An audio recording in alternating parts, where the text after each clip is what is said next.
Well, sirens have also been sounded in Aknoor. There is blackout in Katra and also around Mata Vaishno Devi Shrine. So there are multiple places where the administration believes and the government believes that they could be on the target. But what we have been also given to understand at the moment is that air defense system has been activated to reduce the damage to the minimum. Look, Jammu city is very tight, and any shell which can land can create a lot of damage. So that is why right now ensure that there is not only retaliation but also to protect the city, the army and the air force is trying their level best to ensure that there is no damage, because the airport is also nearby, and that is where the target would be to damage the airport as well. But it's a big action that Pakistan has now undertaken against people in Jammu and Kashmir, and that's why you're seeing these visuals which are constantly coming out. People are seeing this light just passing through, and this is a still an evolving situation. That's why there's not a lot of clarity on it, that what kind of action has Pakistan undertaken in Jammu.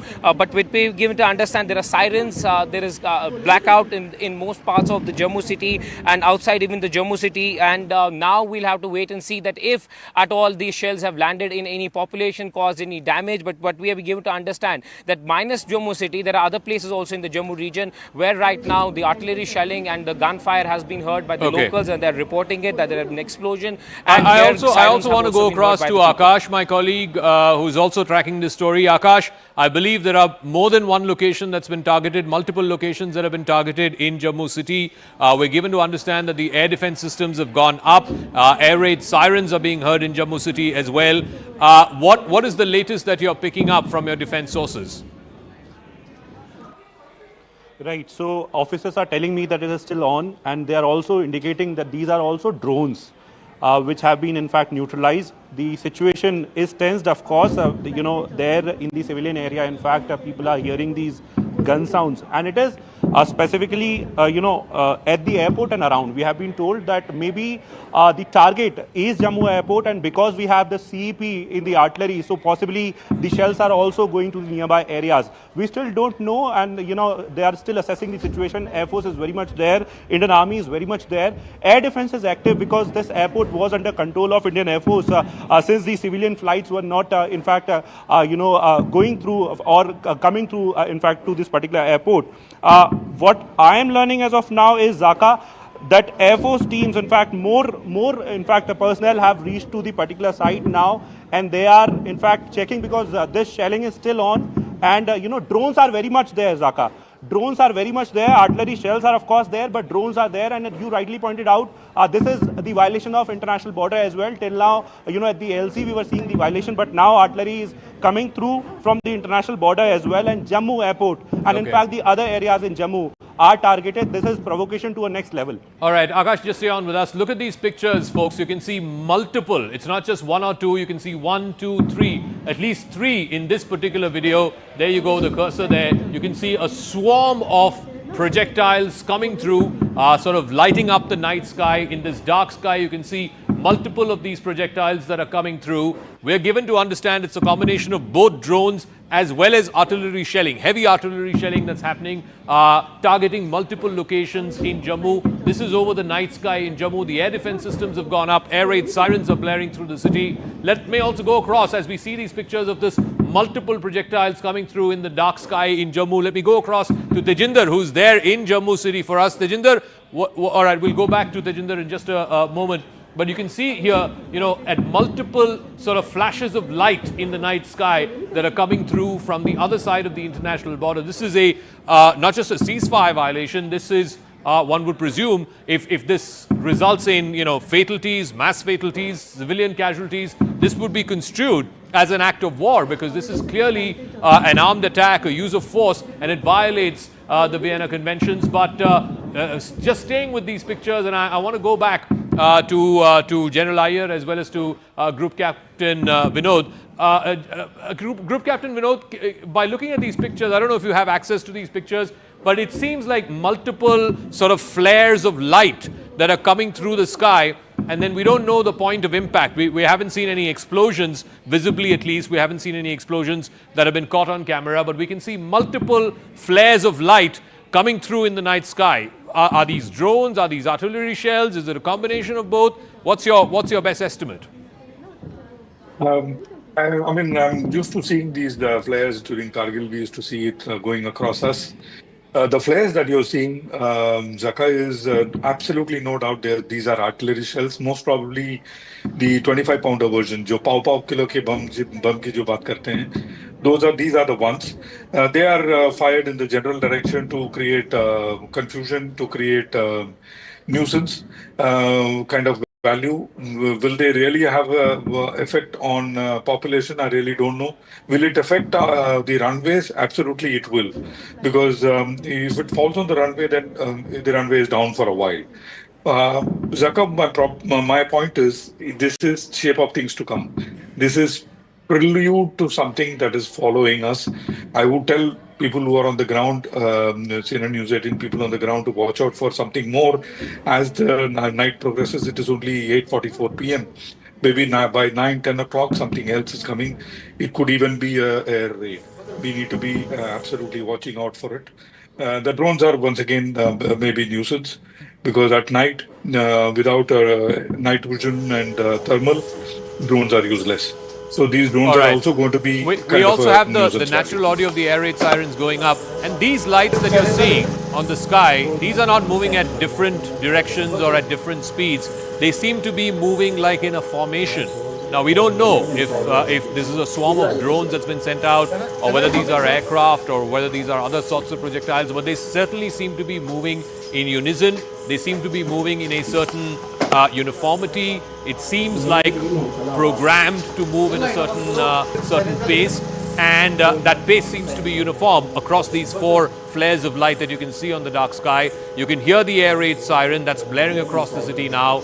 So we're given to understand it's a combination of both drones as well as artillery shelling that's happening across multiple locations in Jammu. Like Group Captain was saying, this is a flagrant violation of not just the ceasefire between India and Pakistan, but this can be construed as an act of war, especially if it leaves in its wake casualties of civilians in mass numbers. I also want to get General Iyer's views on this. Again, I don't know, General Iyer, if you can see these pictures from where you are. What is it? What are we seeing from these pictures? Firstly, let me clarify absolutely clearly. Jammu is out of range of Pakistan artillery, even if he crosses the IB. So let us be very clear, this is not artillery. Now, what can he use to hit Jammu from his own region? The only asset which he has in his own region is a rocket battery called the S-300s. These are Chinese rockets which are very similar to our Pinaka rockets, but he's got far and few of them, and I don't see them using it at this early stage of any operations. So in my mind, I think these are just a swarm of drones which must be also carrying some degree of explosives. Most of these drones are like, they carry these explosives as dumb drops. So they come there, and if you knock them down, they come on ground and then they blow up. They'll carry explosive 5 to 10 kgs.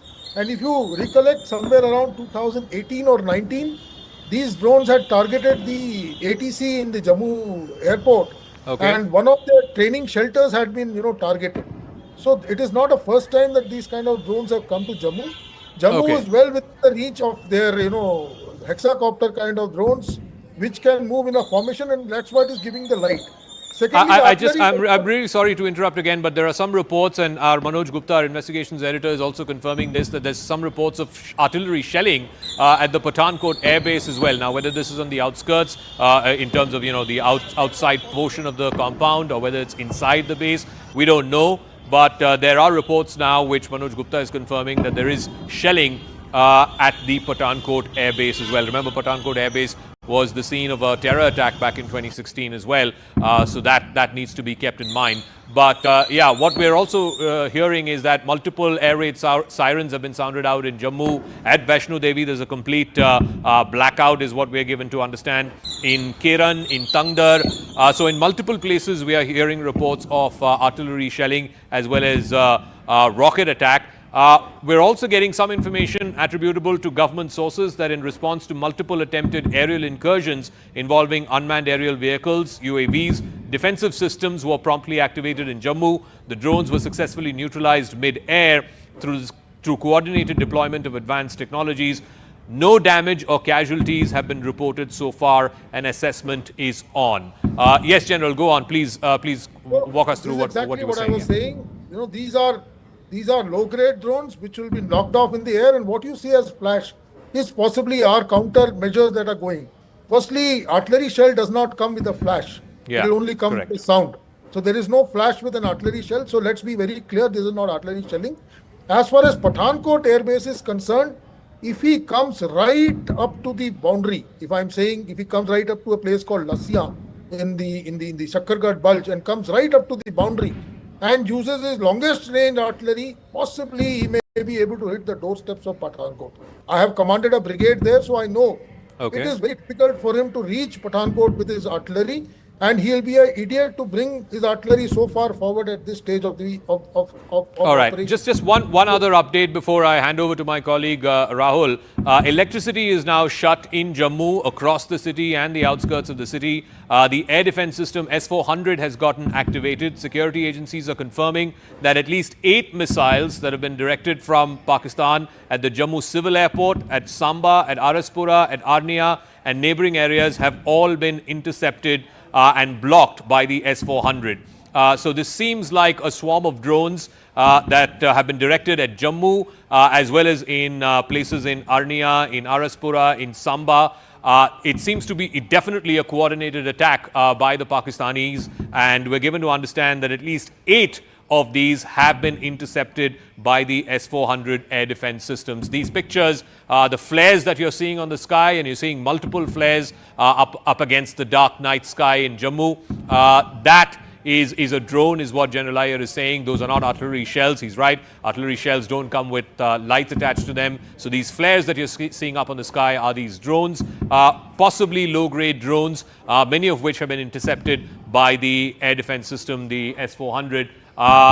We're given to understand, if we have Tejinder, can we get Tejinder on the phone line to try and get what the latest is as far as Jammu is concerned. So Jammu, Arnia, Samba is what we are talking about. Also, Manoj Gupta saying that in Pathankot Air Base there has been reports of shelling all the way up to Aknoor. So Pathankot in the south, all the way up to Aknoor in the north. There seems to be multiple coordinated attempts to try and breach India's air defenses.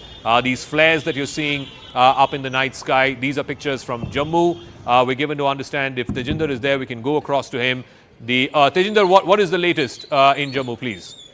Zaka, Jammu has come under heavy attack from the Pakistan side. They resorted to use of drones to target Jammu airport, which is the vital defense installation, and they also the Pakistan Army also resorted to use of artillery shelling to target various vital installations across Jammu region. But because of our alertness, the security forces, they have confirmed to us that S-400 batteries were activated across Jammu, and 8 missiles that were directed from Pakistan at Jammu Civil Airport, Samba, Araspura, Arnia and other neighboring areas have been intercepted and blocked by S-400 anti-aircraft system. So the batteries have been activated. The entire air defense mechanism across Jammu region has been activated, and all the efforts, the attempts of Pakistan to inflict damage on the Indian side by uses of drones and artillery shells and so Tejinder, just very quickly been, before I hand it over to Rahul, so you are saying there is no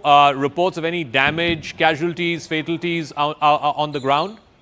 Yes, Zaka, so far there has been no reports of any fatalities or any damage to any defense installation in Jammu region. It seems that once again Pakistan has failed to hit the defense installations of India. But yes, there has been a panic all across Jammu. Loud bangs are being heard, and Pakistan has resorted to unprovoked ceasefire violation in all across the entire belt of Jammu region, be it in Jammu district, Samba district or Kathua. Heavy artillery shelling is being used, directed towards not only the defense installations but also towards the civilian population. But the Indian side is responding in equal caliber to this Pakistani aggression. So right now, all across Jammu, heavy and loud bangs are being heard. But yes, S-400 batteries have been activated, and they are intercepting any airborne threat that has come from the Pakistan side. Yes, Zaka. Tejinder, this is Rahul Shivshankar. This is a obviously developing story, and the visuals that viewers are seeing on their screens is of strafing from Pakistan. unprovoked strafing of Jammu and other areas in the vicinity. And there's been also, we are told, an attempt to try and strike the Jammu airport. Now, Tejinder, just give us a lowdown really on the situation there. We are being told that the S-400 system has worked to perfection in, at some level or the other, thwarting these missile strikes and drones and artillery shells. Can you confirm that and give us a quick analysis really of the spread of India's counter strategy here? Rahul, India was fully prepared and aware that Pakistan would carry out such a strike on our defense installations, especially in Jammu region, including the Jammu civil airport. So what we are told that 8 missiles and projectiles were launched from the Pakistan side directed towards our vital defense installations spread across Jammu, Samba, Pura, Arnia. But because of the S-400 that were deployed by our security forces, our air defense mechanism was in place, and we were expecting such a strike from the Pakistan side. So all those batteries, they were activated well in time, and all the threats that came from the Pakistan side have been intercepted. It has been confirmed to me by one of the senior defense officers that 8 projectiles, 8 missiles that were directed from the Pakistan side towards Jammu airport, which is a civil airport, Samba, Pura, Arnia. They have been brought down by the S-400 that were activated. Right now as we speak, Rahul, Pakistan is using heavy artillery shells to target not only the defense installations but also the civilian population in the entire Jammu belt. The firing right now is going on in Kathua, Samba, Jammu, but the Indian defense forces are retaliating in an effective manner in a way which Pakistan understands. As you rightly pointed out, that this is just a developing story right now, because this attack from the Pakistan side started just a couple of minutes ago. People across Jammu, they saw those flashes moving overhead from their houses. They are hearing loud bangs. So right now, still the entire Jammu region is being rocked by these loud bangs, which seems to be S-400 and the Akash Tir defense system intercepting the projectiles, the drones and the missiles that are being fired from the Pakistan side. We are responding to Pakistani aggression in an equal manner. This is what the sources are telling me. But right now, entire Jammu region has been put under blackout. Electricity has been cut off in the entire Jammu region. People are asked to switch off any light in their houses, and the defense mechanism has already been activated, and efforts are on to give Pakistan a befitting response in the manner which it understands. Yes, Rahul. Okay, stay on with me. Akash also here with us. Akash, give me a breakdown really of the latest situation. Akash, if you can hear me, Tejinder was just giving us an update saying that 8 projectiles or missiles were fired towards Jammu and certain attendant areas. And the attempt was to also target the Jammu air base, but the S-400 system seems to have thwarted any of these attempts by Pakistan. Akash. So multiple attacks have been happening even now. It is on, and we have been learning about these projectiles coming to different places in Jammu. And in fact, till Pathankot, Manoj Gupta is also reporting that from Pathankot to Aknoor, we are receiving these attacks, possibly some rockets or missiles. But agencies and in fact sources within the Defense Ministry are telling us that they have intercepted several drones and missiles. And in fact, S-400 and Akash, is intercepting these threats. What we have been given to understand that at this point in time, they are using AD guns, and AD guns have in fact targeted these drones, Rahul. But, the condition is still volatile. In fact, we are learning that the operation is still on because forces are very much there. In fact, ceasefire violation is simultaneously happening. They have targeted the highway as well. In fact, there is a bombarding at the highway, what I'm learning. And also, at this point in time, we are seeing attacks at multiple places, Rahul. So agencies are very much there. They are, in fact, air defense systems are very much active, but we still don't know because it is still on, Rahul. Absolutely, still on. This is a developing story, viewers. So as of now, we've been able to establish dominance as we did last night. Now, there is a pattern here. It's a consistent pattern. Pakistan is resorting to unprovoked targeting of India's military targets. Very, very important, viewers. India's military assets are being targeted by Pakistan. This is a vital escalation because remember, India never did so. India only targeted Pakistan's terror infrastructure. Pakistan is responding as if it has lost a limb in battle. It is responding by hitting our army, our military, our various other civilian targets also. Last night it tried to even hit Amritsar's Golden Temple. That's what we are being heard. Large number of gurdwaras have been knocked to the ground. So Pakistan is completely besides itself in desperation, viewers, and is trying to do everything. And I believe that Pakistan has shot itself in the foot and it has sown the seeds of its own defeat. It's fighting a losing battle. Drunk on Oregon's General Munir has made the greatest mistake. Munir has made the mistake of provoking the Leviathan that is India. We can see the provocations night after night. Why am I saying this? Why am I saying that Munir is losing the plot and perhaps even this escalation? Because for the second consecutive day, Pakistan has lost the fight to India. The defeats have been so comprehensive and morale sapping that Pakistan has virtually allowed India to establish dominance early in the contest. If we are going to be able to, viewers, knock out everything they throw at us, it is going to be problematic. And if we can get around their systems, that is going to be problematic for them, even more so. If on Wednesday, in the darkest hours of the night, India struck at will in Pakistan and POK, made Jaish terrorist Masood Azhar cry and other elements bury their loved ones, jolted Pakistan in the ways that it never imagined, then last night India did it again. Pakistan did the unthinkable and the indefensible. In a moment of madness, it decided to target our air bases and our radar systems across 15 cities, stretching down to Bhuj in Gujarat. I'll show you all of that a little later, viewers. We're sticking with this developing story for a few minutes more because this pattern has been repeated now for the third night. So after the initial Operation Sindoor resulted in widespread destruction of terror bases in Pakistan, which was on the 7th of May. On the 8th, which was yesterday night, viewers, at well past midnight in the early hours of today, Pakistan again tried to attack several cities in India, 15 of them, as I told you, all the way down to Bhuj in Gujarat. And I'll show you that map in just a few seconds as we split our pictures between the map and this footage that is coming in. And it's doing it again. At about 8:30, it decided to target Jammu.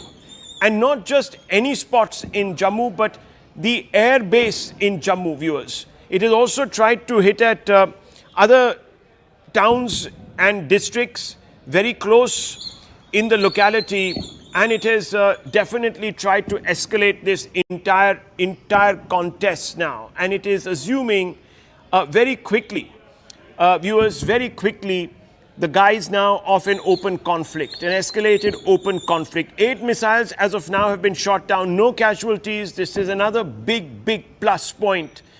The S-400 missile system is doing its job. It is like an Iron Dome equivalent. But Pakistan's misadventures, viewers, have been thwarted all through. India deployed biggest weapons. I told you the S-400s brought down Pakistan's missiles and its drones with ease. It's happening again tonight. Pakistan forces were made to look weak and incompetent. Worse, after the mauling, India turned the tables. It launched Operation Sindoor Part 2.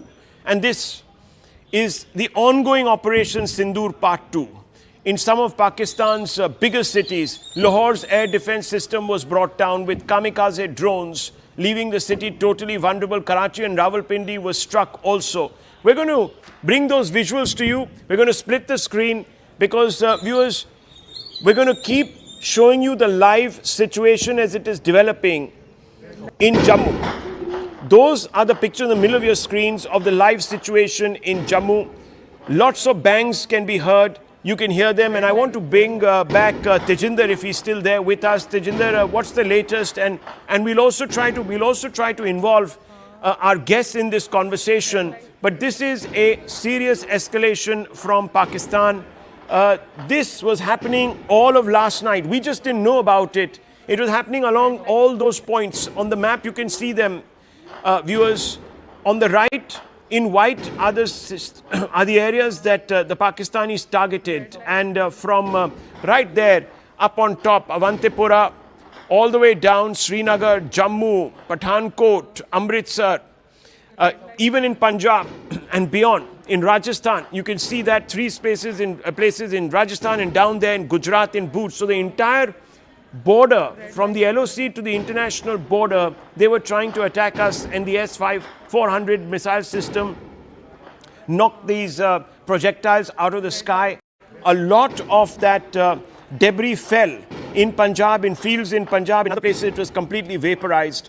But moments after that, India went in, and we have traumatized Pakistan. Again, I'm going to show you that map, because you will see the places that India struck. So we struck proportionately, targeting their military infrastructure, and you can see Muzaffarabad, you can see Kotli, you can see Gulpur. Those are all, of course, what we had struck yesterday. But down there, viewers, and we're going to show you the next map, which will give you the areas where India struck in Pakistan. So we'll update that, but I'll just bring that out for you.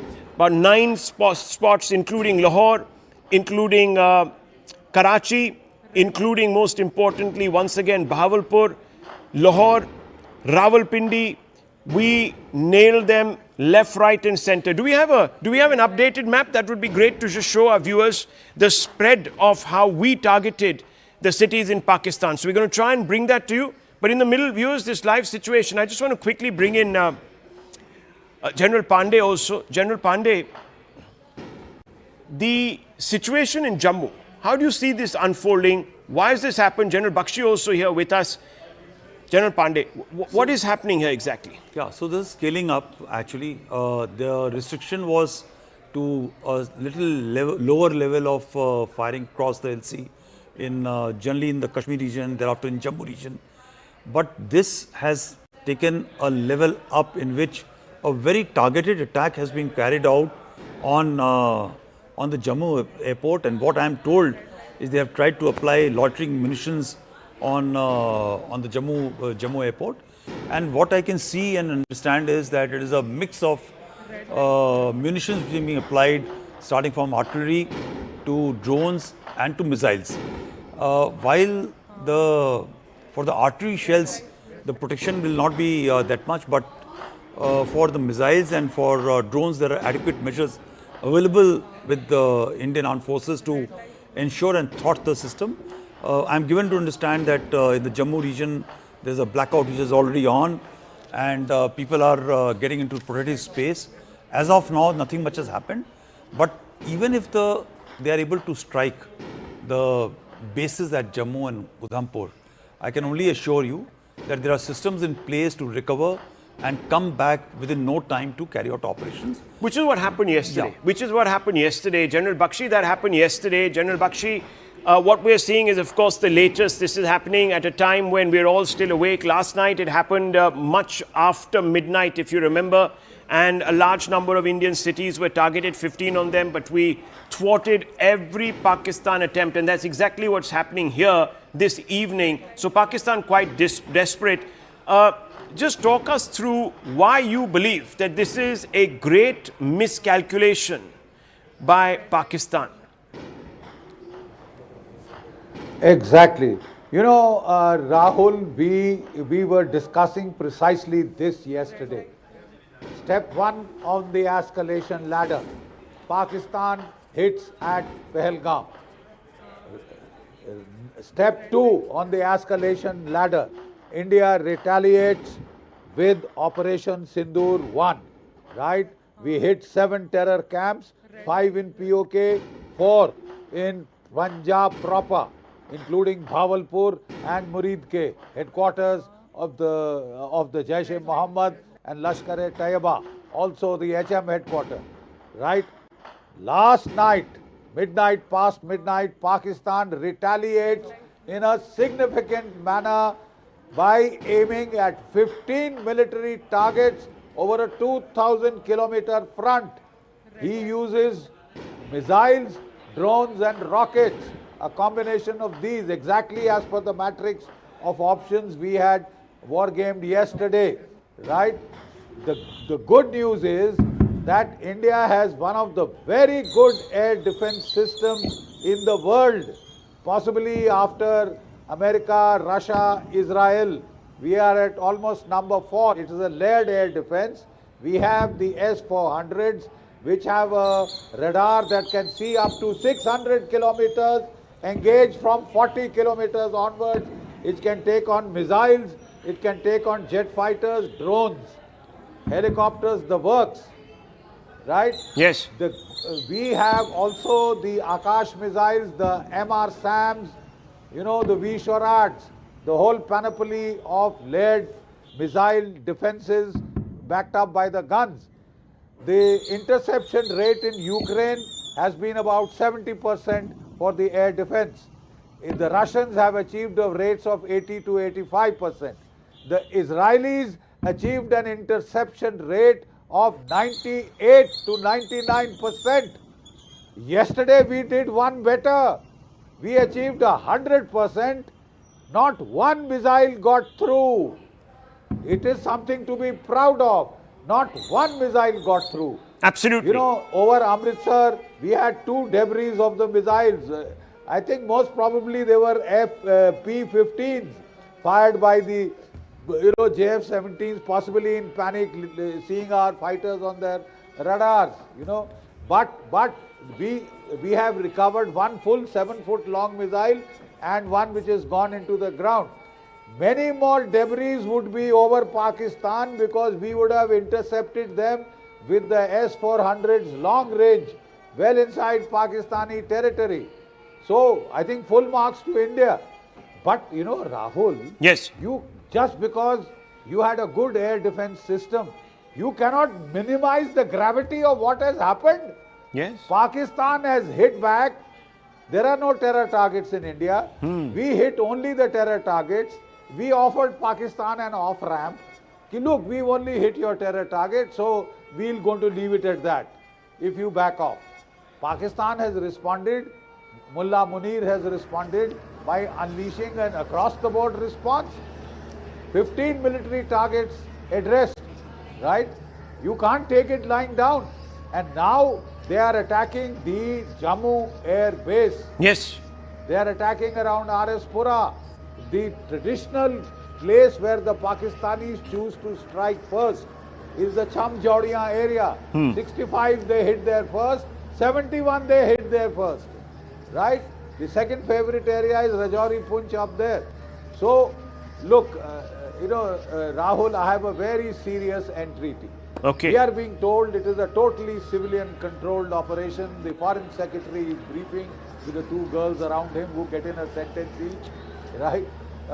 May I now make a humble request? We are heading to a limited / a full-scale war. Kindly hand it over, delegate to the military professionals.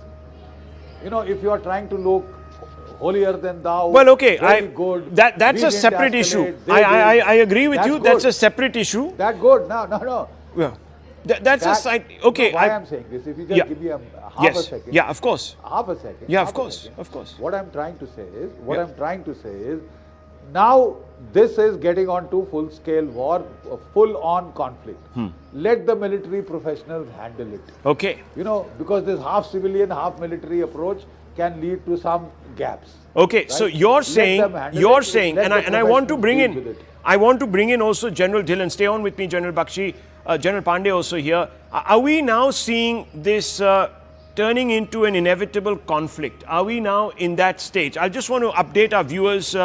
Udhampur, Jammu, Akhnur, Pathankot, all of them were today stressed at about 8:30 by artillery and drone attacks from across the border. No casualties. 8 missiles were shot down by India in Jammu. 8 missiles were shot down, resulting in 0 casualties. And I want to stress that, viewers, just like yesterday when 15 Indian cities were targeted, there were 0 casualties. All the incoming were strafed into oblivion by the S-400 missile system. We're being told that the Satwari station, perhaps in Udhampur also, there was an attempt or 2. That's also been thwarted. All these attacks were thwarted. Reports, viewers, that in Barmer and in Nal, Rajasthan, things are happening have been shot down. The government there, as well as the PIB, etc., and the Barmer district collector and magistrate have all come out and said that's fake news, don't fall for it. We are also being told, and this is very, very important, that Poonch and Tangdar firing is happening at the IB there also. So the entire IB in that area is hot. The line of control is hot. It's hot right now. Pakistan is desperately trying.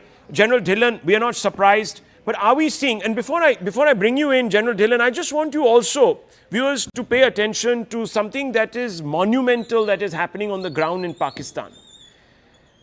I showed you pictures from Lahore, and we're going to put those pictures back. All the Pak projectiles intercepted. That's the picture from Lahore. Explosions near the Lahore airport. Explosions, Indian drone attacks have disabled the defense, the aerial defense of Lahore. It is a sitting duck right now. It is very vulnerable. And guess what, viewers? Members of parliament in Pakistan are tearing up. And on the street, bloggers are asking their government, "Aap kar kya rahe ho?" India is walking in. They did it yesterday, they did it today, and you can't even upset a hair on their head. Listen to some of these reactions. One is this minister who is crying, saying that, "God, please help us, we have taken on too much." And another one who's abusing the military. Listen to this, viewers, and then I want to bring in General Dhillon. दुनिया में जहां भी देखें शायद हमारी कमी है, हम मजबूर हैं, हम गुनाहगार हैं, लेकिन रब्बे काबा हम तेरे हबीब के उम्मती हैं, खुदा का वास्ता हमसे रहम का मौला फरमा। आप चले जाएं, उधर फिलिस्तीन में चले जाएं, कश्मीर में चले जाएं, जहां भी जाएंगे मुसलमानों के साथ वो ऐसे रो रहा है जो हम सोच भी नहीं सकते हैं। तो तू हमें माफ कर दे, हम तेरे आगे सर झुकाते हैं, माफी मांगते हैं। नहीं, इसमें दो राय नहीं है मौला कि हम बड़े गुनाहगार हैं, लेकिन तेरी रहमत बहुत वसी है। तू रहमत का एक जर्रा भी भेजेगा हमारी तरफ तो इंशाल्लाह हमारी कामयाबी होगी। और दुआ करते हैं रब्बे काबा कि इस मुल्क की हिफाजत फरमा और हमें दुश्मनों पर जो है वो फकीर अता फरमा और हमें उनको सरनगू करने की ताकत अता फरमा। मैं दुआ गो हूँ आर्म फोर्सेस के लिए, पाकिस्तानियों के लिए कि अल्लाह पाक हम सब की हिफाजत फरमाए। कल रात इंडिया ने पाकिस्तान के ऊपर 24 मिसाइल हमले किए और हैरानगी की बात यह है कि तकरीबन सारे मिसाइल अपने टारगेट के ऊपर जाके लगे। इंडिया ने जो टारगेट सेट किया हुआ था, इंडिया ने वो टारगेट अचीव किया। और इससे बढ़ के हैरानगी की बात यह है कि पाकिस्तान का दिफाई निजाम, हमारा डिफेंस सिस्टम एक भी मिसाइल को इंटरसेप्ट नहीं कर सकता, एक भी मिसाइल को हम रोक नहीं सकते। सारे हमले हम रोकने में नाकाम रहे। एग्जैक्ट जो इंडिया ने टारगेट अचीव करना था वो अचीव किया। वो जो कहते हैं ना कि इंडिया ने घुस के मारना था, इंडिया ने वाकई घुस के मारा और हम उसके मिसाइलों को रोक नहीं सके। ये हकीकत है। अब इसको आप ये मत कहें कि जी आप इंडिया की तारीफ कर रहे हैं, ये कर रहे हैं, वो कर रहे हैं। भाई जो हकीकत है वो हकीकत है।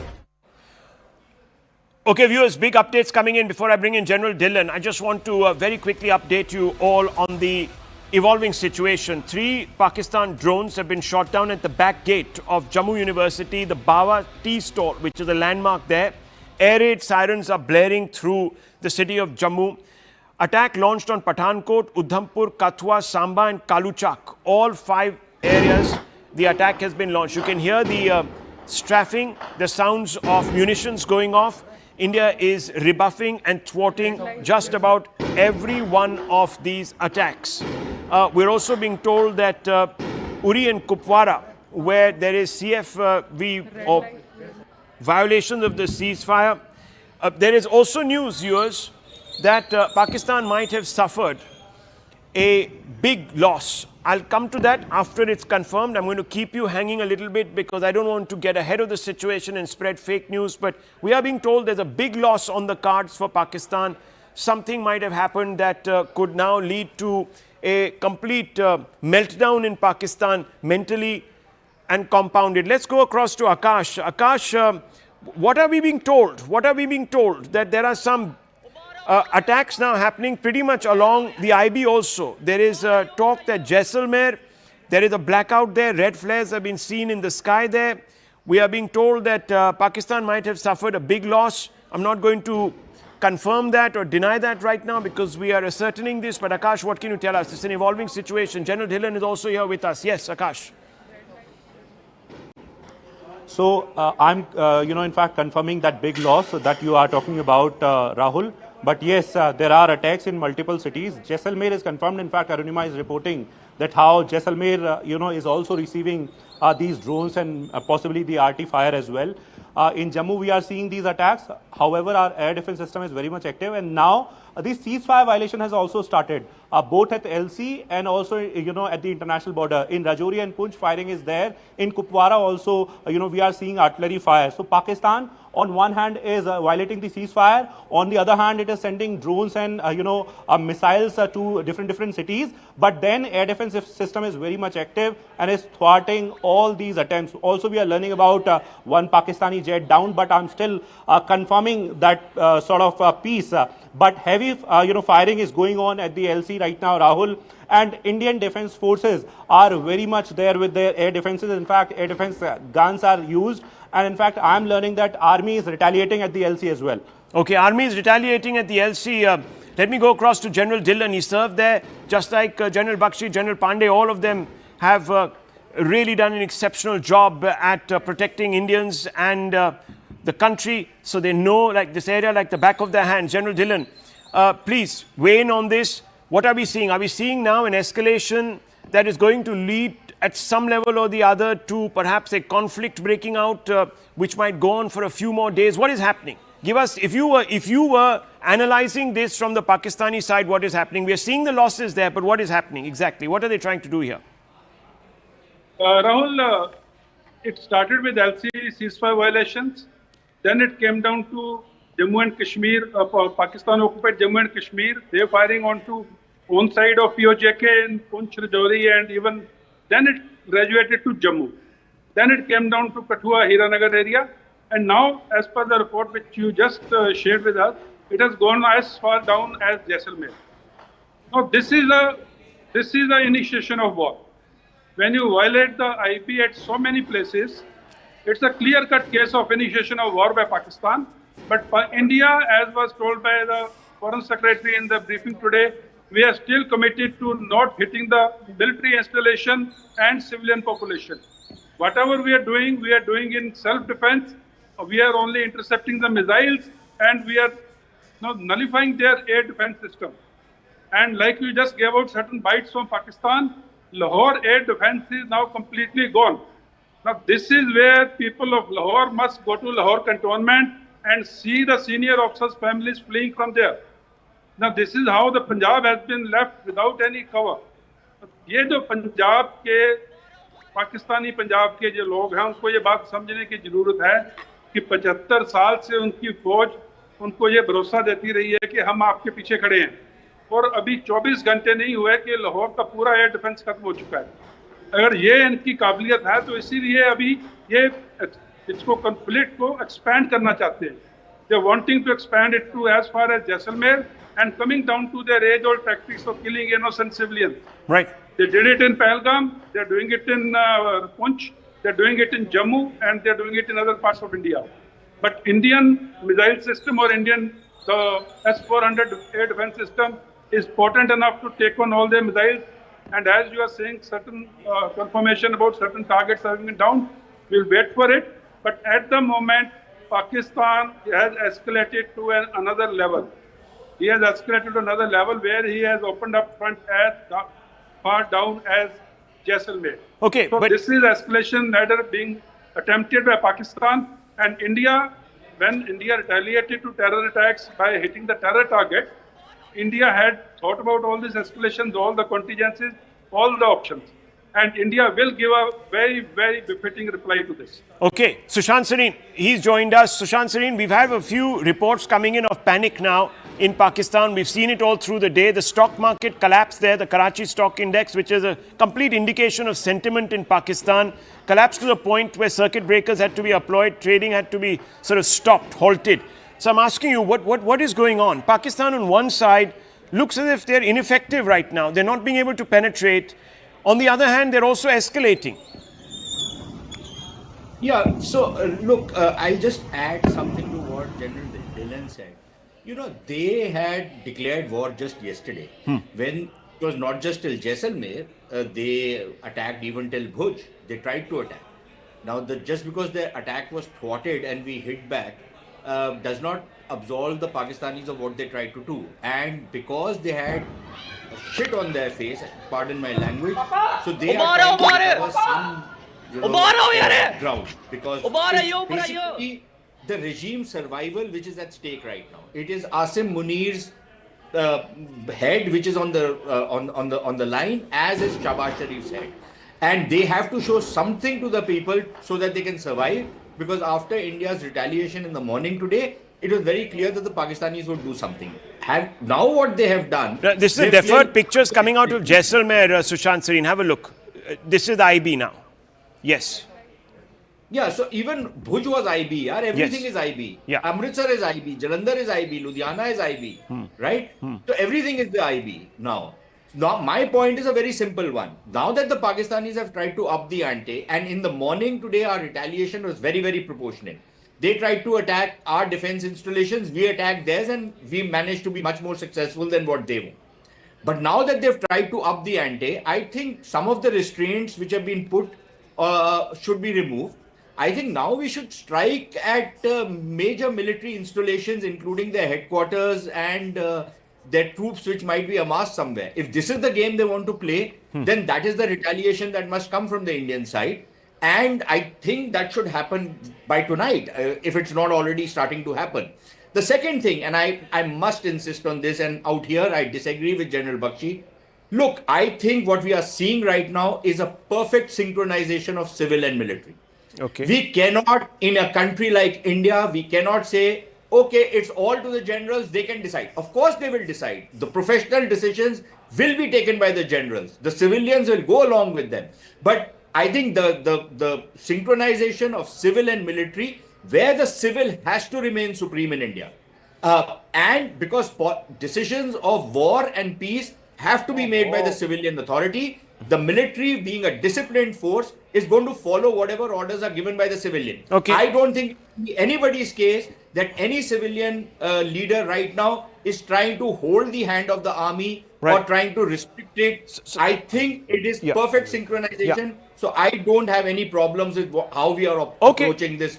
Okay, but is that the primary question right now? I don't think so. General Bakshi, should we now start hitting wider, deeper military targets in Pakistan? Let's stick to the real issue here for the moment.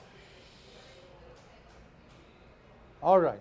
Though I'd like to respond, but I'll give it a pass. Yeah. Now the thing is, Rahul, so far, step one of the escalation ladder, we hit the terror camps. And we told Pakistan that we are hitting only, and the world, that it is a non-escalatory response, that it is a proportionate response. We've hit only the terror camps.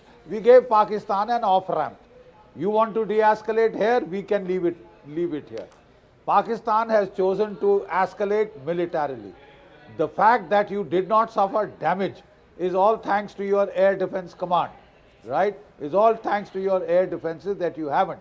But that does not minimize the significance of the step that Pakistan has taken up the escalation ladder. And tonight, he's crossing the IB, he's crossing the LC, he's trying to attack across the LC. He's been firing for days now, artillery fire, targeting your civilians, etc.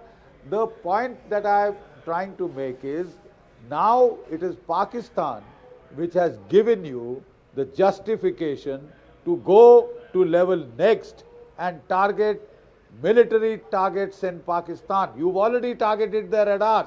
They are a military target, Rahul. So you've already crossed the Rubicon. You've already crossed the Rubicon. Now, what was our original aim? The original aim was to impose deterrence in Pakistan. And Sushant will agree with me that by just killing a couple of 100 terrorists, that will not be served. The terrorists are expendable commodity in Pakistan. The real terror akas are the army, the ISI. This operation was planned by the India desk of the ISI, initially by a major working with working with, Hafiz Saeed and that Kashmiri, Yes, Saifuddin Salahuddin. Kashmiri, Salahuddin, right? yeah. Then they presented plans. I'll just finish. Then they presented plans to their brigadier in the ISI in that directorate, and then it was presented to the DG ISI, finally approved by General Asim Munir. That's right. After his clash of civilization speech, approved and then put into action in Pahalgam in a communal massacre. Unless we impose attrition and pain on the Pakistan military and ISI, you are not going to impose deterrence. Please follow your aim. Please follow your aim. If you want to deter, you will have to increase the punishment level. So I think now you have a free pass. To increase that punishment level to the military. Okay, I'll come back to all of you. I'll come back to all of you. Deliberate manner. I want to also bring in General Pandey and General Dhillon. That's a good point, General Bakshi. I think both you and Sushant Sareen are on the same page on that we have to go up the escalation ladder. General Dhillon is also there. I just want to quickly update our viewers. If you're tuning in right now, viewers, we're 9:30. And what we know is encouraging for now.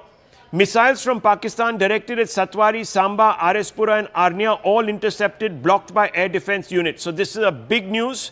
The S-400, the other units, the other missile systems that we have to try and knock out these projectiles coming are working very well, very optimally, General.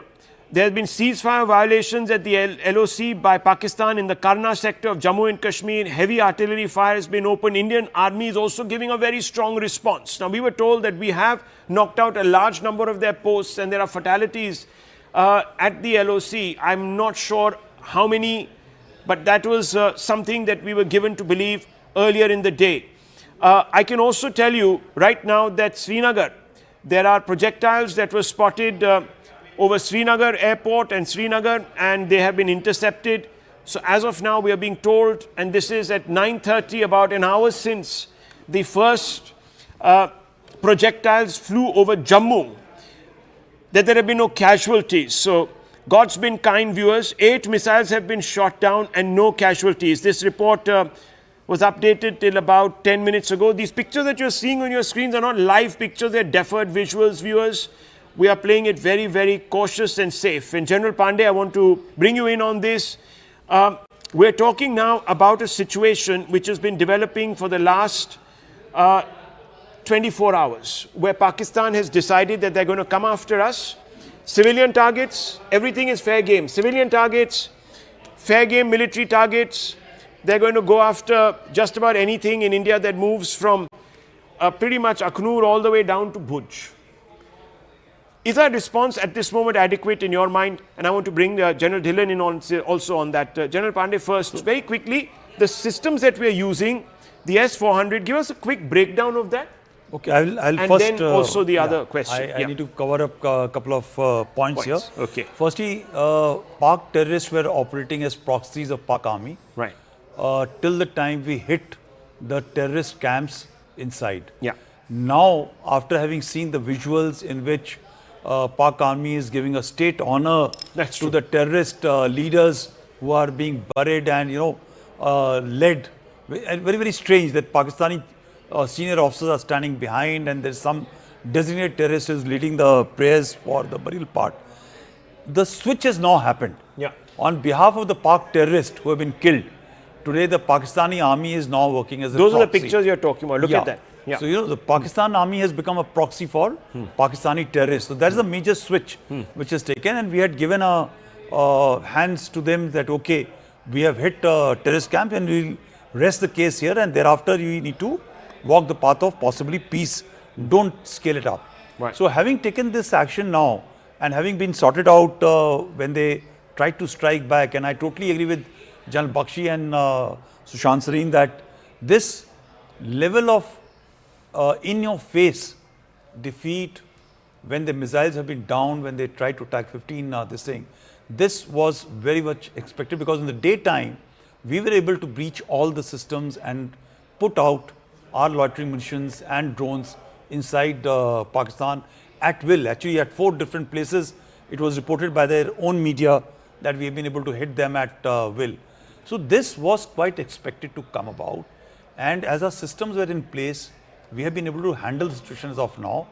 The next level, firstly, I'll agree with General Bakshi, what he says that we need to hit back onto the military installations because they have given us a reason, casus belli, to do so for these people. And I'm sure we'll see this coming out in the later part of the night, while the Pakistani military will be very ready to take on these things. But having breached the AD cover and all, I'm quite sure we'll be able to hit back.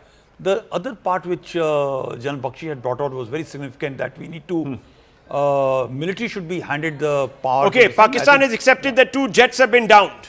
2 of their jets down, viewers. This is big news, down by air defense. India has struck. First blow. This is the first blood. Pakistan accepts that 2 jets down by the air defense systems of India. This is big news. This is big breaking news. We're going to try and get you more on this. Akash was hinting at that. I was telling you that there is big news that 2 jets are downed by air defense of India, and the debris might be also on our side of the border. So we'll have to check this. This is very big news, and Indian security forces must today congratulate themselves. The military must congratulate itself. I know it's very early and one should never, ever tempt fate. Never ever tempt fate. This is serious business we are talking about, viewers. But this will have a blow on the psyche, would it not? This would have a blow on the psyche. Yeah, it is going to totally affect the Pakistani public, because actually this entire operation is now being led by a very radical chief, that is Asim Munir, who is aligned his thought process with the terrorist radical ideology, and this attempt for them to actually gain some degree of traction and image building exercise which has been done through these attacks has totally been blunted and will take a major hit, and therefore possibly he'll be pushed to a corner by his own system to respond to a different manner. I think it's a great success for our AD systems which has actually taken this thing down, and I must compliment really that in sync with the indigenous system which is called Akash and the S-400 which is the Russian system that it brought. These two have worked in sync to actually do the job. Well, you know, I'm still not going to, look, till the Indian military doesn't confirm, I'm not going to jump to any conclusions. So let's just park that thought. There are indications that something big has happened, but we're not going to jump to it. General also is with us. We're being told that General Dhillon is also still with us, and I'm going to bring him in now. General Dhillon, if you could very quickly sum up now what we are seeing on our screens. Sushant Sareen, I'll also bring you into this.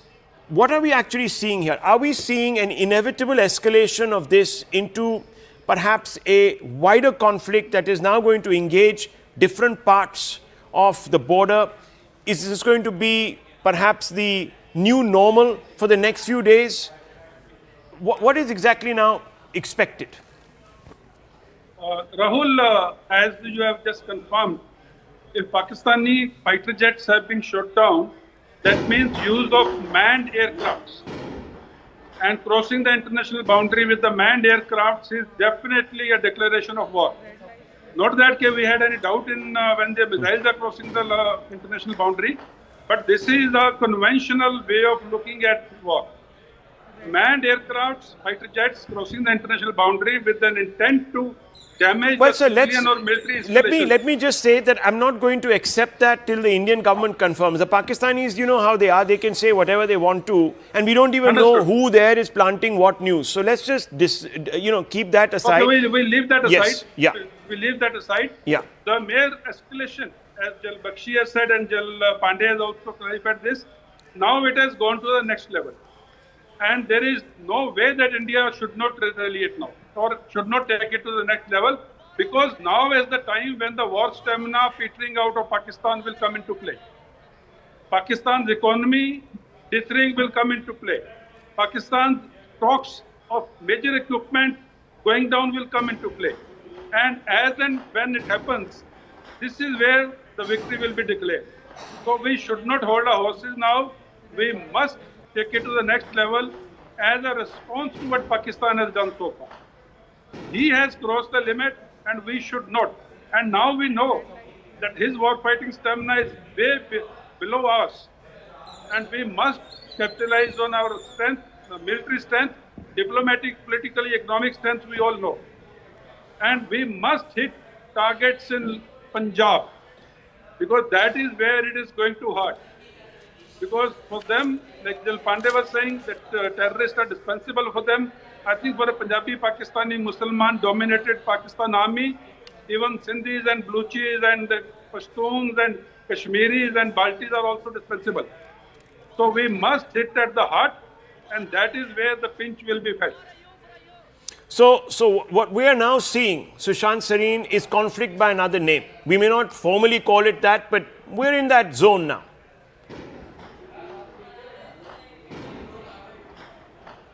Sushant Sareen, can you hear me?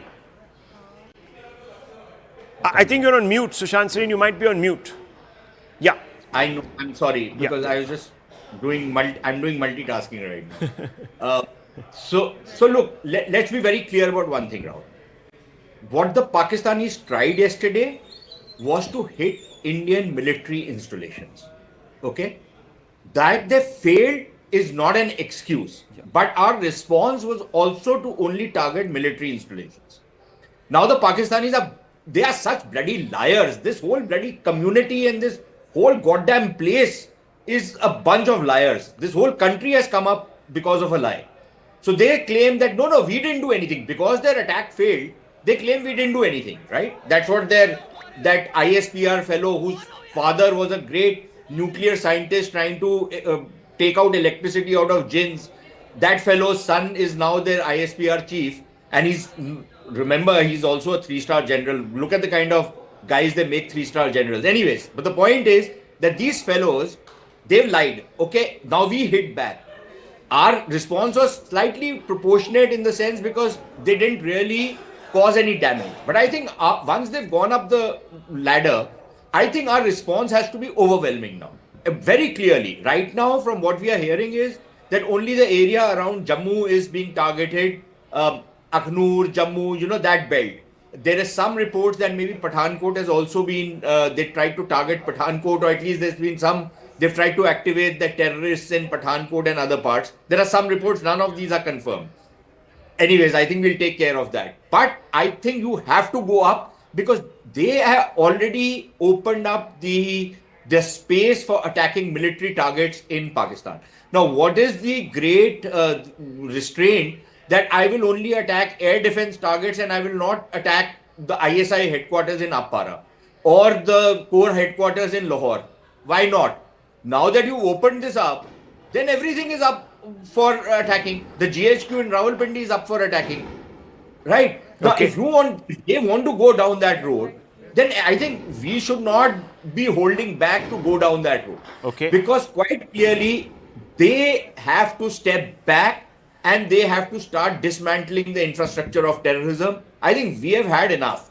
I think the government of India has made it clear multiple times. We don't want an escalation, but if you escalate, we will hit back. We will not hold back. We will hit back. Number one. Number two, we don't want to go into a kind of a war, but if this is what you are going to try and impose on us, we are going to come after you. I think that message is very clearly delivered. Now, the generals in Pakistan have to decide, is their survival more important than their country's survival? I think it's a very simple question for Pakistan and Pakistanis, maybe not for the Pakistan army, because, once they back out, they tend to lose their privileged position. And I think that is the biggest stumbling block from, them taking an off-ramp. And we need to be very clear about it. No face saving has to be given to these lowlifes. No face saving has to be given to these terror sympathizers. And they have come out openly in their sympathy for terrorists. And I have been pilloried for saying there is no difference between the Pakistani state and the Pakistani society. And we have seen evidence of that, how not a single Pakistani has said what the Indians targeted were terrorists. Okay. These are some innocent people. How are these innocent people living in Muridke in these terrorist training camps? No, I think that is well settled. I think that is well settled. We don't need an excuse now, not after this, do we, Wing Commander? Abhishek Matiman is joining us. Wing Commander, what are we seeing here, and how do you see the Indian response now? look, I don't know, but if you have to go and escalate, you have to go a step above what they are doing on the escalation ladder. We'll have to obviously take out some important, perhaps brigade headquarters. There are many options. So what will we deploy to do this? What can be done? At the outset, Rahul, I must apologize for a late entry. Actually, I was busy referring to combat manuals and international conventions that define war. Okay. So let me congratulate all my countrymen. The Porkies have finally taken the bait.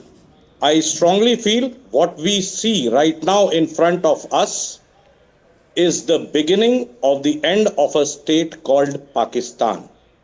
Whatever the thresholds be and whatever the definitions, they have crossed all limits by all boundaries.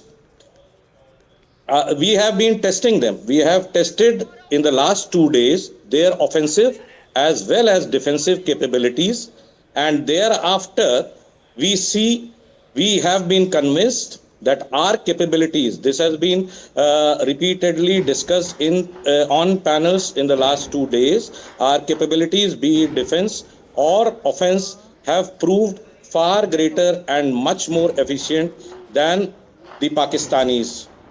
Okay. India is going for the kill hereafter. I now have the end state that the Prime Minister stated in his first public rally in Bihar, right in front of me in my sights. Okay. No holds barred. Okay, so you're believing this is a major miscalculation. Pakistan is digging its own grave. Okay, let me bring in General Bakshi. Let me bring in General Dhillon now. General Bakshi, General Dhillon, and General Pandey. I'm putting the same question to you. Is India in a place of dominance as we speak? At least at this level, are we in a place of dominance, General Bakshi? Because that will determine what we do next. Look, Rahul, we would always have liked to have a bit more. Rafales come in, 120, ATAGs come in, etc. But let me assure you what we have and what we have seen. We have the edge over Pakistan. Keep your aim very clear in your mind. If your aim is to impose deterrence of a level that will make Pakistan think 10 times before it plans the next Pahalgam, you have to go in for high-value military targets like the DGISI headquarters. You have to impose that costs and consequences. What you have done now, I'm very sorry, is very good, but it is not enough to get you deterrence. It can get you a silent period of 2, 3, 4 years. But then you will be back to the usual. Unless you hit now, you have the dominance. You have seen your dominance. Your air defense is dominating. Your navy is 3 to 4 times stronger. Now press that home, damn it. Press that home. You are hitting terror targets. Why haven't you hit Dawood? Why haven't you hit Dawood? Why are you trying to strictly keep the navy out? And let me kindly reassure my good friend Sushant Sareen. In 1971, we had a very strong democratic dispensation. But Madam Indira Gandhi had given a free hand to Sam Manekshaw and the armed forces, and they deliver. I'm very sure they will deliver beautifully. Okay. Beautifully. Okay. We now have to get over that, deterrence is the main thing. Deterrence is not okay. Non-escalation, we've escalated. Okay. Now, kindly But tell, Rahul, let the armed forces General Bakshi should know that the Prime Minister has already issued instructions that give free hand. he has left armed Okay, so forces let's to just, take I think that is a secondary debate. Let's not confuse issues here. Let's just stick to the main debate. The point is, viewers, we now need to go up the escalation ladder. All our experts are saying it. General Dhillon, let me bring you in. Has India now proven that it is more than capable of climbing the escalation ladder from the evidence of what we have seen? That this is not really now about us doubting our own capacities, it is about executing our capacities to our full potential. Rahul, India was always capable. India is a bigger military power. India is a bigger economic power. It is just that we did not want to go this far on this path because we genuinely care for the international order. We genuinely care for how the civilizations behave. We genuinely care for how the responsible states behave. But Pakistan has chosen the path of escalating it and escalating it to the level of civilian areas and international boundaries. Now, nothing stops India from taking the next step and then wear Pakistan out. Because if Pakistan is giving us a chance or giving us a reason to escalate and hit him harder, it is his choice. But point here is very clear. Pakistan is not thinking through the military mind. It is thinking through the Punjabi mind. Because this is not the way a military mind with such poor economy, with such poor state of other aspects of your state should be doing against a mighty country like India. So they are exposing themselves and they are thinking that probably India of yesterday will behave like that. We are not India of yesterday, we are India of 2025. Okay. And we are not going to stop it just because Pakistan had a last laugh. This time India will have a last laugh and Pakistan will cry for years to come. Okay, General Dhillon, I have to ask you this. We've already exhibited that the S-400s are very, very capable of thwarting Pakistan. Now, how much of the S-400s do we have? How does this missile system work? Do we need more batteries? I think we have one right now. I'm not sure. Do we need more than one?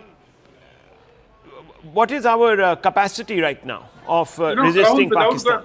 I never discuss capabilities of the weapon systems which we have. Yes. That is first point. That is our disclaimer. Okay. Now, point is, if people have understood what is Iron Dome of Israel, yeah, and since people have seen it on TV because of the Hamas-Israel thing, Iron Dome of Israel is a short range because Israel's enemies are at very short range. The launching pads are from very short range. So Iron Dome of Israel is a short range anti-missile system. Now S-400 is a short range, medium range and long range anti-missile, anti-drone, anti-aircraft. And it can at any one time scan and lock on to n number of targets. I'm not giving the numbers. And it can simultaneously neutralize n number of targets. So that is the capability this system has. And we have, as of now, we have adequate. And even if required during the war, we have adequate money with us in India to buy them off the shelf, unlike Pakistan. So if Pakistan is using up its missile inventory, in the long run, it is going to have a problem. So I will just suffice it to say India has adequate number of them. And I will just sum it up again. It is a short range, medium range and long range. It is a multi-target acquisition system and it can lock onto multiple targets at the same time. Okay, so this is an interesting question because General Pandey, I want to weave you into this. We've seen how the Iron Dome works in Israel. We're now seeing, of course, a demonstration of that in very capable hands, in Indian hands. And this is a question that I have to ask you. Have India's S-400s allowed India to be much more competent at defense, at aerial defense, than perhaps we were 5-7 years back? Is this a newly acquired capability on the back of a weapon system, or do we have others also, other weapon systems that actually are a force multiplier? So in terms of AD, we are far behind about 20 years back, but with the arrival of S-400 and of course the Akash systems, when they operate in sync, our coverage has become very, very strong, especially for the bases and vital installations is pretty good. It's actually what we required. So S-400 allows us to actually strike much deep in the Pakistani airspace itself. The moment they take off from their respective areas, we have the capacity of taking them out. So that is the distance we get. This ensures that even before they cross the international border of line of control, wherever our S-400s are deployed, the possibility of their reaching even the IB is that much. In fact, the debris will fall possibly in their own area rather than crossing onto our side. So that's the major advantage of S-400. Right. Okay. Let me quickly go across to Akash to get some fresh updates from the ground, and we're going to constantly now mesh this coverage between our reporters and our panel guests. So give us updates, Akash, what's happening. Give us a whole blow-by-blow breakdown of everything that is happening across the LOC, across the IB from north to south. Give us the whole lowdown. Right, it started from Jammu. Then we saw that how across the areas till Punjab, there were multiple places that were targeted. Almost all of these attempts have failed. Till now, we have confirmation that none of the target, in fact, got hit. And in fact, at this point in time, we are learning about Rajasthan as well, where the Jaisalmer military station and in fact the Pokhran station as well were targeted. But again, it has been thwarted. In fact, in Punjab, there are several locations where we have been given to understand that there were attempts, but S-400, Akash, our Barak 8, the medium-range surface-to-air missiles are working pretty fine and in fact are thwarting these attempts. S-400 is in fact, has worked in the morning, early morning today, where we saw that multiple targets were there, multiple Air Force stations, radar stations were on target, and all of these attempts were thwarted. And at this point in time, we are learning that at multiple places air sirens are on, and in fact civil authorities are in fact issuing the advisories for the people to stay indoors, because this is one situation that is changing constantly. And in fact, I am learning about these constant attempts, Rahul. These attempts are still on. I have been told that Air Force officials are very much using the other technologies as well. In fact, we have IGLAs and handheld devices as well. So these devices are being used as well. These weapons and platforms are being used. But S-400 is playing a major role in it because of the range and of course the kind of technology that is employed. We have got 3 regiments of S-400 till now. We have not received 2 yet. But yes, these 3 regiments are working pretty fine. One for the western border, one for the northern border, and one for the eastern border. Deployed at multiple places. In fact, deployed at different places. And this particular system, in fact, is working fine and is thwarting every sort of attempt. And in fact, every attempt where some military station or some military establishment is on target. And long may that be. Long may that be. I've also stay on with me, Akash. I'm also going to weave in Ishan Vani, who's joining us from Srinagar. Srinagar is also been seeing some disturbances. Ishan, can you break it down for us? We have politicians from there tweeting away. What's going on? Oh, well, there's blackout and some areas are reporting also sirens going off. This is for the first time that such activity has taken place in Srinagar. We had seen the such tensions building up in Jammu, but now it's also in Srinagar. And what we have been given to understand is that there's full alertness from all the forces deployed in Srinagar at vital installations. They are ready, they are geared up, they want to deal with the situation if it emerges or there is any challenging situation that arises. We don't want to share any operational details as of now, but there is blackout and electricity has been completely shut from every part of Srinagar right now, and the airport has been kept on high alert. The security vigilance is there at multiple places. We are told that there's a team of the forces kept on an alert to ensure that any attack that's done on Srinagar or Srinagar vital installations, that is immediately foiled. And there are possibilities not being ruled out by the authorities. That's a possibility of such activity taking place. Looking at what we have seen in Jammu and other parts of the North India, that there is a possibility that Srinagar and other areas can also witness this. There's already a heavy ceasefire violation going on in Tangdar, in Keran and other parts of Kupwara, where also sirens have been heard. So this means that the entire line of control almost is now witnessing a massive shelling. Today there was lull, there was calm during the day. We're reporting there, but now sirens have gone off in Kupwara, and even in Srinagar some areas are reporting that there are sirens, and there is darkness, complete dark, and now one has to wait and see that where will there be any sort of attack on Srinagar or Srinagar vital installations.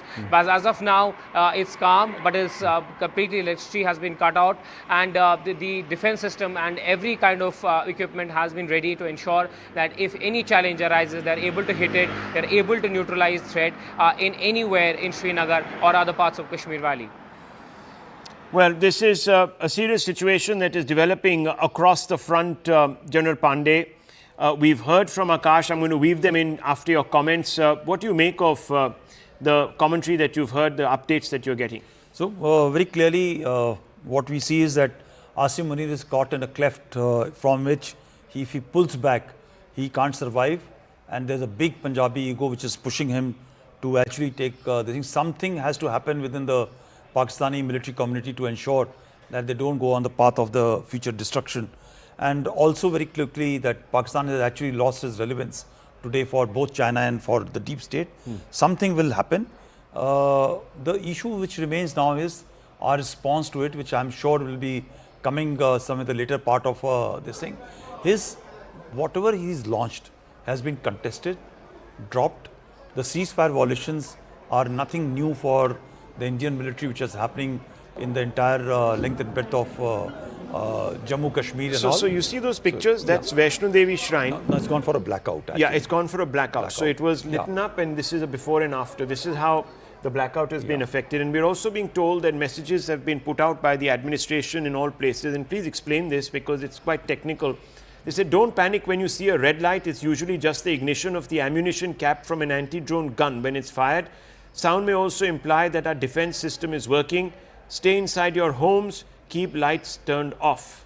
What do you mean by the cap from anti-drone gun when it's fired? Please explain this red light that we see constantly. Yeah, so firstly, a couple of things that I think the government had given very clear instructions for practicing the blackout, and this information has moved around to people, and for the people, especially on the border areas, need to be very vigilant and all, because number of times people are saying that with the latest missiles who acquire the systems and nothing much can be done. Yes. And they don't have to actually visually see the targets. I must inform them that not all missiles have got the capacity to actually, they're very, very expensive and they're used for very specific targets and all.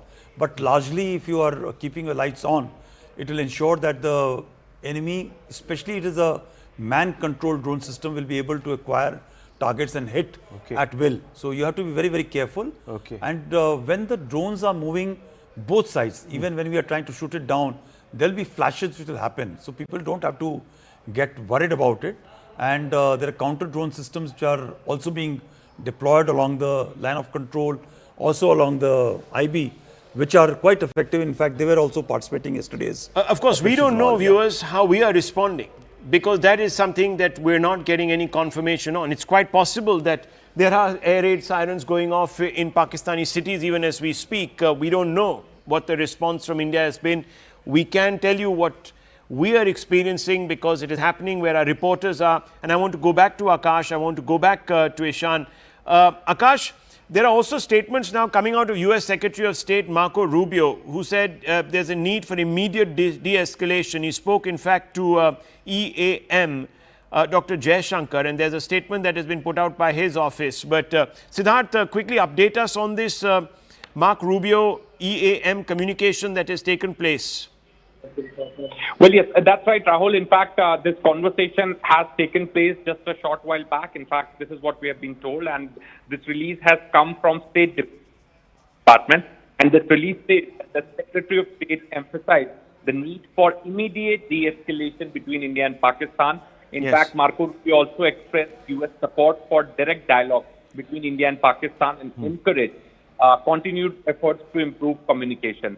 Marco Rubio also reiterated his condolences for the horrific terrorist attack in Pahalgam and reaffirmed the United States commitment to work with India. Perhaps this is the second phone call between Marco Rubio and EM S. Jaishankar. But clearly this escalation, this unlawful escalation from Pakistan is beginning to grab headlines world over. And remember, viewers, tomorrow the IMF is supposed to meet to decide on a new loan for Pakistan. I just hope that the Americans, instead of giving us a lecture about de-escalation and all that, get the IMF to stand down. We have, of course, an assistant director there who will also perhaps put that Indian point of view across. But we're also being called that the Raksha Mantri is meeting the service chiefs and the CDS. Akash Sharma has this news. Let me try and weave him into this. Akash, if you're there with us, RM meeting the service chiefs and the CDS. Sources are reporting this to you. Can you elaborate on this, please? Right. So this is not an ordinary time. We are at the verge of a war because Pakistan is clearly, trying to escalate the situation. Given the fact that we have seen that today in the morning, they tried, some locations, and now once again, these locations, in fact, military installations, and in fact, the civilian areas are being targeted. So definitely these service chiefs and in fact CDS, are meeting Rajnath Singh, Raksha Mantri, to decide on the strategy that they are going to opt now. In fact, sources are telling us that Raksha Mantri is in fact, meeting these service chiefs. CDS is also present, possibly to decide as to what is going to be next course of action. Rahul, we have seen that how Pahalgam was avenged, and it was categorically mentioned by India that we don't want any escalation, and that's the reason why we are not targeting any civilian infrastructure or the military infrastructure for that matter. Then you tried our, the air defense systems, and we destroyed your air defense systems. Now you are trying our civilian population and, in fact, the military infrastructure. Now, what is going to be the response? This is something that will be decided, in this meeting. Okay, we're also getting news that Indian infantry and artillery attacks on Sialkot, Bajwat sector, Pakistan, there seems to be Indian action also taking place on Pakistani soil. General Pandey, how do you assess this? What's going on here? So I think one is an artillery duel which will be happening is to destroy those places from where these attacks are being brought out, those gun areas and all. But in case the infantry is moving out, possibly to those locations from where we must have identified a suitable whatever is coming from that location, we need to neutralize that thing. That is for what the infantry must be moving out for limited action, possibly as of now. Okay. One can't actually fully comment upon it without knowing the entire picture. But this will be my assessment that there is a certain degree of physical maneuver which is not taking place. Okay, inputs coming in on this from Manoj Gupta. We're also being told that a large number of Pakistani handles viewers now spreading disinformation. After deniability in terror attacks by Lashkar-e-Toiba and Jaish, now Pakistan is creating deniability in drone and missile attacks also. Akash, they are denying that there are any attacks taking place on Indian soil. They are saying that all of these are staged by India, that these are false flag operations to do Indian drama, and that Indian forces are attacking Punjab and Kashmir and all of this. All this fake news is being peddled now by the Pakistanis to try and build in operational deniability. Akash. India is different in that way, you see, Rahul, because we are not Pakistan. We have got enough of capability to try and test our weapons, at places like Pokhran. And that's the reason why we cannot do that. And today, at this point in time, when we are reporting these drone attacks, so there is a clear indication that after getting frustrated from what happened, in the morning today, Pakistan is in fact, trying these tactics. In fact, drones and artillery was something that was in fact fired towards the civilian population and also the military infrastructure. Now we are learning that India is in fact taking action, and Manoj Gupta, our investigation editor, is reporting that how Indian infantry and artillery attack is there on Sialkot, and Pakistani army is responding to that particular attack. As of now, big update from the investigation editor Manoj Gupta that how Indian army is now in fact in action, and the infantry and the artillery is very much involved in this sort of attack on Pakistan. Well, viewers, this is now obviously moving towards an escalation in the direction of a full-blown conflict. Professor Brahma Chileni also joins us. How do you see this now, where we are at what notch are we on the escalation ladder? Are we close on the brink of war, brink of an all-out conflict? What's going on? Well, Operation Sindoor represents a paradigm shift in India's strategic posture toward Pakistan. As you know, that for decades, India allowed Pakistan to escape, at best with a slap on its wrist, for orchestrating cross-border terrorist attacks. So against that background, Operation Sindoor represents a dramatic shift, and it was expected that Operation Sindoor, involving military operations, would invite strong Pakistani reprisals. But that doesn't mean that Pakistan is ready for a full-fledged war. India might be ready for a full-fledged war, but Pakistan least wants to get dragged into a full-fledged war. In fact, it doesn't have the capacity, economic and military, to sustain even this kind of conflict with India for too long. So the advantage is with India. So why are they escalating then? Why are they constantly escalating in this illegal manner, which is disproportionate to even what India did, for example? That is the way they always respond. We shouldn't forget how they responded to a single airstrike at Balakot. They responded in a dramatic manner by sending a wave of warplanes into India's J&K, bombing an Indian military base, dropping bombs elsewhere. That was a very dramatic escalation by Pakistan. Unfortunately, we did not respond to that response of Pakistan. We allowed them to get away with that kind of response. And that's the reason why, partly, we are where we are today. But that's also the reason why Operation Sindoor, when it was planned, factored in all the scenarios involving Pakistani reprisals. And what Pakistan is doing this evening was clearly factored in. And that's the reason why we are seeing certain steps being taken, including declaring blackouts, preparing civilian populations, and mounting prompt counteractions against Pakistan. And I think that this will go on. In fact, we should expect Operation Sindoor to be taken to its logical conclusion. If it's not taken to its logical conclusion, then it will not be a success. We will not be able to end Pakistan's cross-border terrorism. Let's be clear, India will have to bear some costs. It'll have to bear some casualties too. There's no way India can actually end Pakistan's cross-border terrorism without taking risks.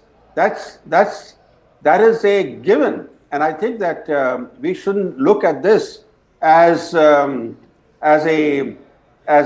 opening to a full-fledged war. No, I don't think this is an opening to a full-fledged war. But certainly it's a clearer opening to a more aggressive, proactive Indian posture. Okay, let me get in Group Captain Augustine Vinod. Group Captain, how are we assessing the Indian response? Obviously, the air defense systems are kicking in.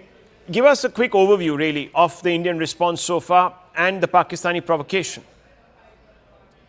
Absolutely. In fact, for the sake of viewers and us, it is important for us to understand the shape of things to come A and what is happening B. In our case, we went and attacked a viable terrorist target. Pakistan did not have, the often used word off-ramp to do some action in India and say that is it. They did not have a swift retort kind of action this time, because this time it was surgical strike, airstrike, and all combined together. So that time also, I think we were in the morning talking about it, and we said in hours to come, probably we'll be discussing about war, and that is what has happened. Because once they are, confused what to do, they will do exactly what they are doing right now. That's point number one. But Rahul, what is more important for us to understand is, if you don't call this a war, what will you call a war? So to me, this is nothing less than any war would be, because they have hit all. It's undeclared, but effectively it's a war. Yeah, absolutely. And in fact, weeks, months down the road, once we finish all this and when we discuss, we will, term it as a war. So right now, let's call the spade a spade and say it is a war, because they are hitting military targets. Unlike us, we did not hit the military targets. If we wanted to, we could have gone whole hog and finished off entire frontline fighter squadrons of theirs and fighter bases of theirs and called it a day. We did not do that. We did exactly what the Sindoor signifies. Okay. We took out only those people. Well, movement at 7 LKM. I'm just going to point out these visuals, viewers. This is 7 LKM. This is the Prime Minister's residence in Delhi. There's a lot of movement there, a lot of cars going in and out. You can see that's the exit. It exits onto the Lok Kalyan Marg. And there you go, viewers. That's cars going in and out. We've been told that the RM is also meeting the 3 service chiefs and the CDS. So there's a lot of confabulation going on in, of course, the decision-making circles, which is not unsurprising, given the fact that we have a system that we are grappling with, which is short of actually a declared war. That's what Group Captain is saying. Group Captain, obviously Indian forces are responding. We're also being told now that we're responding in the same manner.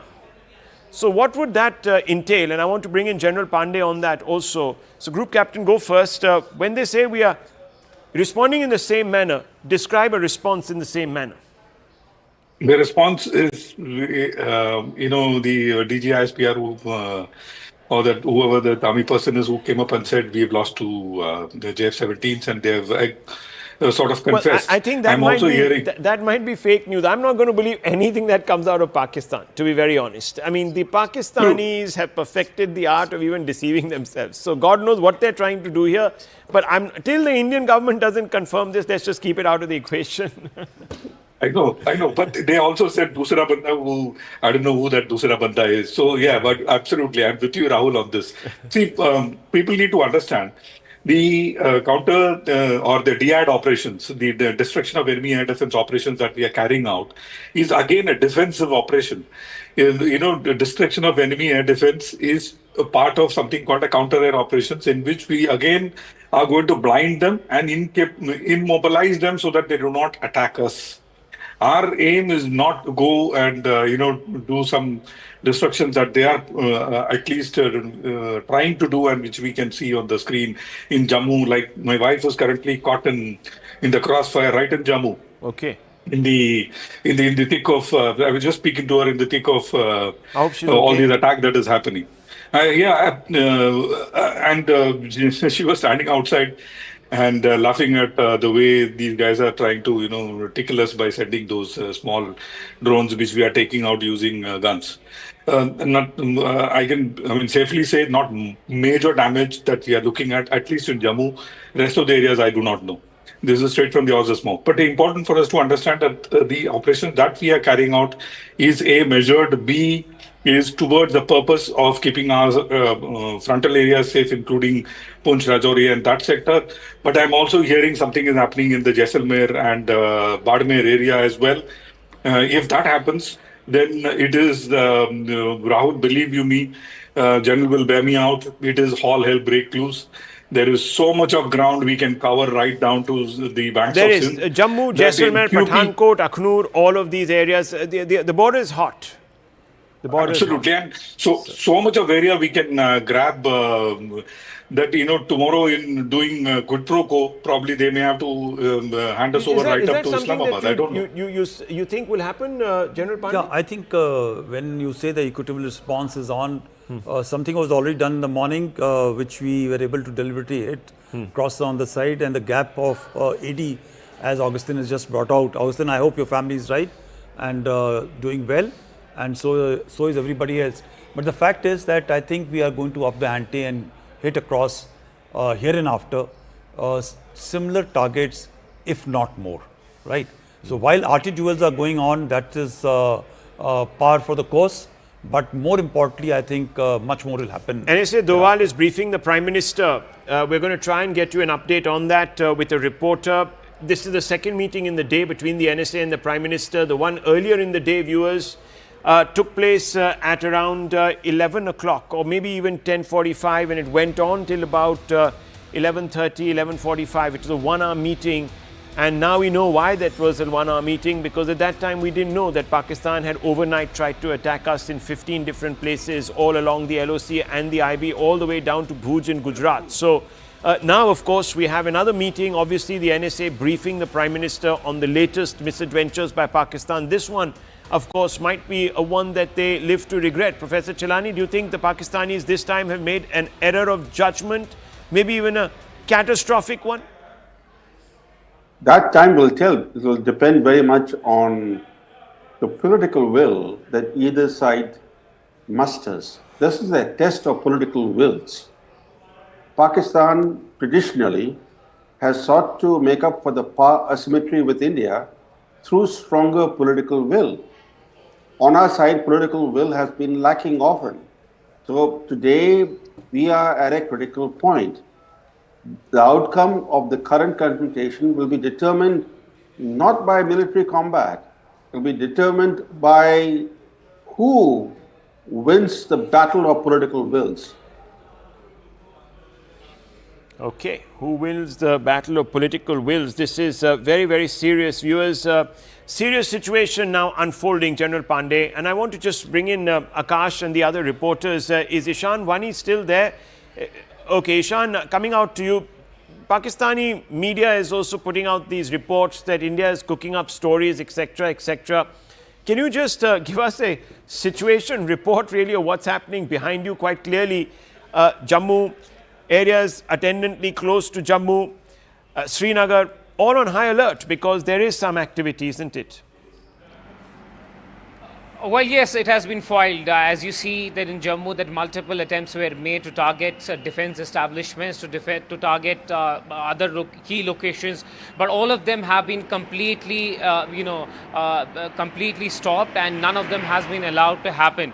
Even in Srinagar, it's completely dark. It's blackout right now, and as we speak, there are sirens being heard by certain residents in certain areas. But we have been also told that even in Kupwara, which is again a frontier district, there also sirens have been heard, apart from the artillery shelling which is going on across the line of control in Kashmir Valley at the moment. What we have been also given to understand that all the sensitive locations right now across Kashmir are on the highest readiness and alert, and to ensure that no drone is able to go through the defenses, the highest level of preparedness has been done. Be it the Srinagar airport, be the other key locations which we don't want to reveal right now given the sensitivity of the operations. But yes, the defense system is there prepared to deal with any sort of eventuality. There are imposed a possibility of drones coming towards Srinagar and attempting to hit actually certain parts and certain establishments, but the air defense system has been kept robust and they will not be allowed to hit any of these locations. Yes, it's true that there are drones which have tried to attack locations in Jammu, come from Pakistan. It's a very clear. Defense sources also saying that they tried to sneak in, but they were actually well aware about the possibility of this taking place, and that's why you're seeing that all of these videos where you see flares up, those are the systems trying to ensure that they're able to foil them before they target anyone or before they try to hit any location. It's completely dark. The traffic is very minimal. People are checking what's really happening, if there has been any attack. But let us also tell viewers that let's not listen to rumors. There are a lot of rumors floating around right now. Only listen to authentic news. There has been appeal made by the government multiple times that don't rely on WhatsApp forwards, don't rely on anything like this. There are advisories, follow them at the moment. It's the electricity across several important districts has been cut. It's completely dark in Srinagar, and in Jammu there is a befitting response that the Indian Army is giving. Okay, very quickly, stay on with me, Akash. Let me bring you into this. What's the latest from the ground? Any reports of any damage, or is all the damage being inflicted by Indian S4 air defense systems? Right, there is no report of any damage till now, Anand. In fact, Rahul, I'm sorry. And in fact, tactical air defense, is with Indian Army. We all know that how Indian Army, the AAD, Corps is very much responsible for the tactical, defense. And they have got Akash too, that is very much employed. So we are learning that till now there is no damage. And in fact, Indian Army has already started retaliation. There are, inputs coming from the Western Front as well. We are waiting for the confirmation, but there are inputs that Indian Army is retaliating and retaliating in the same manner. There is an input that in Jalandhar also there was, in fact, Jalandhar station was attempted, but it has been thwarted, and in fact, other places as well, several other places in Punjab too. There are attempts, but air defense system is very much there. Akash is there, MRSMs are there, and also we have S400 that you are talking about. Well, the DC of Jalandhar has come out and said, dear all, and he's addressing the public at large. He says, you're aware of what's going on, but this is the exact situation that we have practiced for in the last 3 days. Our armed forces is taking care of most of things, and they have neutralized most of the drones.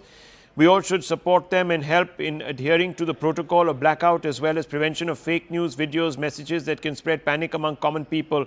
Civilian population is not being targeted as per official information, so please don't worry and be calm. General Saab, your quick input on what you're hearing, and I'll open this up to the group captain also. Yes. So like the perception continues to remain that they are trying to hit the military targets and try to maintain a certain degree of control on the escalatory ladder, which may not be very, very correct, because in Poonch yesterday they have actually killed more than 15 civilians, and they carried out hitting the civilian target. So very willy-nilly, it's not exactly the same that they are trying to restrict the escalation to only military installations. And I think this level of attack which they have expanded now in the night is quite higher than what was in the previous level. Is it signaling that okay, we want to leave at this high, or is it a lure and draw? But I will go with what Brahma What do you mean by lure and draw? Yeah, is possibly they are wanting us to bait out and come for this thing, because this whole thing has started with Pahalgam itself, of a baiting out system in which we have not baited out. We have tried to hit only those select target and started with non-escalatory manner from the first day onwards. But they're clearly baiting us out because that is the requirement of this present gentleman, Asim, not gentleman, I think he's a rogue. A radical rogue, Asim Munir. That is his requirement to survive. Yes. And the moment this whole thing opens up, which he knows will lead to destruction, but that will allow his legacy to continue. And I think that is where we are going, and the flurry of activity which is reported on our side is also indication of possibly something more of a red line being crossed. More than a red line being crossed. Group captain. I think a couple of things. I'm just picking up from what General talked about. See, in our scheme of things, we have always said that we want to stop it. And the onus, the ball was always in Pakistan's court. It was never in our court. Yes. Even today, Rahul, it is not in our court. It is still in Pakistan's court. But the problem is, A, decision dilemma. B, who's taking the decision in the higher echelons of Pakistan itself is in a very big question. We showed visuals where cars going in and out of the Prime Minister's residence, and we know for sure that in our case, it is the polity which takes the decision. In their case, polity is held by the nose by the Fauj, and Fauj takes the decision, and Fauj, believe you me, especially the Pakistan Fauj, is always trigger-happy kind of Fauj. Secondly, the decision taken at the top, not necessarily, and we have seen it in the past, Rahul, not necessarily are there too by their core commanders and their commanders down below. So it is possible that the core commanders have taken, in the case of Pakistan, a unilateral decision to do what they want to do, especially as I see across the Jammu sector as well as in the Rajasthan sector. So there are a lot of, one-upmanship. Who will succeed Munir? Those are a lot of such kind of chaos that exists in Pakistani Fauj. I would give about 30 to 40% of that reason also for this escalatory ladder to be breached. Well, the Integrated Defence Staff has issued a statement, General Saab, saying that there is a synergized retaliation. What does this mean? So the thing which is happening is that while Army is using the systems which are available to it in terms of drones, the loitering munitions, the other assets which are available to them, not only to attack but also the AD system which are deployed on the ground under control of the army has spread in terms of the one thing, viewers, there is a blackout. Yes, there is a blackout very, very, very obviously in a large number of cities along the LOC and the IB, but there is also a metaphorical blackout. We don't know how India is responding on the other side. We believe that there is a beginning of some sort of retaliation in full force, but we don't know. But what we are being told is that the threats have been neutralized by the army as per the SOP, that India has thwarted the attacks on military station Pathankot and Udhampur, and just about anywhere else. It's a synergized retaliation that has thwarted any military overtures from Pakistan, and we just heard the General break that down for us. SSP of the Union Territory of Chandigarh has said that Chandigarh will be observing a blackout until further orders. All are requested to switch off all lights and stay indoors. Why do we need to switch off our lights? In case people still don't understand the reason behind it. There are some people who say that, oh, you don't need to today because these are computers that guide missiles. They're already pre-fed with information. It's, it obviates all of that. So can you explain, please? So, so the pre-fed systems are extremely expensive, are required to be hitting targets which are equally expensive, and they are required to be put down. But there are a larger number, more than 90% equipment or the munitions in the arsenal which don't require those systems. They are dumb systems. Okay. The second is when you are operating a drone system in which it is a man-controlled system, man behind, and doesn't have certain degree of guidance system which is available. Right. It has to look for the targets. So you don't make it easier for them. Okay, a big statement coming out. First of all, viewers, another fact check. Inputs with respects to suicide attack by terrorists at Pathankot or Rajouri is completely false. So the Indian government putting that out for all of us.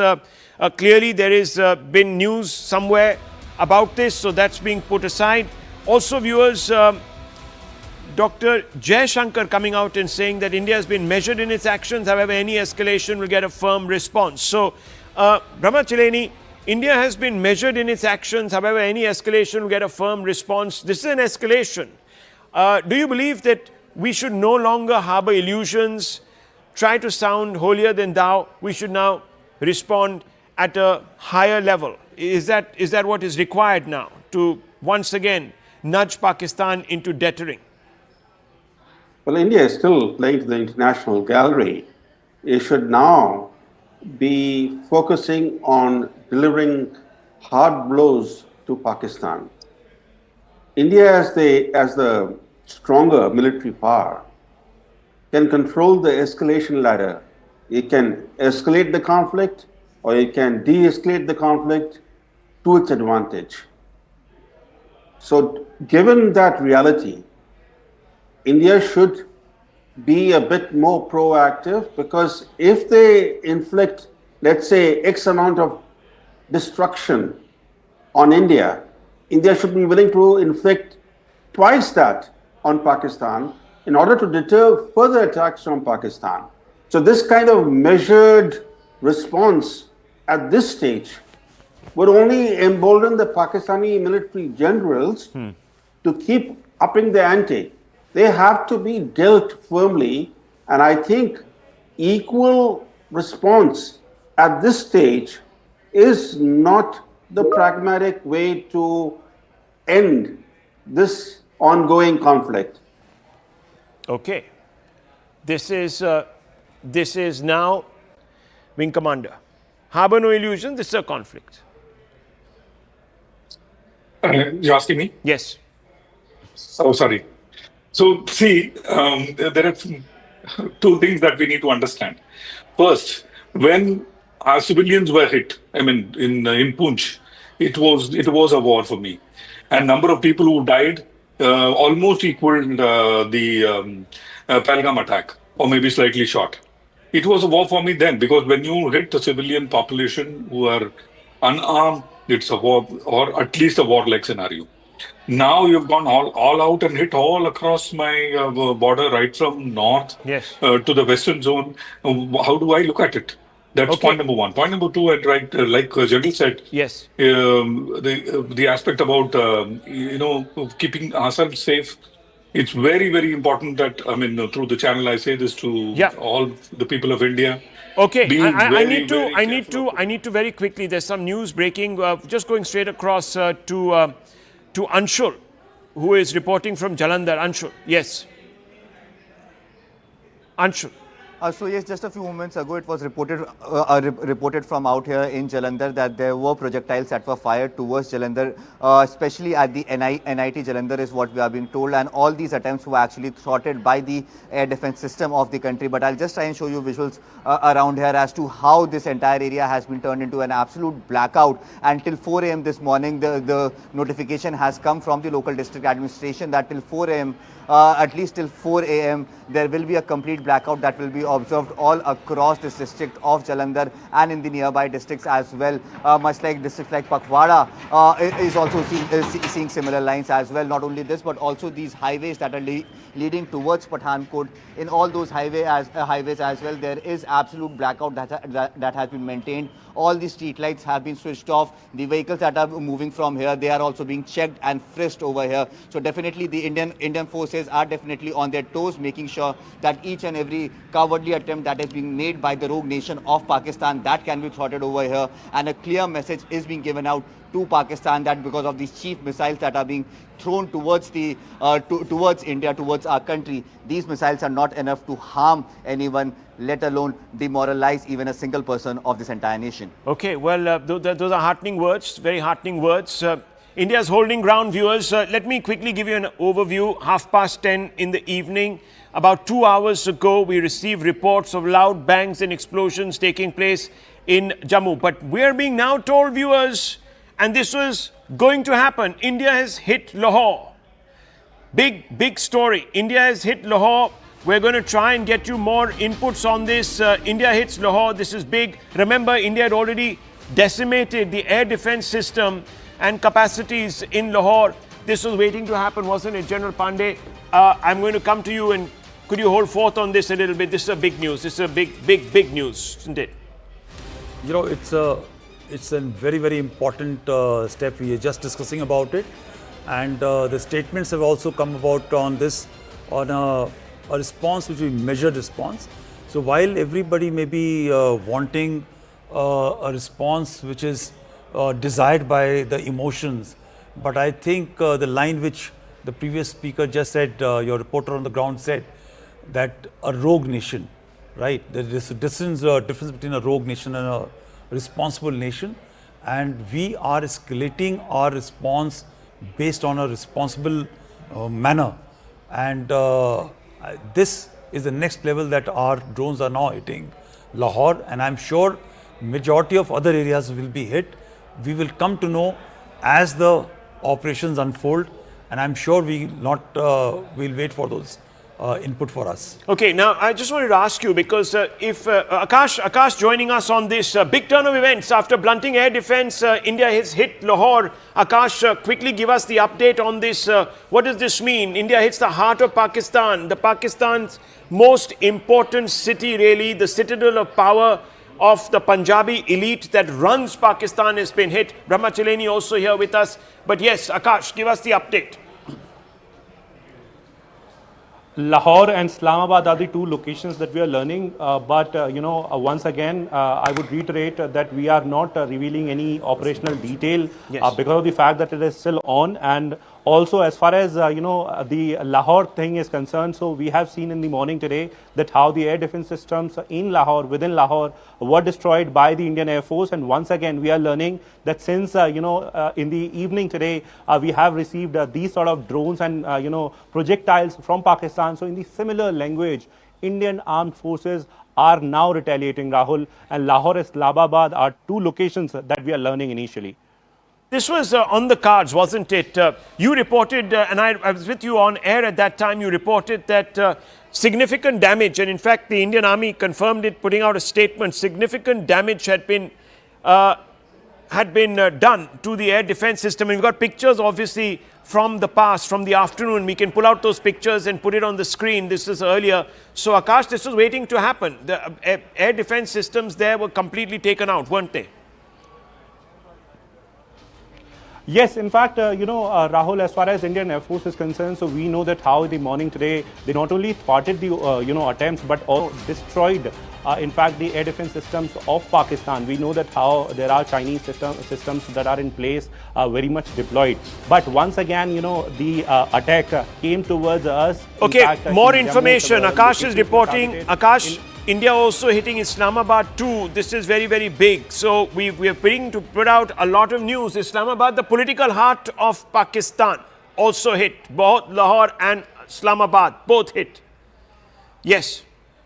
Elaborate, please. Exactly, Akash. and Rahul, I was stressing on the similar, language and the retaliation, and this is what we are learning, that Indian Army as of now, is retaliating in the similar manner. There is a clarification, no tank movement is happening, as there is a buzz about it on social media specifically. No tank movement, but yes, artillery is being fired, and in fact, we are learning that several locations are being targeted now in Pakistan as well. There are some sort of details that we of course cannot reveal, but yes, there are several locations for which we have got confirmation just a while back, and in fact, Indian Army at this point in time, and also the Indian Air Force, that is constantly thwarting all those, in fact, attempts that are, there to target the military establishment in Jalandhar, in other parts of Punjab, in Jammu, we have seen in Rajouri and Poonch, we know that how ceasefire violation is happening. At the LCA, different areas, we already know that how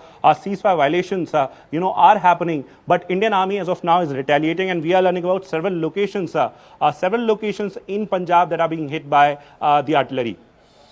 Okay, so this is important, General Pandey. Yeah. Symbolically, this is very important. Symbolically, is very important because Lahore is the heart and soul of, while Islamabad is the political capital, you get Rawalpindi as a military capital which controls the entire country, but Lahore is the most important feature, is the most important population center in entire Punjab, and hitting in Punjab, all these locations, is very, very symbolic. It is a seat of actually... All 3 seats are there. Yes, absolutely. Yeah. This is also the seat of Shehbaz Sharif. The Sharif family's influence originates from the heart of Punjab.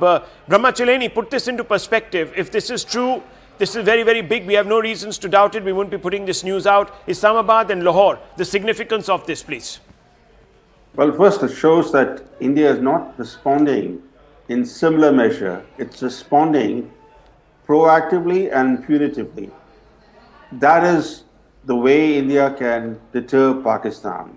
But more importantly, even though there are these artillery duels being reported, this has essentially become an air war where India has the the edge, because India's air power is superior to Pakistan's.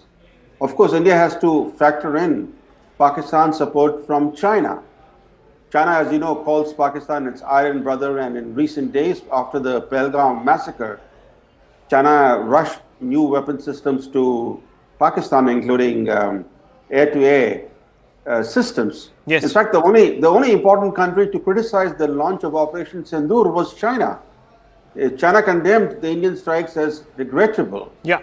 So today, as India mounts this offensive against Pakistan, it cannot lower its guard along the Indo-Tibetan frontier. So India actually is wedged between 2 nuclear-armed states. Both are revisionist powers. Okay, well, of course, that's a whole different ball game, and the level of escalation, of course, then is dramatically higher.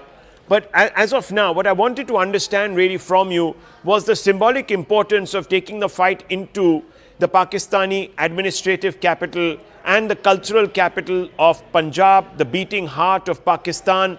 It is, viewers, let me tell you, symbolically the most important step, because Lahore notionally is the seat of the Pakistani elite, the Punjabi elite that controls all of Pakistan. Its writ runs across not just parliament, all organs of the state, including the courts, the military, and of course in Islamabad you have the seat of governance. So this is very big, isn't it, Brahmachaleni? From an escalation point of view, you're right to say this is dramatic escalation by India. What do you think is going to be the response, General Pandey? I mean, a capital city. Now, if you want to go, will Pakistan go and ramp it up? Will they come deeper in? What's going to happen? So, we are handing options for the Pakistani system establishment to think over what they are going to do. Okay. There's a very copybook, very, I think this I have never seen or heard in any of the wars which has, or conflicts which have come about, where the escalatory ladder is under control. Right? And you just see the nuanced difference between each and every strike which is happening. Compliments to the leadership which is coordinating all this, that you first get hit in Pahalgam, you respond to a terrorist, you tell the world, we are responsible, check the rogue guy. And we're giving him plenty of time. Plenty of time. He comes back with something, we go back again, a little level up, that yes, we don't want this to happen. You try to hit our military system, and I think the previous speaker said very clearly, once you cross the IB and LC and try and hit across, even if we have brought down your systems, that is still an act of aggression. And therefore you go back and tell them that we can breach and hit.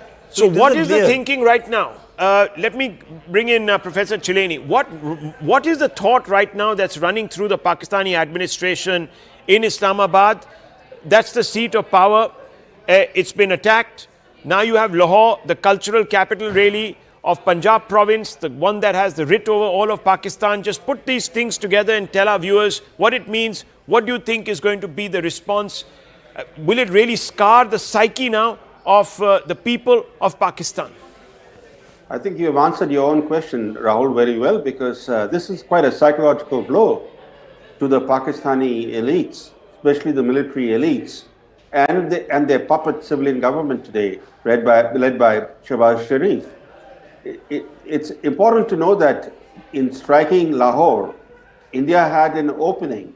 After taking out the air defense system in Lahore, the field was open for India to launch strikes on Lahore.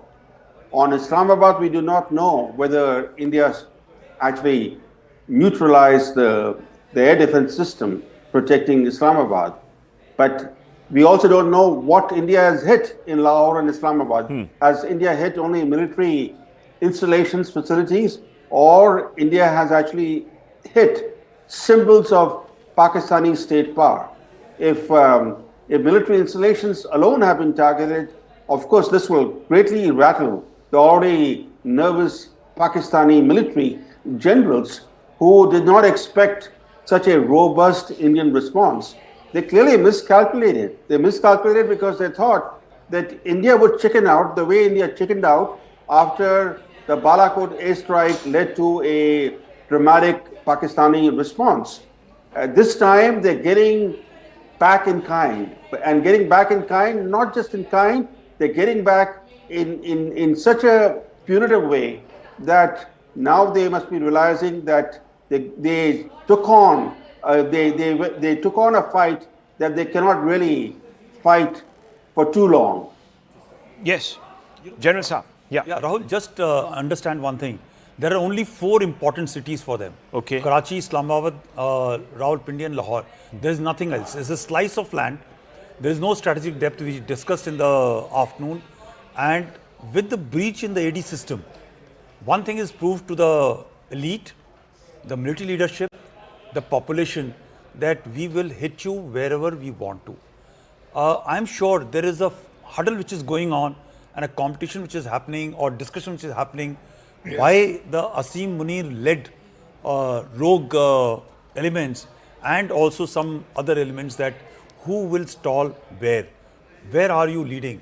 I'm sure they must be reaching out like Nawaz Sharif did, dialing, while it's too early to say, right? But there is a time where they will have to start looking at which point they need to pull back, because it is clear signal to them that we are going to keep on escalating till the time your behavior doesn't change. Their behavior is not going to change. The strategic orientation will not change for not using terrorism as a state tool, as a state policy to use terror as a tool. That will not change. Yeah, exactly. But the fact is that the current system, current escalation ladder, yes, they will have to start looking very, very critically that where we are going to stop and how we are going to stop. So the off-ramp you're talking about, and also face saver, because now General Munir needs one, doesn't it, Group Captain? He needs a face saver. That's the one thing he needs. Now, we are not giving him that face saver. We gave him the opportunity to go off-ramp. We said after our first number of strikes that, look, we've only targeted terror infrastructure. Don't take the next step. He thought, India ain't going to take this too far. And now we've reached Islamabad, Lahore. Of course, albeit we don't know, maybe it was just an attack, maybe it's all been thwarted, but clearly the same sort of tension that has been ringing out in Indian cities where your wife is, for example, in Jammu, is now gripping Islamabad and Lahore, and that says a lot. Yeah. See, Rahul, Yes. give me a minute. Yeah. Give me a minute to explain the offensive part Yes. that we are doing. Yes. For the sake of viewers and for the sake of us who are sitting and discussing this. Yeah. See, there is an aspect in air war called selection and maintenance of aim. In our case, it was very, very clear that we selected an aim which was Lahore. We maintained that aim, and we did it exactly as per the copybook style. We first took out the AD radars, we softened up the area there. Now it is just, Rahul, mark my words, it is just a matter of time. We will probably be sitting on the outskirts of Lahore.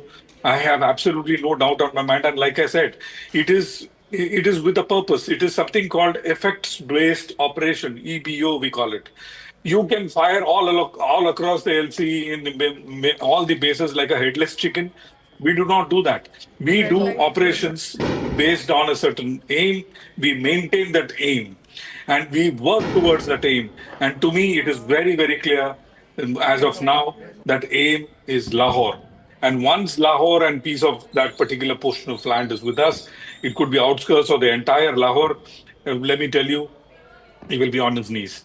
And probably it will be another General Niazi for him signing, peace accord with us or surrender. Let's not with get us. ahead of ourselves. Of course, that is probably the aim, and that should be the aim, and India is going to not leave anything unturned this time. Remember, viewers, in the run-up to this, and General Sivach is here and he'll bear me out on this. General Sivach, in the run-up to this, India has been saying that one day POK will be got back. We will get back POK. Now, this is what has been said. Now, look, viewers, early days, let's not get ahead of ourselves, but General Sivach, it's important to take note that a very symbolic shift has taken place tonight.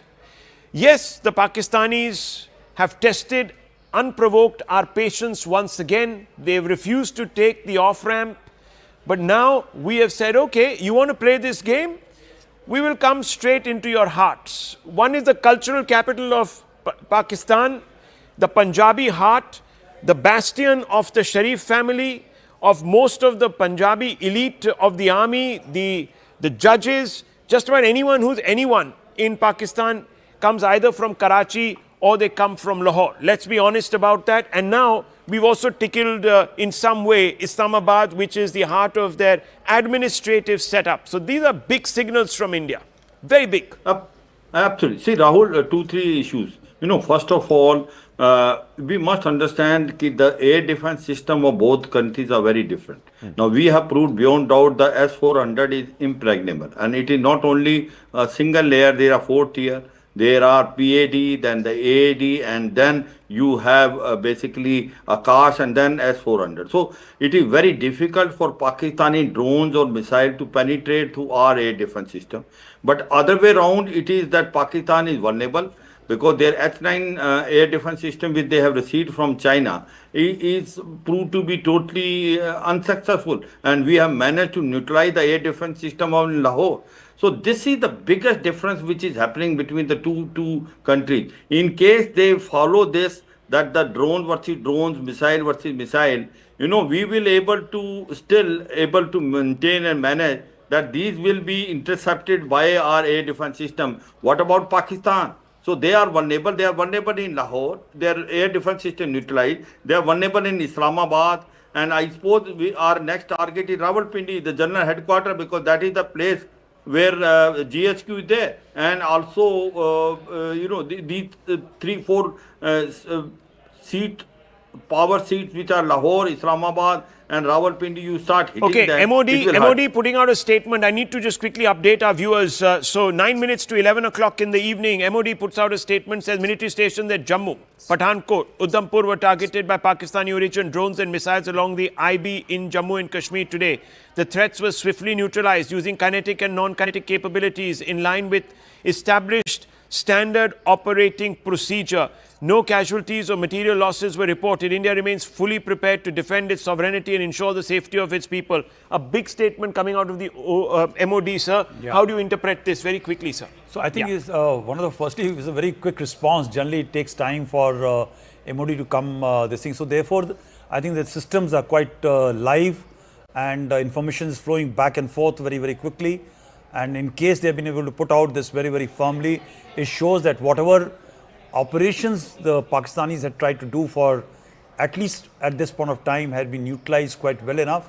And as it was said very clearly, that is a synergized effort to ensure that whatever targeting was being done has been put down. So all the Air Force missiles were attacked have been taken away by the Air Force.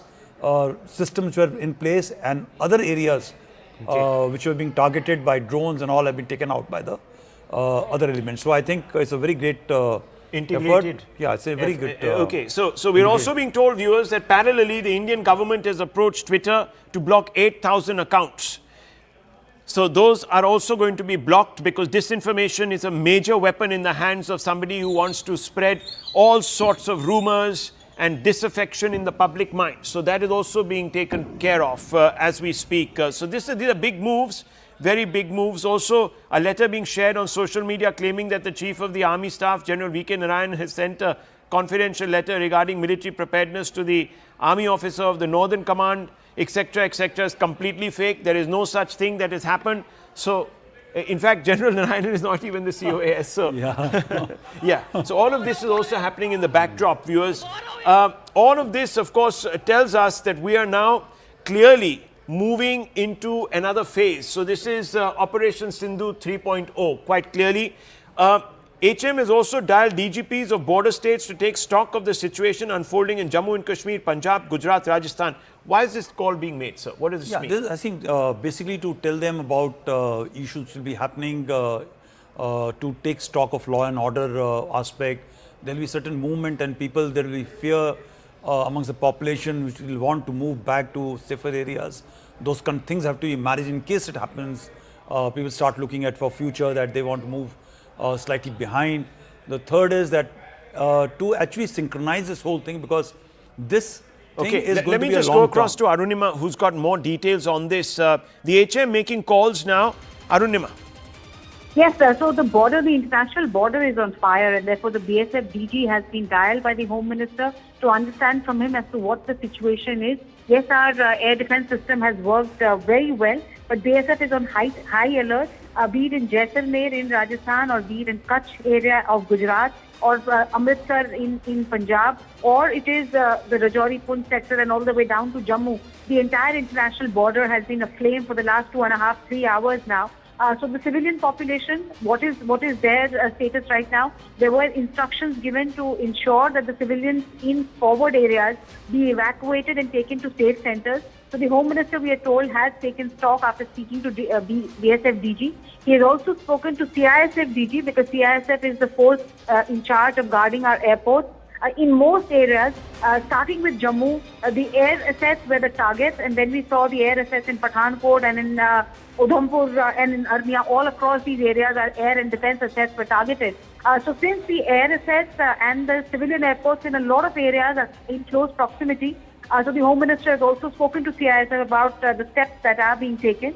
Not just that, the DGPs of the border states, so Jammu and Kashmir, Punjab, Rajasthan, Gujarat, amongst others, their DGPs are constantly being spoken to by the Home Minister to try and figure out the situation in their respective areas and what more can be done as far as internal security is concerned. Okay, NOTAM also has been issued, viewers, across a large number of airports. So Chandigarh, Srinagar, Amritsar, Ludhiana, Bhantar, Kishangarh, Patiala, Shimla, Kangra, Gaggal, Bhatinda, Jaisalmer, and these are pictures coming in from Uri right now. Uri was also the place where a large number of shelling was taking place on the first night, the CFV. Just talk us through this, General Saab. What's going on? Yeah, so what you can hear is totally the rocket attacks, and this is what you can see. The visual is of firing of direct firing guns, and also a lot of artillery activity. This is very clearly you can make out this is a firing of direct small arms weapon, which is being fired in the line of control. Okay, right? So this is a localized... It's a localized effort, and the flashes which you can see is possibly of mortars, and at the very most it may be of artillery, but what I can make out from the now from the visual is about mortars only. Okay, so about 24 NOTAM has been issued across about 24 airspaces, airports from Leh, Jammu, Mundra, Jamnagar, Hirasar, which is Rajkot, Porbandar, Keshod, Kandla, Bhuj. Bhuj, of course, was in the news. So these are pictures that are coming straight out of Uri, deferred live visuals, and you can see those mortars you are saying. These are the flat ones which you are seeing is the flat trajectory weapons, which are direct firing weapons, maybe MMGs and HMGs which are firing. That is the sound which is coming off. These are burst fires. Right. But otherwise, the flashes which you are seeing are essentially of what do you call These are rockets being fired. Rockets being fired. Okay, and the flashes are. The flashes are of the basically rockets motors, exploding. motors as well, and these are the rockets and missiles which are exploding. They're all direct firing weapons which are happening. Okay. Well, viewers, this is big news coming through. Big news coming through of a potential escalation in this entire effort. We're about 2 minutes to 11 o'clock. We can confirm that both Lahore and Islamabad have received a tap from the Indian military. So this is a big escalation. Forces are on high alert. The Indian forces counter Pakistan firing even at Uri in Jammu and Kashmir. Pictures are coming from Uri also. Jammu, Jaisalmer, Akhnur, Pathankot Air Base all have seen action this evening. But all of it has been thwarted. God's been kind. And of course, the military has been high alert, very professional, and has been able to stop everything that the Pakistanis have thrown at us. General Sivach, your quick assessment of the situation that's unfolding. You know, one thing is there, Rahul, the situation is fast developing. It was not anticipated that things will happen so very fast. No doubt about it, Pakistan is trying its all arsenal which is there with that. It is trying to now basically send number of drones. It starts also doing firing, active firing, both on the line of control as well on the international border. You see, line of control firing is not very uncommon. It used to be common once upon a time before 2021. And once I commanded a brigade in Machal, I remember that it used to be usual, but not in international border. But now international border has also become very, very active. No, that is one thing. And second thing is that the area completely starting from, you can say from J&K down up till Gujarat, you find the activity taking place everywhere. So therefore, you can't be taking any chance. There's a blackout everywhere. The drones have been seen coming not only in Punjab or J&K, they have been also seen possibly in Rajasthan and also in Gujarat. So it is on high alert. But at the same time, one has to tell to a countryman what we are responding is far more than what Pakistan can, because there is a difference in what they have and what we have. And I don't think they can sustain for too long, because after all, if you have got a drones or you have got a missile, they cannot be endless. There is a quantum which is there available with you.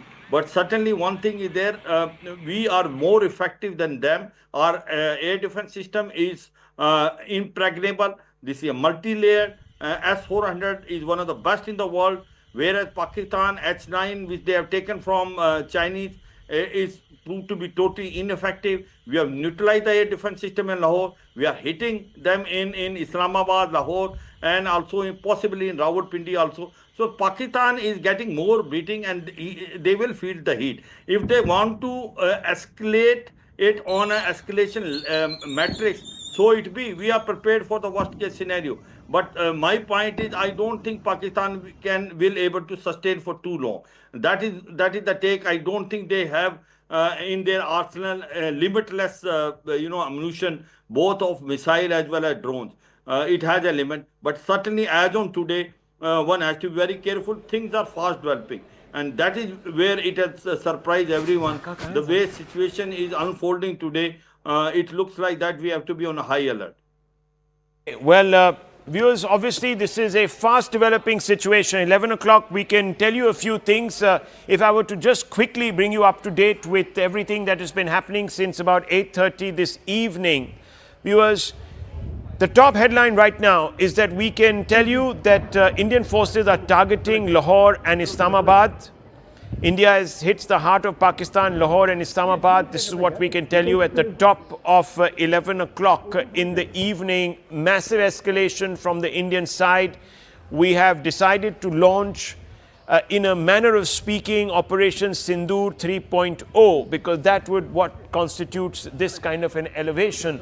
Also, viewers, since 8:30, there has been a lot of shelling, a lot of activity along the LOC, in areas such as Rajouri, in areas such as Uri, in Pathankot, pretty much a large part of Jammu. Srinagar also, they are saying, has been affected, all the way down to Jaisalmer. We are being told that there has been activity. However, Pakistani projectiles, about 12 of them, and missiles have been shot down by the S-400 air defense system. We also know that there have been no casualties, at least on the Indian side, because everything, drones and every other thing that the Pakistanis have thrown at us have been neutralized. I can't confirm other big news related to losses that the Pakistanis might have suffered, because we cannot at this moment confirm all of that, but it's a lot of talk about the Pakistanis having taken a big hit. So big news that has been developing, General Saab. This constitutes now a different phase in this entire action, doesn't it? Yeah, so this is, as you started this thing by saying that 2 days we have succeeded in what we wanted to achieve. And I think this one of the minor offenses, I'll say, which has come about, we have again been able to thwart this thing, and those news which you are discussing and we are talking about, if it comes true, it will be a very, very big, again a very major event which will happen. We'll see how it unfolds and how it comes out. But what is looking as of now is something akin to a Star Wars fight which is on. A fight which will be, which will try and avoid boots on ground to cross line, and it will be from ceasefire violations to the duels, from small arms to artillery to missiles, and ranging up to drones and long range missiles. Something which we have seen in other parts of the country happening, and it's likely to continue in the similar manner for some time to come, till the time that threshold is crossed in terms of a major hit which will take place, in which the boots on ground will move. And that will be, for me as a military professional, I'm telling you, like everybody will say that the day Pahalgam happened, it was declaration of war, but for me the day the boots cross ground, that will be the time when a transition from a very low level conflict which is happening today will transform into a full-fledged war. And let's hope, if it happens, then it's bad news for Pakistan. Its demise is going to happen. If they are smart, they will avoid this situation to come about, and they will try and de-escalate as far as possible, because India has shown one thing, that from zero escalation we have got answers for each and every level of escalation which can be taken to the last end, right? So Okay. we are willing to escalate. Yes, we are willing to escalate. This is big news. Akash, look, there are various reports that are now coming through, and there is, of course, an Airport Authority of India advisory that has been put out also for passengers traveling to come earlier to the airports, at least 3 hours in advance. But that's not really the reason why we're speaking to you, because we've got confirmation now, and we can break this news report, that an F-16 has been downed. Amit Bhatt of News 18 Rajasthan has confirmed that an F-16 has been shot down. Now, very quickly, Akash, can you update us on this? The report of F-16 is concerned, so I have no confirmation. But yes, you rightly pointed out, our colleague is confirming. I'm also learning about one individual, possibly the pilot, who has been apprehended, and in fact, has been caught by the locals there. But Indian Air Force will go with the version of Indian Air Force, Rahul. Indian Air Force is just checking, the truth in the whole case, in the entire matter. Whether or not the F-16 has been downed, it will, of course, be known to us in some time from now. But definitely, a number of things are happening simultaneously, Rahul, and, operational details are something that we have been asked to, hold for a while. Because as of now, Indian Army is retaliating. We know that how Indian Air Force, the air defense system is very much working, and they have been retaliating too. We know, and in fact, we are learning about several sort of developments that are happening at the line of control, where in Kutwara we are learning about specifically about the artillery fire and in fact the retaliation that is going on in the western front as well, in Punjab and Rajasthan. We have been learning about several sort of attempts from drone, but all of these attempts have been in fact thwarted, and F-16 is something that is coming from western front only, western border only. So we are waiting for an official confirmation for F-16, not just the plane, the downing of the plane, but also the pilot, because we have been learning that one individual who is possibly the pilot of one F-16 of Pakistan, has been apprehended and has been caught by the locals there. Well, the MOD sources now seem to be confirming this, that F-16 downed by the Indian forces and that the pilot has been, in fact, apprehended. We're not going to tell you, viewers, where it is because that's obviously sensitive. We don't want that pilot to be harmed in any way. Sometimes if we give away the destination or the location, Pakistan might want to try and neutralize and lose, and that will make us lose the advantage. So we're not going to give away the area, but General, what do you make of this? A significant change? Yeah, so there's a one very major impact of this F-16 being downed.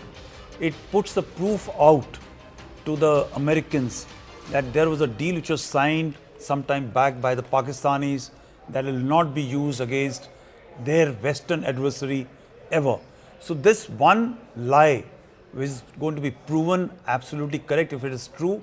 And the second lie which was shown by your channel today, that the terrorists were being given state honors led by a US designated terrorist.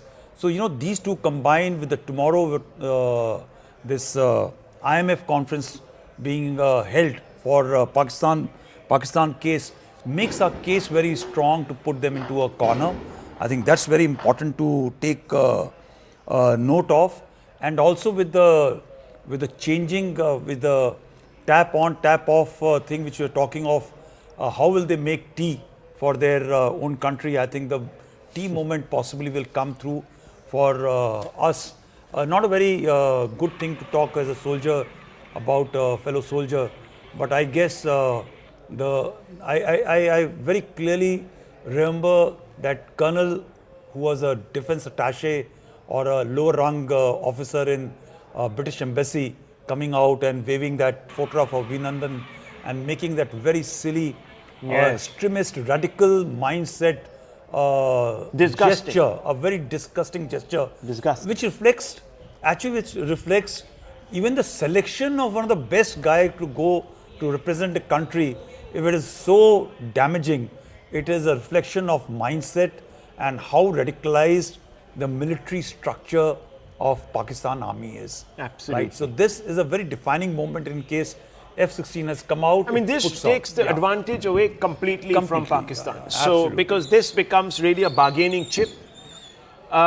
It really still our hands. If you remember, when Abhinandan fell into Pakistani hands, basically we had to de-escalate completely the entire focus of the operation, the direction of the war. And I know that various, and Group Captain, you'd probably bear me out on this, that I know that fatalities, casualties, these kind of exigencies are built into game scenarios. So I'm sure the level that we are at, it would take a little bit more for this to really take or have a decisive impact on Pakistan's strategies, but still it will begin to weigh on the strategic the strategic ecosystem in Pakistan when they are thinking of the next step. Also, before you comment on that, just a very quick one, PIB fact check putting out the fact that a Fidaiin attack on an army brigade in Rajouri, Jammu and Kashmir is fake news.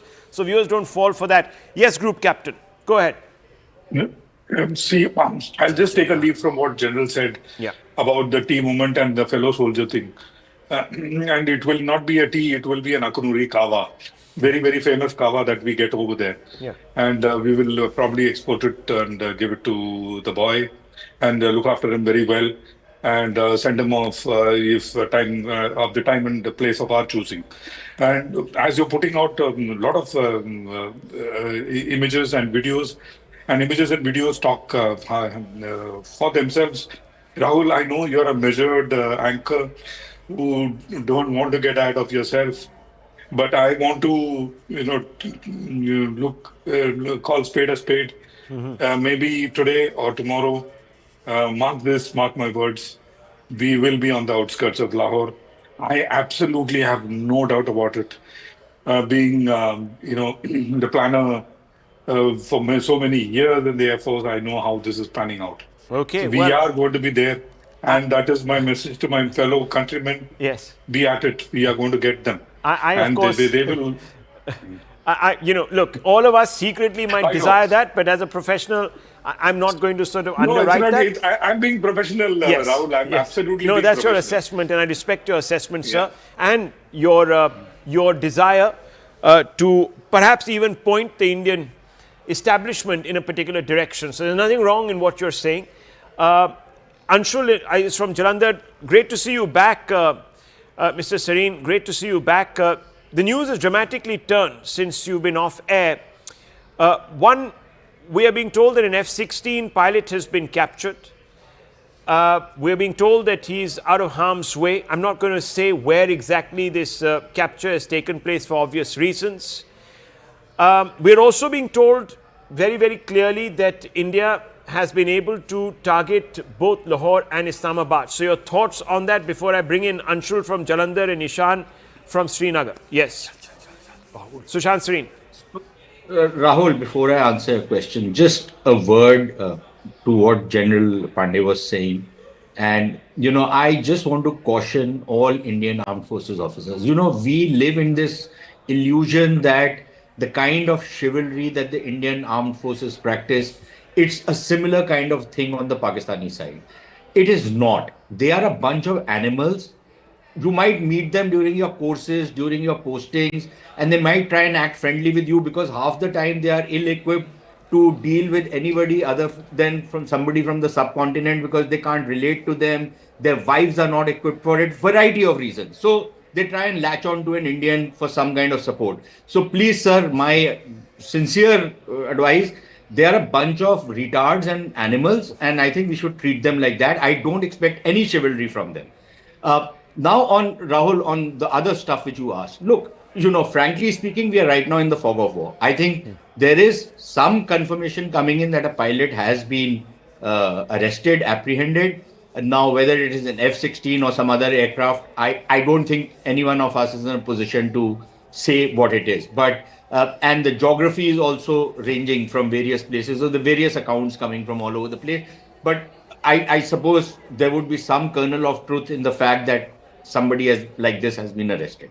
On the attacks on Lahore and Islamabad, I would wait for official confirmation or something much more solid before I was to say that whether we've actually launched those attacks or not. I would not be surprised if we have, because very clearly at various levels of the government, it has been made extremely clear that if the Pakistanis are going to up the ante, the Indians are not going to back down.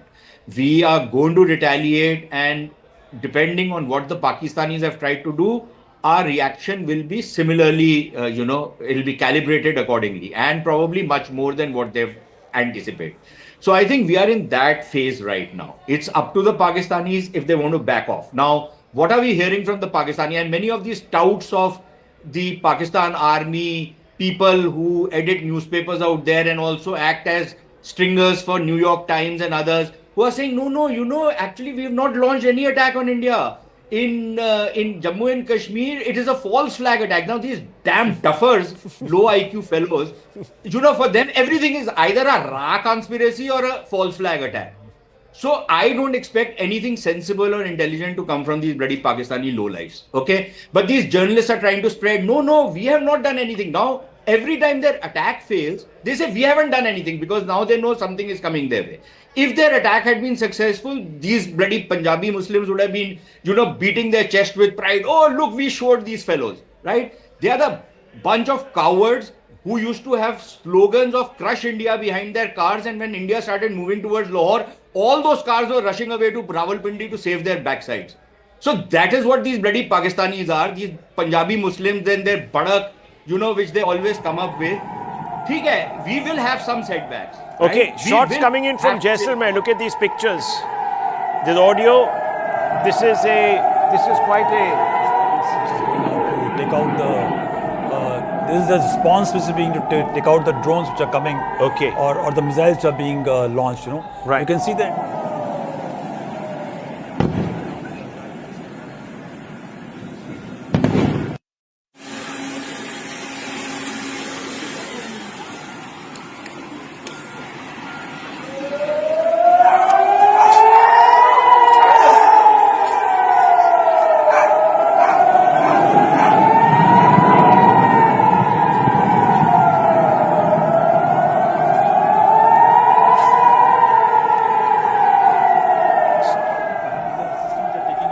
Okay. incoming missiles, incoming drones, or whatever the Pakistanis are throwing at us by the way of offensive capacities. And these are our air defense retaliation. The ones which came from below are the ones retaliation. I see. And you can see they are taking them out, you know. It's quite clearly a masked kind of an attack which is coming on to Jaisalmer. It's a very, very aptly explained. Okay. There you go. Dramatic visuals of the Indian response, viewers, to what is the incoming from Pakistan clearly. Sushant Sareen, yes, you were talking at length really about the Pakistani posture, but just for a moment indulge us. If it is true that a Pakistani pilot has been captured, doesn't that sort of dramatically shift this entire focus then of the response, the Pakistani strategy, etc.? It will definitely, deal a big blow to their ego, especially when we have footage of giving them tea, because these lowlifes have been trying to insult an armed forces officer from the Indian side for 5 years by saying that, okay, fine, we've got tea ready. So my question is, I wish our tea is also ready, and it's original tea. It's not imported from Kenya or some other place, from some third country. It's our tea which we are going to shove down his bloody throat.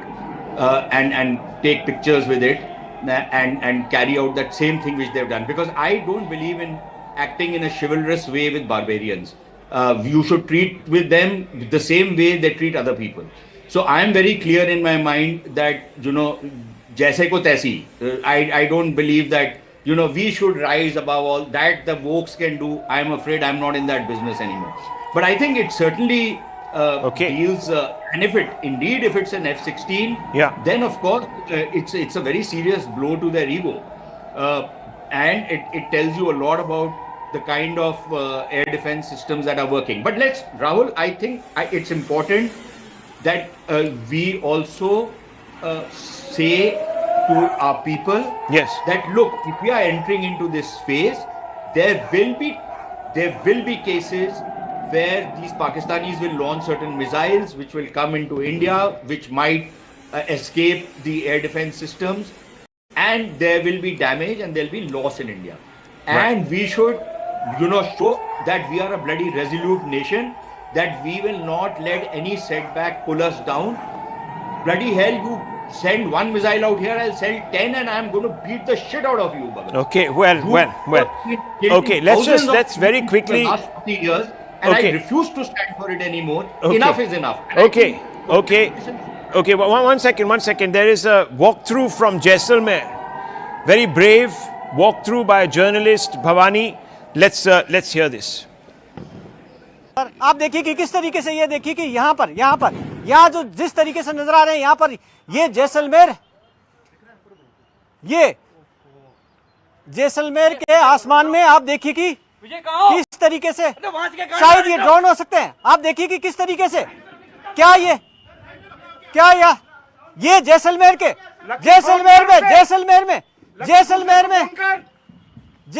में आप देखिए कि किस तरीके से यहाँ पर लगता है शायद ड्रोन है, ये ड्रोन अटैक की कोशिश है, ऐसा लग रहा है। कहीं न कहीं लग रहा है जिस तरीके से धमाके हो रहे हैं यहाँ पर, ये तस्वीरें अपने आप में न्यूज़ 18 इंडिया के कैमरे से देखिएगा आप किस तरीके से लगातार एक के बाद एक, ये देखिए कि ये जैसलमेर में शायद लगता है लगातार फायरिंग हो रही है। देखिए कि ये गन शॉट फायरिंग है। अब देखिए कि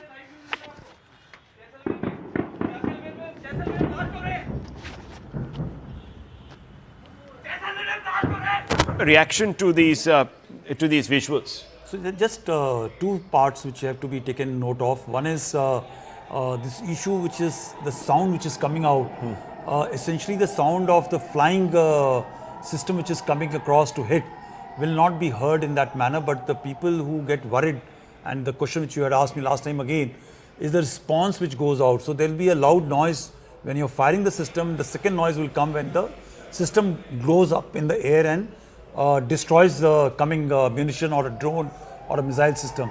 The second is very clearly from the visual which you can see that the lights are lit up. My message through your channel to everybody is that the times are not very, very apt for people not to listen to the advisory which is coming from the government. In the night, you need to take care, especially if you are around military bases, along places where airports are there, air force bases are there, military installations are there, for the purpose of your own good and also for the good of the military installations which are in a proximity. Is important to follow the instructions which are being given by the government by the local government and administration till the time this issue lasts. I just thought I'll give this message. No, this is very important. But just quickly describe these pictures as captured by our reporter as well as the other picture that we just saw from Jaisalmer. You just saw two things happening. You saw red lights which are flashing. They were possibly the swarm drones kind of thing which are coming for hitting the Air Force base which is in the proximity of Jaisalmer. And the response which you saw, which was emanating from the ground, was the anti-missile system, anti-drone system, which were going up in the air and destroying through proximity fuses. And you saw very clearly, you can now see one of the response coming up in the air on the screen to take out what is an incoming munition to hit the targets. Okay. Viewers, also, of course, very quickly, the MOD has put out a statement. As I said, military stations at Jammu, Pathankot, Udhampur were targeted by Pakistani origin drones. And, of course, in Jaisalmer, another sector. Now, General Saab, where would the Pakistanis have been targeting Jaisalmer from? Yeah. Could you explain it to our... Would it have to be from a sector opposite Jaisalmer on their side of the border, or could it be from somewhere else? So they will be having drone systems and the munition systems which can be launched quite from the depth because Jaisalmer itself, if I'm not wrong, is about 50 odd kilometers from the IB, and even if they are launching from about 50 kilometers inside, they will have they got systems which can reach out these distances and try and hit the Jaisalmer airport. The second option is that they could have these systems can also be launched by airplanes, fighter aircraft from the aircrafts which can be flying in the proximity of IB, well within their own sectors. But in case we are listening to this thing of F-16 having been down, that means they must have come slightly more closer to the international border, and therefore they have been downed. I must also tell you, the moment such a thing happens, the relevance of IB goes off, right? So it's a very, very tricky time for the Pakistanis when they have crossed and violated the IB like this. A group captain. Yes, you wanted to make a point. Yeah. Yeah, quickly. I've served in this area for a long time, Rahul. No rockets or artillery shells can reach Jaisalmer. Jaisalmer is quite deep inside. To me, it appears that it is an air-launched versions of some kind of weapon. Like you correctly said, aeroplanes have breached the border and come inside.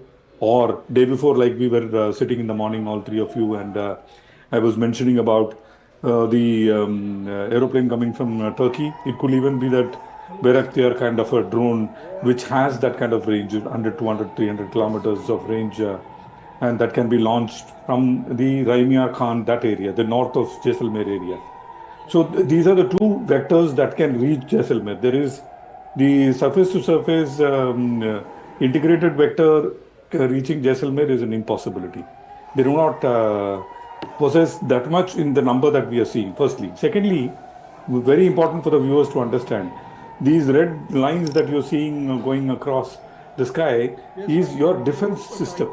So if there is one target that is coming in, you will see thousands of them going towards that one target. It could well be just one drone that is coming in, and you're trying to take it out using the close-in weapon systems and other RACAC guns, which is placed all across the air bases.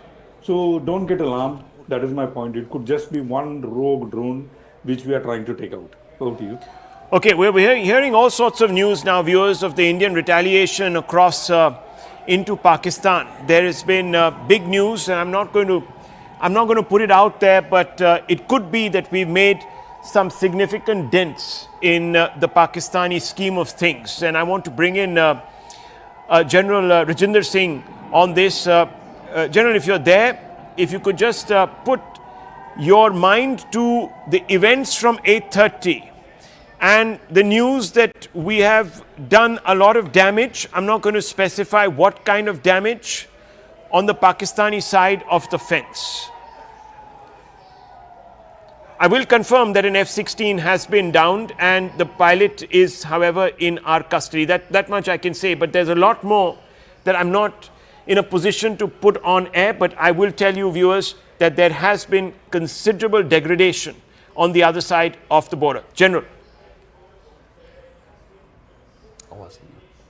I think you're on mute, sir. If you could just unmute yourself. Yeah, there you go. That's right. Thank you. Go ahead. Can you hear me Yes, properly? I can. Absolutely. Go ahead. Yeah. Ever since Pakistan made the mistake of trying to strike some of our military stations and the Air Force stations, I think they were under the impression that we are going to keep quiet, which did not happen. Our forces were ready. They had already contingency plans which had been made, and they struck them very hard. Now, Pakistan still did not. It seems that they were still not satisfied, and they tried to strike us again tonight, early at night.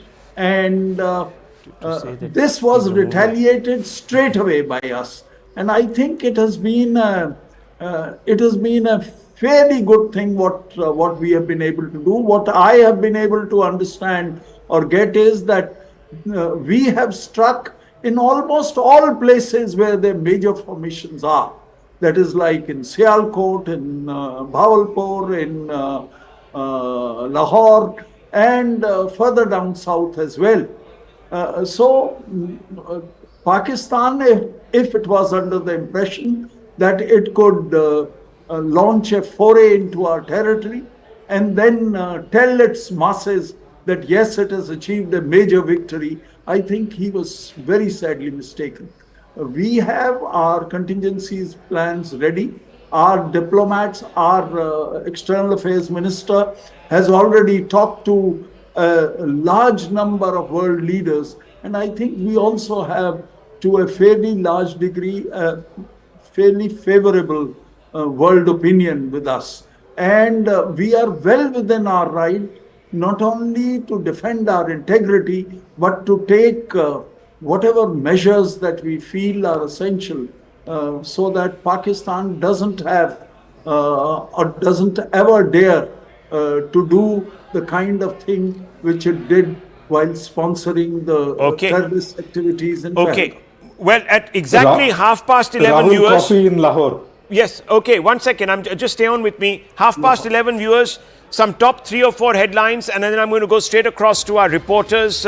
Forces struck Lahore, Rawalpindi, and Islamabad, viewers. This is getting bigger. Now more news is trickling out of the Indian response. We're also being told that an F-16 was down, possibly more craft of Pakistan, other munitions, ADS systems have been degraded. There is a lot of news which I'm not going to put out. I'm going to hold back because I'm waiting for absolute confirmation from at least 3 sources. 2 sources have told us all attempts by Pakistan to hit India at various different places in Jammu, in Kashmir, in Rajasthan have been thwarted.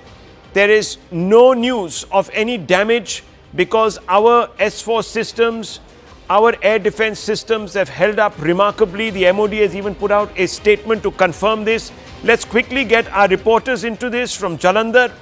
We also have Siddhant from New Delhi, Akash from Srinagar, and also Ishan from Srinagar. Let's just go out to all of them and get a sense. Anshu, let me begin with you first. Jalandhar in the news this evening, very early on. What's the scene on the ground there? Well, yes, right when this entire attack was started by Pakistan, at that point in time, there was Jalandhar was one of the centers where several projectiles were launched, and at that point in time, the air defense systems of the Indian Defence Forces actually came came to the fore and made sure that not even a single projectile was able to land anywhere in Jalandhar. And now over here, I'll just try and show you in the frame right behind me, a blackout has already been announced, and now people are sleeping absolutely peacefully. Unlike Pakistan, where the common people are actually running from pillar to post to get some sort of a help either from their army or from the local police. But yes, over here, out here in Jalandhar, everything is absolutely peaceful. People are sleeping absolutely peacefully. Blackout has been announced till 4 a.m. tomorrow. These blackouts will be put up as precautionary measures. One thing is very sure, that the entire nation is at this point in time very confident on their armed forces, and that is why we are seeing such peace that is prevailing out here after initial attempts that were made by Pakistan to somewhere or the other hurt Jalandhar by throwing projectiles, by launching projectiles towards Jalandhar. But yes, defense forces have actually gone ahead and made sure that each and every projectile that was thrown over here, that was actually thwarted in midair itself, and hence there has been absolutely no loss to life and property till now, especially in this district of Jalandhar. Well, top government sources telling us that Indian attack in Rawalpindi, Islamabad, Lahore by loitering ammunition and major explosions have been reported. So clearly, this has been an escalation of dramatic proportions. Siddhant also there with us. Akash, if you can update us, some projectiles successfully intercepted midair near Jammu airport. Great job by our armed forces. This is being put out by Jammu police. Always with you is the logo. Please avoid live coverage. It serves the objective of adversary. Please follow directions of police and local administration. Akash, quickly update us on all these news developments that are coming through now. Starting from 8 p.m., we have seen a number of developments, Rahul.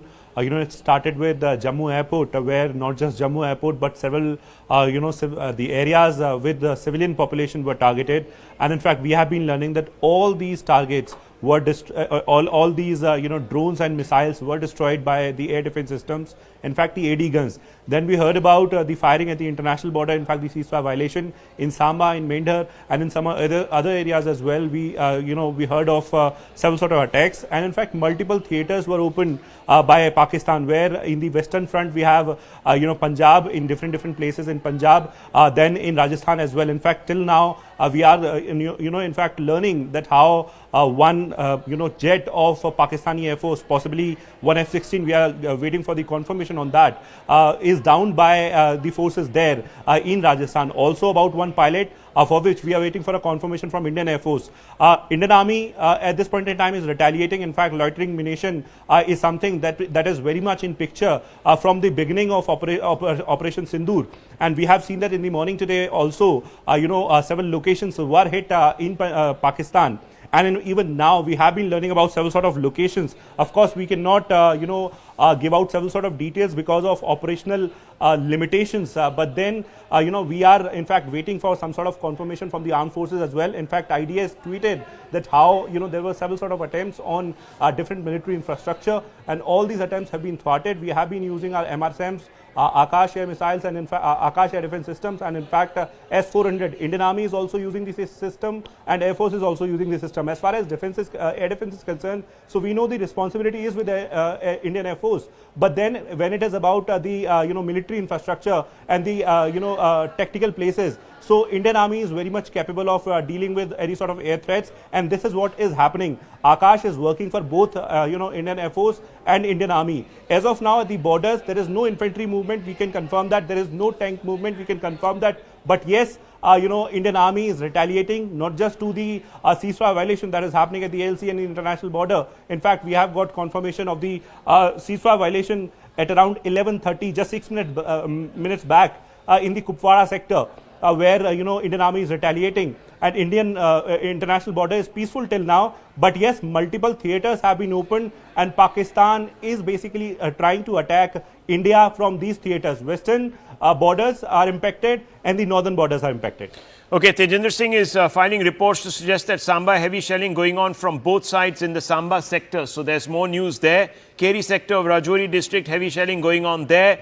As Akash was telling us that there is a a large number of theatres that have opened up along the LOC and the IB. Some projectiles successfully intercepted mid-air near Jammu airport. So this has been now confirmed that there has been no damage to Jammu airport. Ishan Vani there with us and also Siddhant. Ishan Vani, give us a quick update really on what's going on. Well, it's completely dark out in Kashmir and people are a little in a panic, but there's no need to worry. There hasn't been any breach of any sort so far in Srinagar, which was expected to happen, but air defense system is there to protect everyone. But what we have been given to understand is that the line of control is lit right now. There are rockets, there are artillery, there are other kind of equipment that is being used by the Pakistan to target not only the Indian Army posts, but there are also certain projectiles and certain rockets which have landed in the civilian population. What we also know so far is that the state of alertness has been increased. The ambulances have been mobilized. The forces are on alert, be it in near the airbase, be it in other parts of Kashmir Valley. The maximum alertness is being seen on the ground.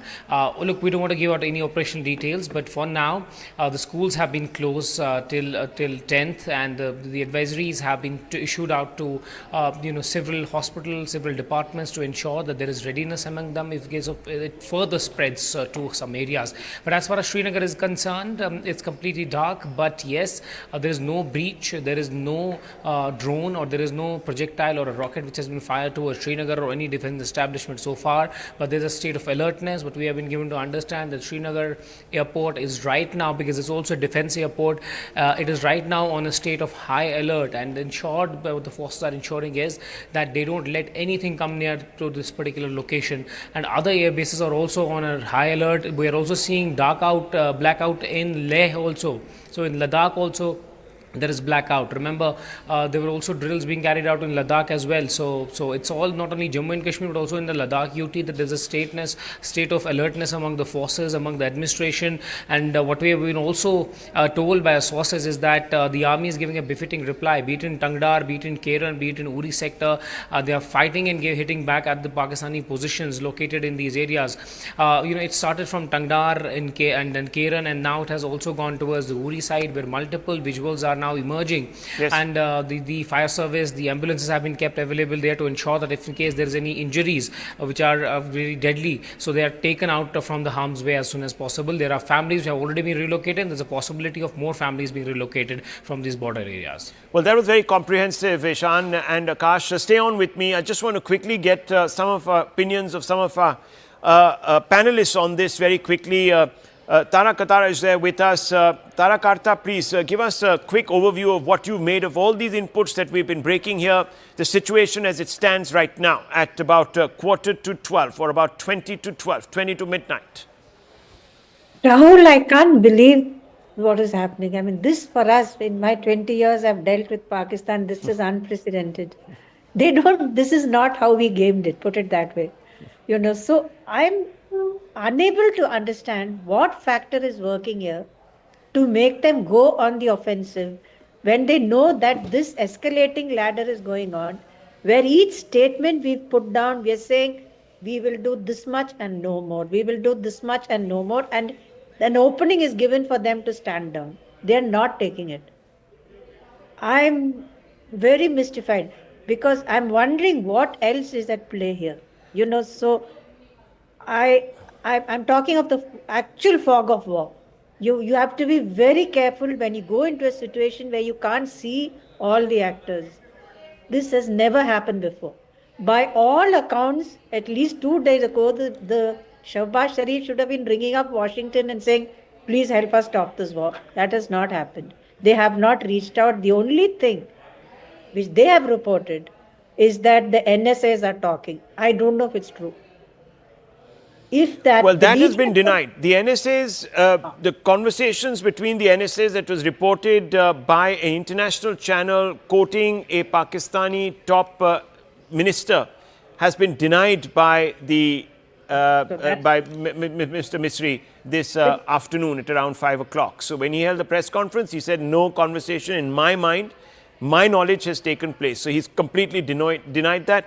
It's clear that the General Munir doesn't believe that if he walks away from this, he will survive in office. Because you've seen the anger on the streets of Pakistan. General Pandey, he has no choice really. And I want to hear the others also, General Rajinder Singh as well as the group captain. But first No, you, sir. this is something I've said on your channel. Yeah. That General Munir is in danger. Exactly. Either he thinks this or he goes to jail. So That we are is not there. giving him a face saver. We might give Pakistan a face saver, but not him. And that's pretty No clear. way. Islamabad, Rawalpindi, Lahore, look at the theatre of action, viewers. These are three of the most iconic, the only cities that really matter. Karachi is the only other one out of that matrix. But Lahore is the political, is the cultural beating heart of Pakistan. I mean, it is the city that gave birth to the idea of Pakistan. Let's be honest about that. Islamabad is a new creation, it's an administrative capital. Rawalpindi is the military capital of Pakistan, and then of course you have the business capital, so to speak, in a loose term, Karachi. But General Pandey, this is a complete different scenario now. This is a point of inflection. So as I'll again repeat, the Pak behavior today is controlled by a radical leader, right? A radical leader whose ego is at stake, whose survival is at stake, and in case there's any step down, any visual, visible, even a perception comes out in the mind of the Pakistani population, which in any case is not very happy with Pakistan Army. The Pakistani Army knows their survival is at stake, right? And therefore, this radical leader, in fact, on the day one, when I came on the channel, I talked of Asim Munir and not as a chief of army staff. He is radical and he's going to take his country apart because he doesn't know any other way. If you go through his background, it's very important to know your enemy when you are dealing with a country, the leadership of the country. This person is a topper of his batch. He is madrasa trained. He has joined army during the training time of Ziaul Haq. He is total into a radical system, comes from a family which is of a very different nature. He is not from the elitist environment. His parents have moved from Jalandhar, technically treated outsider at that place. He has survived to reach where he has reached, right? By trying to prove that he is exceptionally good and different from possibly everybody who belonged to originally from Pakistan. And therefore, having reached there, having put IK Imran Khan behind bars, he is a person who needs to survive. Now it comes about resilience, and I think very aptly Brahma had brought about is about political will. Who will stand longer? The more we draw out this, the possibility of Asim Munir being taken out internally starts becoming much more. And the more rapidly we try and wrap up, his stature is going to come up higher. Okay, just there's an announcement being made at India Gate. Let's just try to get the audio on that. Yes. Hello भाई साहब, चलिए चलते रहो, party अभी खड़ा नहीं आएगा, चलिए चलिए जाके भी चलिए, हेलो आ रही है।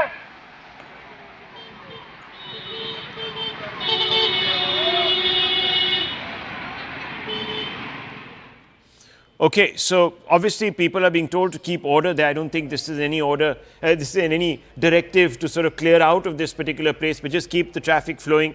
No gaping, just traffic management. I just hope that is exactly what we just saw. Very quickly, I want to bring in Sushant Sareen and the group captain here. Sushant Sareen, quick assessment now of what you're making of the present situation. Look, like I said earlier, right now we don't know exactly what is transpiring. Yeah. Where the attacks are taking place from the Indian side, what, if any, has been any damage. There are conflicting reports coming. In fact, these reports are actually confirmed by many sources that there is one pilot arrested in Jaisalmer and another one up north in the Pathankot sector, Aknoor probably. But again, we haven't seen any visuals. We can't really confirm it. Even on the attacks on Lahore, Islamabad, Rawalpindi, not confirmed as yet, because I'll wait till official guys say something. But I think it's very clear the Indian side is going to hit back, definitely. And the Pakistanis seem to be quaking in their feet simply because they are now denying that we have done anything. We have not done anything. These are false flag attacks that the Indians are probably going into Pakistan and then launching attack on themselves and then saying that, you know, the Pakistanis are launching attacks on us. They're that ridiculous, these bloody Pakistanis. Right? So, and obviously because they've not been able to make any breakthrough, they are now, I think, bracing themselves for whatever will come from our. Now, the question is, what is the level of retaliation we do? Do we up the ante, or do we do something? So hang on. When you're talking about upping the ante, news coming in that India has dropped a drone near the Sharif family home in Raiwind. This is big news if this is indeed the case. The Sharifs getting the wind up their backside, really. This is a game-changing move symbolically. Put it in perspective for us, Sushant Sareen. You know Pakistan like the back of your hand. This is a game changer, if this is true, of course. Raiwind is a place which is virtually on the outskirts of Lahore. It's like Shahadra is to Delhi, or Sahibabad is to Delhi. It's like that. It's almost like Muridke, right? It's a little closer, but it's almost like that. And the Sharifs have a big estate out there, palatial houses from ill-gotten wealth, which they have built out there. And the entire family stays out there. Nawaz Sharif stays out there. And if, we are dropping a bomb near their estate, then it clearly is a kind of a signal, okay, boss, all of you guys who have been living in your palaces, if you think all of these places are going to be safe, no longer, everything is in the crosshairs, everything is going to be targeted. So I would imagine that is one of the messages being given. But like I said, so what is the level at which we are going to retaliate? There are various reports. Like I said, Rahul, we can't confirm anything right now. There are some reports that the Navy has attacked Karachi. There are some reports. So all kinds of stuff is coming out. And none of it is confirmed.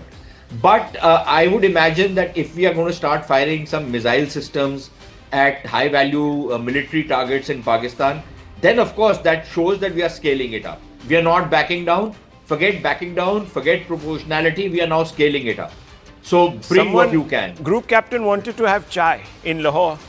Group captain, you want to come in on this? See, I'll tell you, Rahul, and with utmost humility, I say this. I have the advantage of, doing some kind of a crystal gazing because, most part of my life I have done only planning. Planning of such operations of such nature, including Balakot. So with that as the background, I have the, sitting on your show, looking at what is going on to see where I will be tomorrow morning or day after morning having Lahori Chana Chaat or something or in Raiwind, swimming in the swimming pool of Nawaz Sharif's estate. And I believe he has a huge medical center as well. So probably that is where he will be, hopefully. But jokes apart, selection and maintenance of aim, like I've been saying, we have selected an aim, we have maintained that aim, and I think we are going for that aim. And I'll stick my neck out and say this: our aim looks like, and it is achievable aim in short term. Looks like is Lahore. We can do QPQ. Even if we reach outskirts of Lahore, we can do QPQ. And with these pilots on our side, another QPQ of telling them to come down from their high horses and talk peace. That is something can be achieved in a couple of days. So all that has happened while we started this show and while we are going to wrap up this show is going to determine what will happen tomorrow, day after, or the day after. Wow, we're if not all of going this is to true. wrap up the show, that's for sure, because the show... Just one sentence. Yeah. Just one sentence. I'm really wondering where the Pakistani elite, how the Pakistani elite is going to run away from Pakistan, because they've closed their airspace. Normally, they keep their airspace open till all these fellows and their begums and their multitude of children have run away from the country.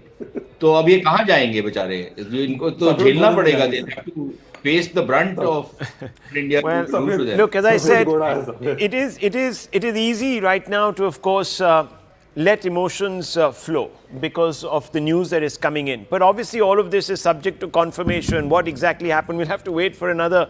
As Vikram Misri says, I'll be speaking to you again. That's what he said. So hopefully we'll be hearing from them. But General, let me bring you in, General Singh. And of course, General Pandey is also here. General Singh, now there is a fair idea of what India is also doing. So we've just had information from 8:30 till about 10:30, quarter to 11 about what the Pakistanis have been doing on Indian soil. But now we're getting inklings of what the Indian response has been and the shape of it. How do you respond to the news that is being filtered through? Rahul, I think this kind of a response was very much expected. This was expected from one of the most professional air force and the armies of the world. This was expected from one of the finest national leadership that our country has. And I think given these kind of background, there was nothing else that one could have accepted or expected, but to see that India will respond firmly, it will respond forcefully, and it would do a thing which would act as a deterrence for future generations of Pakistan. And I think the day is not very far when our friend, this jihadi journal of Pakistan, is going to give up. He has to give up because he cannot sustain his army. There is hardly any ammunition which is there with them. Their economy is down in the drain. And given all this, the kind of problems that he has within his country itself, and coupled with it, the pressure which the Indian armed forces are going to bring to bear on him, I think his days are numbered. That is what I feel very, very strongly. General Pandey, yes. So I'll just very quickly say one point, sir, that the moment we start calling him jihadi general, there is a certain degree of respectability which goes out to a community which believes in jihad as a very pious thing. I think to call him a radical may be more appropriate, and maybe call him a terrorist leader. Obscurantist, revanchist, somebody who is completely lost in his head because he's a megalomaniac. Okay, so there is one just part. before Second part I just want to say is that let's not get ahead of us. That's because it is not even a fraction of force, kinetic force which has been applied. It is not even a blip, right? When the military machinery starts moving up, that is the time it will be only yet less than a fraction, less than a 1% of movement. So right now you're saying we're just sending feelers out, and we're telling these Pakistanis that, look, don't think you're sitting in some ivory tower, safe from it all. We can touch you anytime. But the second thing what is happening is this is a strategic signaling which is happening from either side. That okay, you touch here. It's a gameplay as of now which is happening. So we've just taken we've taken it to 3.0 basically, Operation Sindoor. And these are signaling not only to the respective constituencies, but is also happening to the world at large. That you need to just come quickly, in at some point of viewers, time. before I quickly hand it over to my colleague Zaka, I just want to quickly sum up what we've talked about over the last 3 hours. And it started at 8:30, viewers, with news, Zaka, of strikes on your show along the LOC in Jammu as well as in Kashmir. And then, of course, news built up to tell us that most of the border was hot. We've got news of a potential F-16 being downed. We can't confirm what has happened to the pilot, but we can definitely confirm that an F-16 has been downed. We know that Islamabad, we know that Lahore, and we also know that Rawalpindi have been tickled. We know that ammunitions have been dropped by the residents, the historic residents, the family home of the Sharif family, which sends out a massive signal. And we also know, viewers, that there has been degradation of quite a few capacities across the border in Pakistan. We also know that the Indian ADS, the Indian aerial defense systems, have been impregnable. We haven't had any losses, and this is because the MOD has come out and confirmed that. So, Zaka, This is going to be a long night, but it's going to be an interesting one. Oh, it certainly is going to be a long night, no doubt about it. Interesting for sure, but it is also a night of growing concern, both here in Delhi as well as in Islamabad. There's been basically drone warfare. That's what you've seen over the last 3 or 4 hours. It started about 8:30 or so in the evening. The first set of drones were spotted over the skies in Jammu, and then slowly over the next hour, couple of hours, it started spreading all across the Western Front, from Jalandhar to Jaisalmer, across Rajasthan, Gujarat, Punjab. Multiple reports of drone swarms being spotted and thwarted by multiple air defense systems. There is the indigenous air defense system which India has developed and built, the Akash, and there is of course the Russian-made S-400 air defense system. So the good news is not one of these drone attacks have resulted in any kind of casualty or fatality up until now. All of it has been thwarted by India's very robust air defense system, from Jaisalmer to Jodhpur all the way up to Jalandhar and Jammu.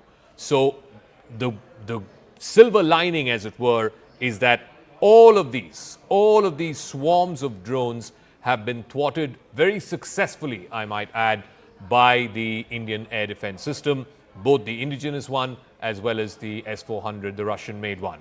In response, India has sent loitering munitions, and it has left damage on the ground, is what we are given to understand, in at least 3 major Pakistani cities: in Lahore, which is the Punjabi heart of Pakistan, in Islamabad, which is the political capital, and in Rawalpindi, which is the military capital. The general headquarters is based in Rawalpindi. In all 3 of these sprawling urban centers, loitering munitions were sent by India. It has landed, some of it has penetrated through Pakistani air defense. It has caused explosions there, and as a result, there is some damage. What form, what nature, what scale of that damage is, we don't know. We don't have assessment of what's happened on the ground, but certainly loud explosions were heard in all 3 cities thanks to these loitering munitions. I want to first bring our viewers up to speed with all our reporters who are at different points across this western border. Ishan Vani is joining us from Srinagar. Anshul is joining us from Jalandhar. Akash will be also joining us from Srinagar, and Siddhant is there here in Delhi. But first, I want to come across to you, Ishan. So have the anti-drone warfare, the anti-drone sort of attacks that were happening, the thwarting through the air defense systems in Srinagar and surrounding areas, has that now come to a conclusion? Also, give us an update about what was happening along the line of control. There were reports of heavy artillery shelling all across the LOC over the last few hours. What is the reading, and what is the situation there as well? Well, Zaka, in Jammu, it has started to slowly come down, and certain areas have also now started to get electricity back. It was completely dark there, and still dark in Kashmir right at the moment. And what we also know is that there hasn't been any immediate drone interception or any projectile or any artillery being fired towards Srinagar, towards airport, or any other location that we can confirm to you right now, that there hasn't been any direct assault at the moment in Srinagar, because Srinagar airport is also a defense airport, so we can confirm to you that there hasn't been any drone attack at the Srinagar airport, but it's running on full alertness. There is air defense system and batteries are fully charged, and they are ready to deal with any eventuality. There are other bases also which we do not want to disclose, where readiness is complete, and also other defense establishments there is complete dark out, and people are ensuring that the lights are closed and the security is paramount right now. But in the border areas, we are being told by sources who are on the ground that there is heavy artillery being used to target Indian positions, and some shells have also landed in the residential areas, particularly in those areas which are vulnerable, which have kind of come under ceasefire violation from the Pakistan in the past as well. We have been told that in several areas of Bonyar, Uri, there is massive shelling that is taking place, which they haven't seen even in the previous day, when for the first time Pakistan used their artillery. But the Indian side is also responding befittingly. In Kupwara, there were sirens. It's a different side with a frontier district of Kashmir, where also there were sirens used by the defense forces, but there were also artillery being used there, and small exchange also taking place. So the line of control in Kashmir is lit. The areas like Poonch, Rajouri is also witnessing ceasefire violation take place. The authorities are trying to ensure that they tell people do not panic. Do not panic buy. Stay indoors. Keep your curtains down, and do not turn on much light inside your houses. And All right, that's how the Ishan, situation just is. give But me there has one been moment no drone because we're attack getting as that far as breaking this news. is It's flashing across your screens as well. The Saudi foreign minister is likely to visit Islamabad tomorrow. Remember, the deputy foreign minister of Saudi Arabia was in Delhi. He met with Dr. Jaishankar today. So the Saudis are beginning to play a bit of a mediatory role, if you may, in trying to de-escalate the situation. They are, of course, one of the few countries that have leverage and significant leverage, certainly with Pakistan, and significant leverage here with India as well. Like I said, India's attempt after and during and after Operation Sindoor was not to escalate. The escalation, of course, happened with the Pakistanis deciding to send these swarms of drones. They did this last night and they're doing this tonight as well. India, of course, effectively responding with its air defense systems. But the question now is, who pulls this situation back from the brink? Back in the Kargil war, it was the Americans, it was the then US President Bill Clinton. This time, Donald Trump taking a very evasive position, or almost both sides kind of a position. He's just saying we hope it quickly resolves, but not really bringing pressure to bear on Pakistan. The Saudis, what role are they playing? Let me go across to Siddhant, who's joining us with those details. So today, the Deputy Foreign Minister of Saudi is in Delhi. Tomorrow, the Foreign Minister of Saudi is in Islamabad. Are they now beginning to play some kind of a mediatory role to try and de-escalate the situation, Siddhant? Well, Zaka, that's right. In fact, today, Saudi Deputy Foreign Minister was in the national capital. Perhaps it was a surprise visit. In fact, this visit was not announced by Ministry of External Affairs. And in fact, he met EM S. Jaishankar. Then later, his convoy was spotted outside 7 LKM, that is Prime Minister Modi's residence. And in fact, the chatter is that he in fact met Prime Minister Modi. Perhaps the photo has not been released by the either side. And he's also being seen as an envoy to the Crown Prince. Perhaps the Saudi government has sent him for the mediation purpose. And as you rightly said, that Saudi Arabia certainly has leverage with Pakistan and with India. And in fact, when Pahalgam attack happened, Zaka, at that point in time, Prime Minister Modi was in Jeddah on a state visit, and in a joint statement, very strong worded condemnation came from both the countries as far as Pahalgam attack is concerned. And in fact, Crown Prince Mohammed bin Salman did extend full support to India at that point in time. So this time around, Zaka, these traditional West Asian countries, Saudi Arabia, Qatar, perhaps have come up with very balanced statements. In fact, in their initial statements, they have extended full support to India. In fact, ahead of Operation Sindoor, Prime Minister Modi did speak to the Emir of Qatar. And in fact, after the operation, NSA Dowell briefed NSAs of UK, US, Saudi Arabia, France, and perhaps the other countries. So we could expect, perhaps this is what the chatter is, that the Saudi Deputy Foreign Minister could head to Islamabad right after concluding his India visit. In fact, the chatter also tells me, Zaka, that he was carrying a message for the Indian government, and perhaps he will also be carrying message to the Islamabad. Now, whose message is that? Is he directly representing the Saudi Arabian government, or perhaps is he on the behalf of some other government? We really don't know. But one thing is for sure, that since Saudi Arabia certainly has leverage with both the countries, perhaps Saudi Arabia can mediate between the two countries. All right, thanks for that, Siddhant. I also want to get a quick word in from Anshul as well as Akash. Anshul is in Jalandhar, where for the last few hours it was a complete blackout. I believe in other parts of Punjab, from Chandigarh and other parts, lights are getting switched on now. What are you seeing and hearing around you, Anshul? Well, yes, even at this point in time, I'll ask my video journalist Sumit Jaguri to show you in the visuals over here. There is an absolute blackout that has still been maintained over here because remember, projectiles were actually launched towards Jalandhar at approximately 8:30 p.m. In the evening, but all these projectiles were actually handled by the air defense systems of our country, and not even a single projectile was able to land anywhere out here in Jalandhar. But as precautionary measure, a district which is very close to the borders, and hence this precautionary measure has been taken that till 4 a.m. tomorrow morning these blackouts will continue out here in Jalandhar. But the situation is absolutely peaceful over here.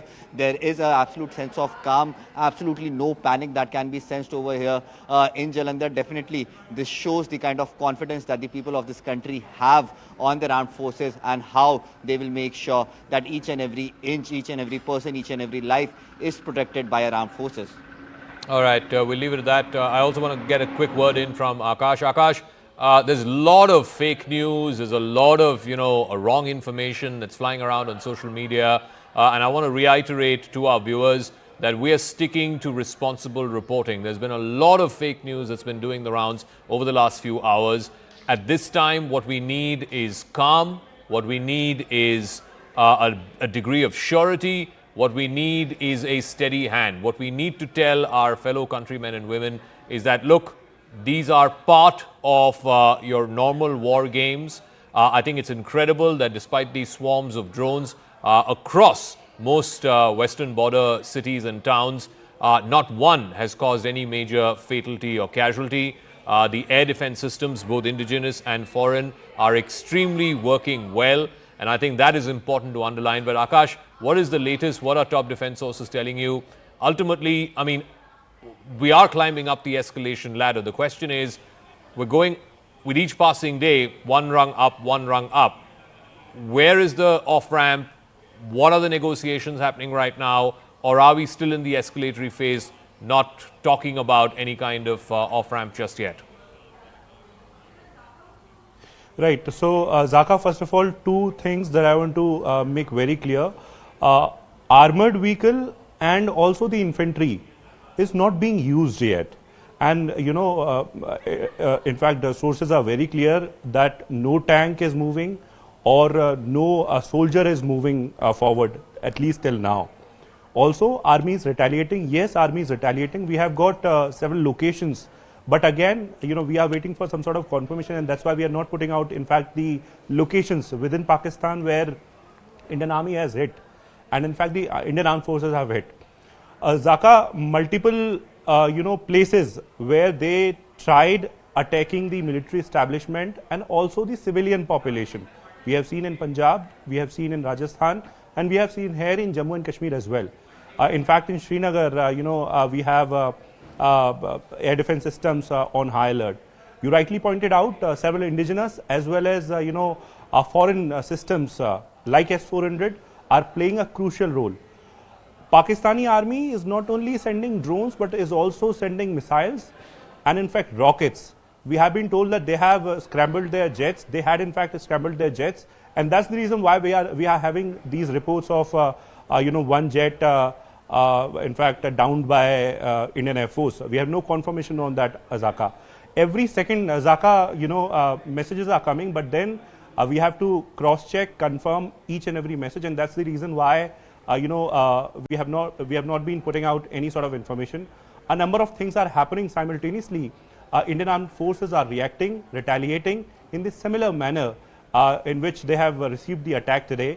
At around 8 p.m. this got started from Jammu area where airport and the nearby infrastructure was attacked, and then several locations in Punjab and then in Rajasthan as well. One more thing, Zaka, ceasefire violation is happening constantly.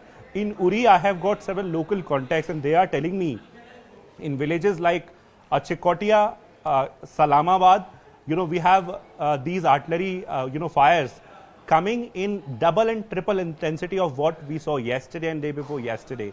So, Pakistan is constantly violating ceasefire, and in fact, artillery, heavy shells, in fact, heavy, we are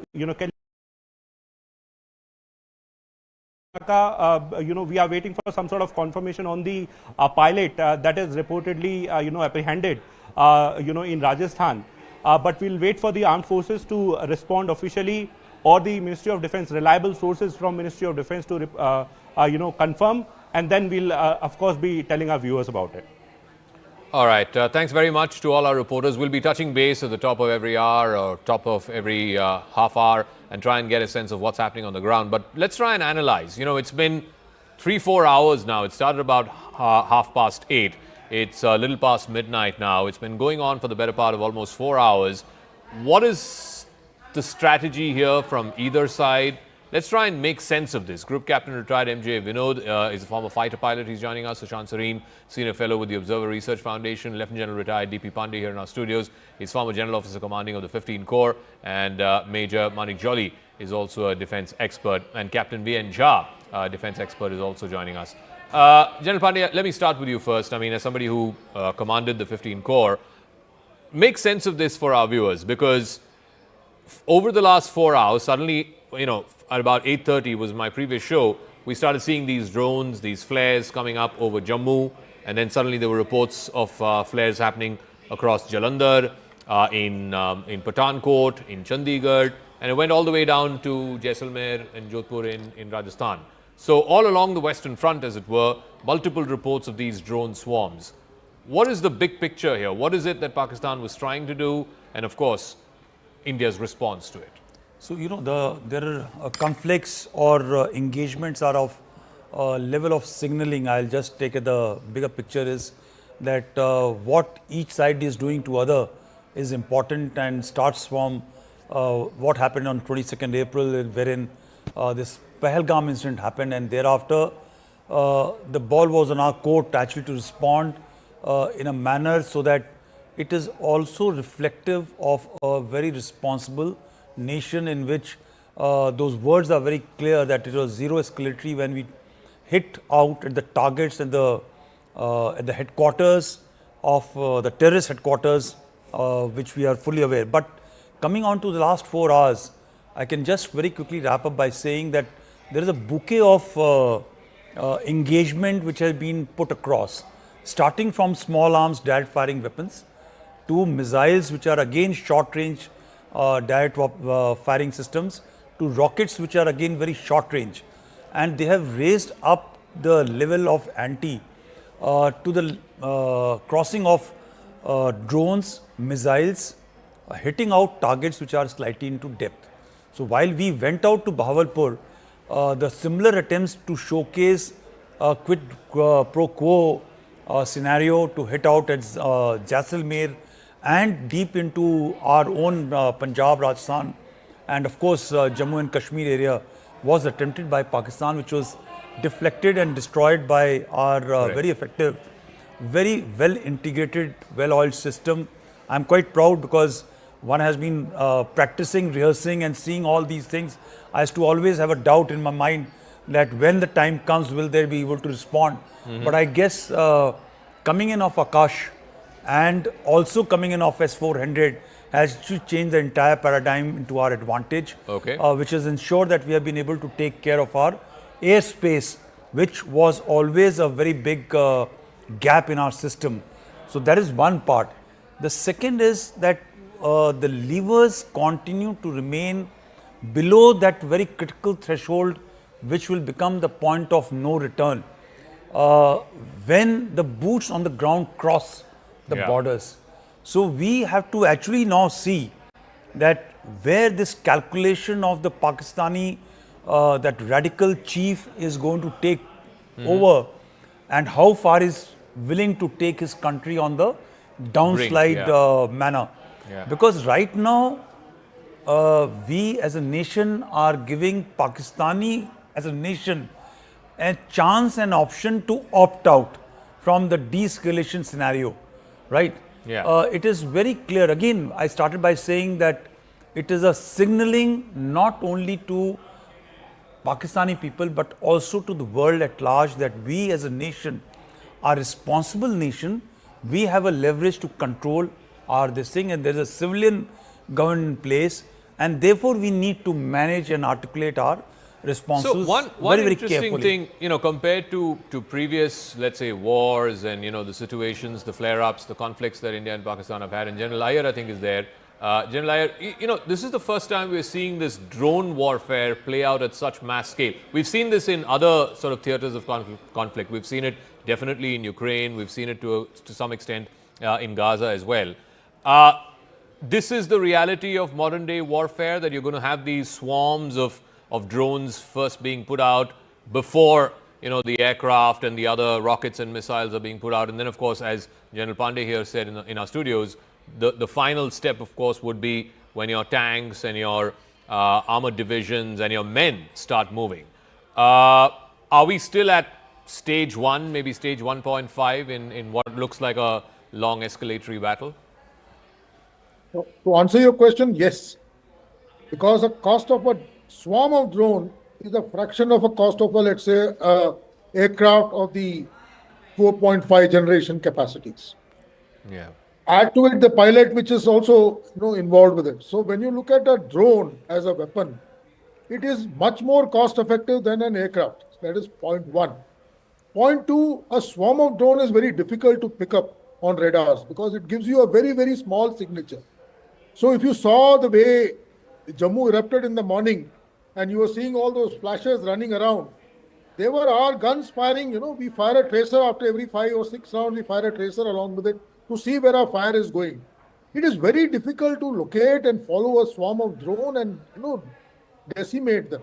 So to that extent, the way our AD has performed today is, I can just say it's marvelous. It was something which was biting me throughout my service life as to whether, we don't have very state-of-the-art ground AD equipment. Let me tell you this, all of our AD is, we call it a little antiquated if you were to say, but they have performed absolutely marvelous, I can say, the way they have been able to, intercept these swarms. That's the second point. The third point, I'd like to elaborate on something which Devendra just said. And, let's go back to 5th of May.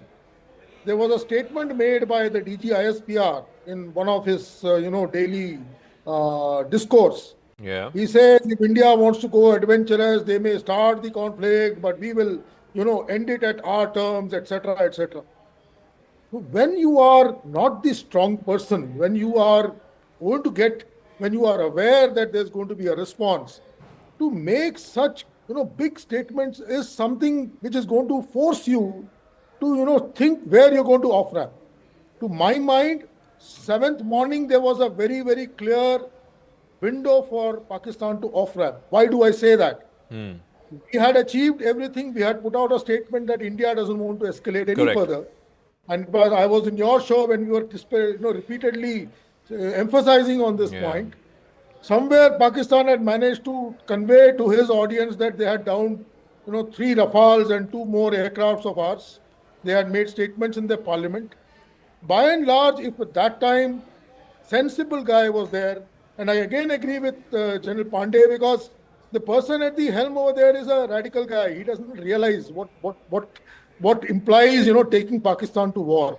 Yeah. That was a very clear window, and I think India was very sensible not to comment on this repeated claim of 5 Indian aircrafts being down. We kept quiet, gave him an exit window, and I felt that yesterday evening they will use that and go out. Possibly we would have been in the end of this scenario right now with both sides quite happy with what they have achieved, because let me tell you, these 9 hits which we have achieved is something we could never think of. Especially in my 39 years of service, I never could think of hitting from Bahalpur right up to Kotli. Yeah. It is a huge swath that we have engaged, and engaged precisely. Okay, So, General, give me a moment. Tejinder is also joining us. He's joining us live from Srinagar. Tejinder, so what's the update across the state? And I specifically also want to know about Jammu, because you're from there. It started about 8:30 in the evening today. Are we now approaching a stage where things are beginning to get back to normal? For example, in Jalandhar, Chandigarh, etc., I think the lights are coming back on. But where you are, it seems like the blackout is still on. Very much so. Yes, sir. Yes, Zaka. I'm in Baramulla right now, and this place is it is under a complete blackout right now, Zaka. I can hear the artillery shells that are being fired from the Pakistan side, though my location is at a safer distance from Uri, where the firing is going on. Pakistan has been violating the ceasefire, and what we have come to know that a civilian, a woman, has been killed in Uri sector because of the continuous ceasefire violation from the Pakistan side. As far as Jammu is concerned, as you mentioned, that in Jammu the electricity has been restored, the blackout is over, and it seems that the attack from the Pakistan side, which has been completely foiled by our defense forces, life is slowly limping back to normalcy in Jammu, though people have been advised to remain cautious, remain indoor, and ensure that no rumors are spread.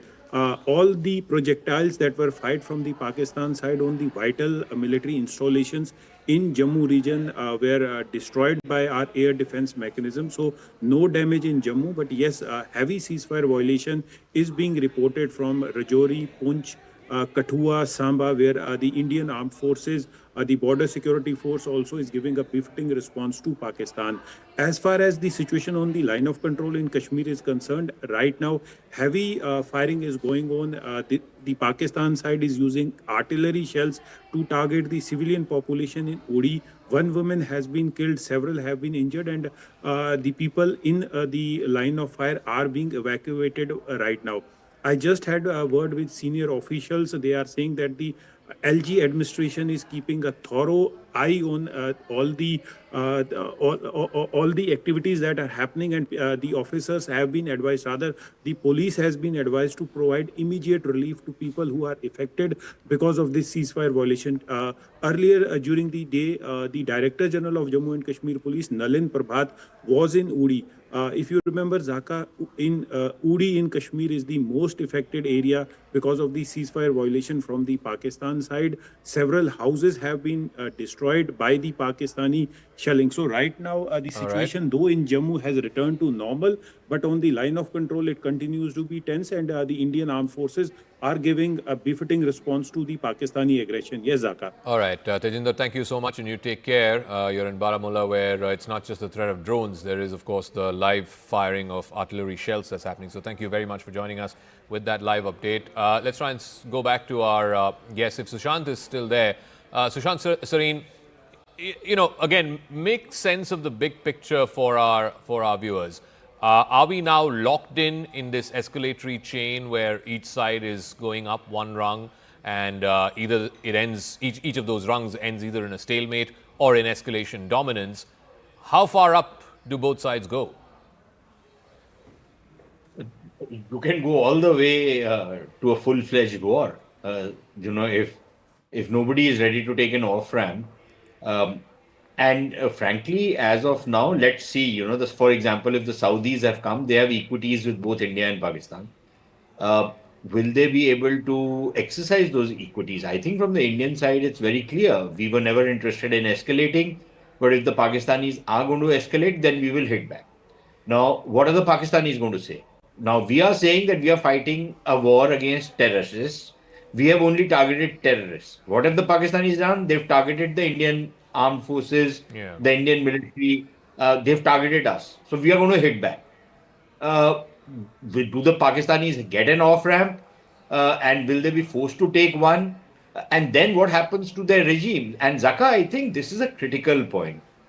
In Pakistan, it becomes a question of regime survival, not just of Asim Munir, but also of his chaprasi, the so-called Prime Minister of Pakistan. The man was brought into office by Asim Munir. He depends on the crutches of Asim Munir. Anybody who replaces Asim Munir will probably give a kick to Shahbaz Sharif. So the heads of both those fellows are linked to each other, right? They're Siamese twins in a sense. They cannot be separated. And if you separate them, they both will die. So it's their survival. And for their survival, they're ready to put Pakistan's future at stake. Now, the question is, can the Saudis, for example, give...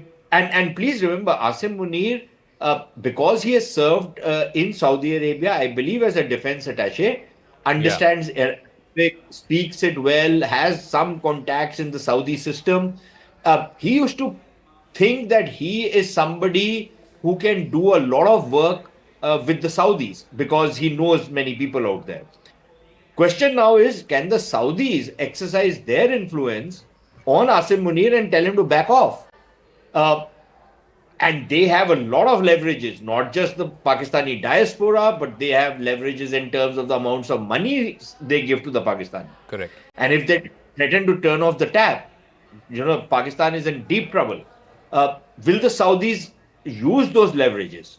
Again, with India, for example, they will ask us to de-escalate, but I think we are very clear that if the Pakistanis back off, we'll also de-escalate. Otherwise, no, there is no way out.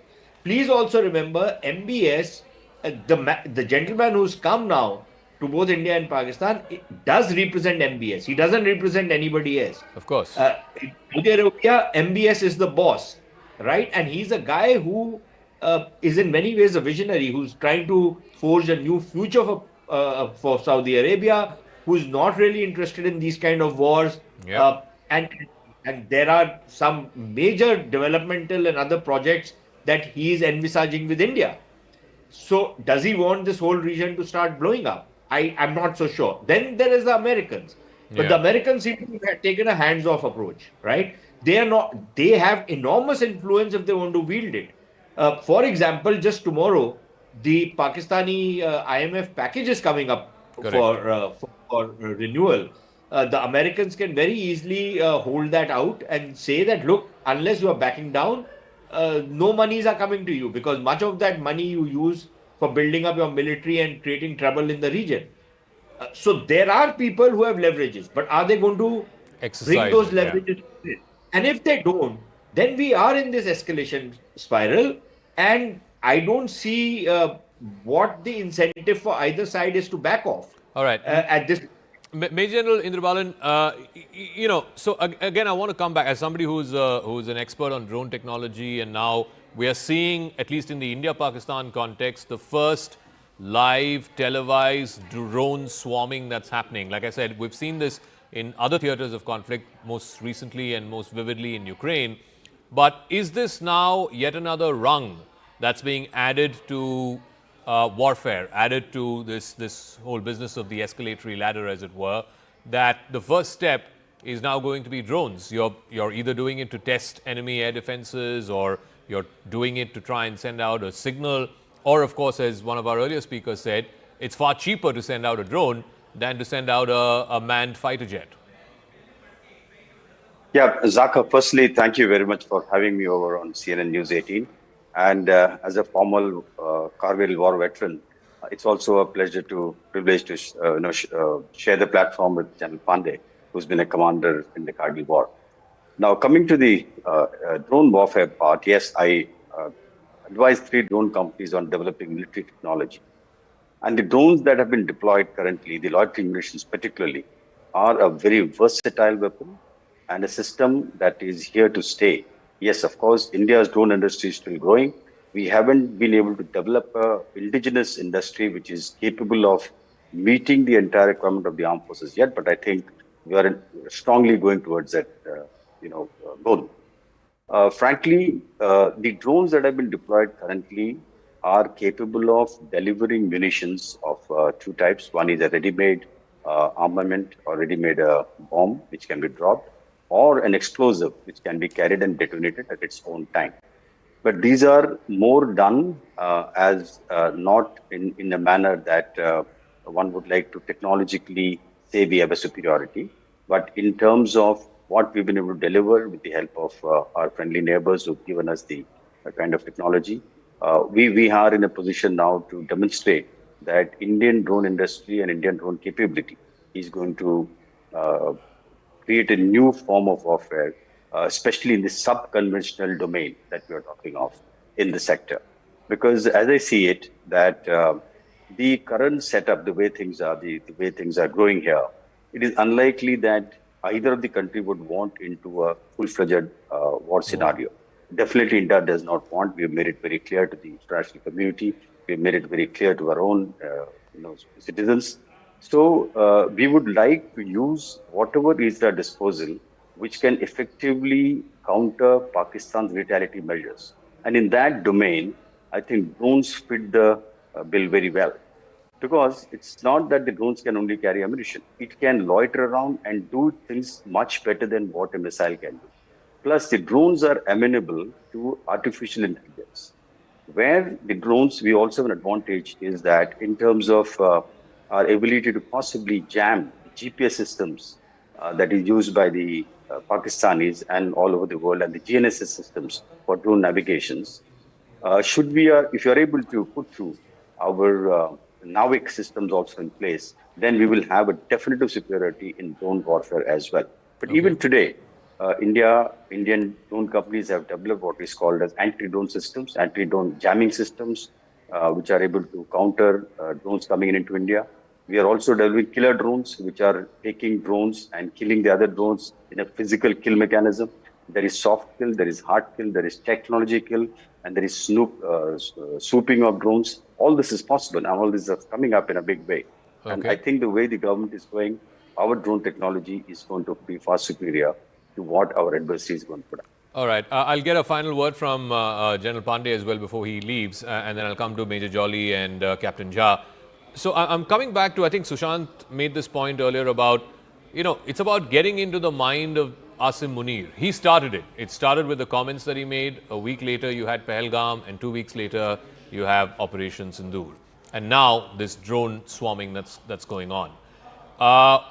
If you were in his shoes, if you were thinking, what is your priority? Is it regime survival, your own survival, or is it that you want to pull both countries back from the brink of war? So, very early on when this event happened, and it's called by Smita on her podcast, and that is time I had forecasted one thing, that I hope we don't go on this path of engagement, right? And whatever punishment has to be meted out should be closed at that point of time. But now, having gone on that path, there are a couple of things of off-ramping which you're talking of. I think today it will be an advantage for our country to keep this thing slide on. Do not have a very short-term, short-terminated war or conflict.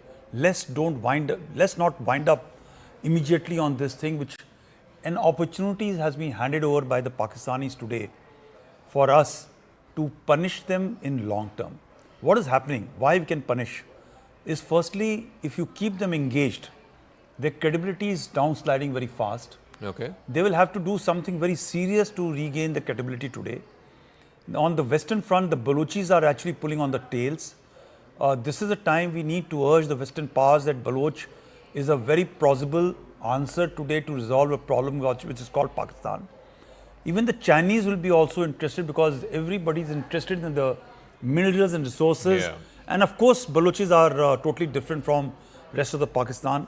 So the moment this pull happens on that side, and the FATA, the tribal area pull happens on the other side, the deployment in the binary or tertiary stretch and so-called 2.5 front, which was supposed to be prosecuted against the Indians, this is now coming a life problem for Pakistan. It's come at a very, very inappropriate time for them. Somewhere I think the policy makers, I hope they have thought of it, and they should keep on thinking of it, that now as they have scaled up, they have not taken the off-ramp on the first day and the second day. And today was a possibly very final legitimate day to have off-ramped. The point which should be told through the Saudi minister is that you change that man who was a driver of an entire thing and possibly shame him out and put him in the prison and make him pay for it the way so many other leaders have been made to pay in Pakistan. It will happen or not is a matter of debate. Yeah. But the fact of the matter is, instead of closing this in 5-6 days time, 4 days time, we need to keep on expanding this in a slow bleed manner today. What Indra had just brought out, we have a capacity of industrial capacity which will be ramped up not only with our help, with the help of so many other people, to build up and support this thing. And tomorrow, when the Americans allow this IMF loan thing to go through, the Pakistanis should know it has been done for them to buy weapons from them for fight, to continue the fight, right? And if it is denied by the Americans, it will be a statement to tell the Pakistanis to rein their act. It may not rein, but there are very, very important signals which mature nations must give. Yeah. In case they withhold the IMF loan, it implies they mean serious business to stop another conflict in the region. Otherwise, in case they give this loan, it is actually telling the Pakistanis that, okay, you will fight the last man in the region by us providing a long-term loan and debt. And interestingly, they may not buy the weapon and systems from the Americans. Correct. They may still go for the cheaper versions to buy it from the Chinese. So it is all game open now. But the smartest move for us will be to take the maximum out of this advantageous position today. We are on third day on. We are on the strike 3 and we are succeeding quite heavily. We should not let this advantage slide down. All right, we'll leave it at that. Thank you very much, General Pandey, for joining us. But the other guests will continue to stay with us. But I just want to get a quick recap of what's going on the ground. If I can get back to our reporters, Ishan Vani in Srinagar, Siddhant is in Delhi, Akash in Srinagar, of course, Anshul in Jalandhar. We'll try and get a sense of, there are two sets of things that are happening. One is, of course, the ceasefire violations that are happening along the LC and the IB. Essentially the artillery fire that's been going on. And then there is, for the last 4 hours or so, this drone swarm that's been happening all the way from Jammu down up to Jaisalmer. There are unconfirmed reports of a Pakistani Air Force pilot being grounded, being caught, but we are not putting that out unless we get multiple source confirmation on that. What we can confirm for you, though, that one Pakistani Air Force F-16 has been brought down over Jaisalmer, and I think that is important because it's a heavy duty machine. Remember, even in 2019, Abhinandan had actually shot down a Pakistani F-16. Of course, it's a different matter that his MiG-21 Bison was also brought down and he was caught in captivity, and that proved to be a bit of an off-ramp. In this case, the F-16 has gone down. We don't know about the fate of the pilot. There is a lot of media speculation about the pilot being caught. Like I said, we're not putting that out on air unless it's confirmed by multiple sources. But if and when that happens, if and when that happens, that gives India a degree of leverage against Pakistan. It could potentially open up a possible off-ramp, if you will, to try and pull back from this brink. Ishan Vani is joining us from Srinagar. Ishan, what is the latest? What are you hearing more from the ground, both in terms of the ceasefire violations at the LC, as well as, of course, this blackout? Is that blackout now over in Srinagar and other surrounding areas? Well, not completely. It's still blackout here, and police has advised us to come inside the building, and that's why we are inside now.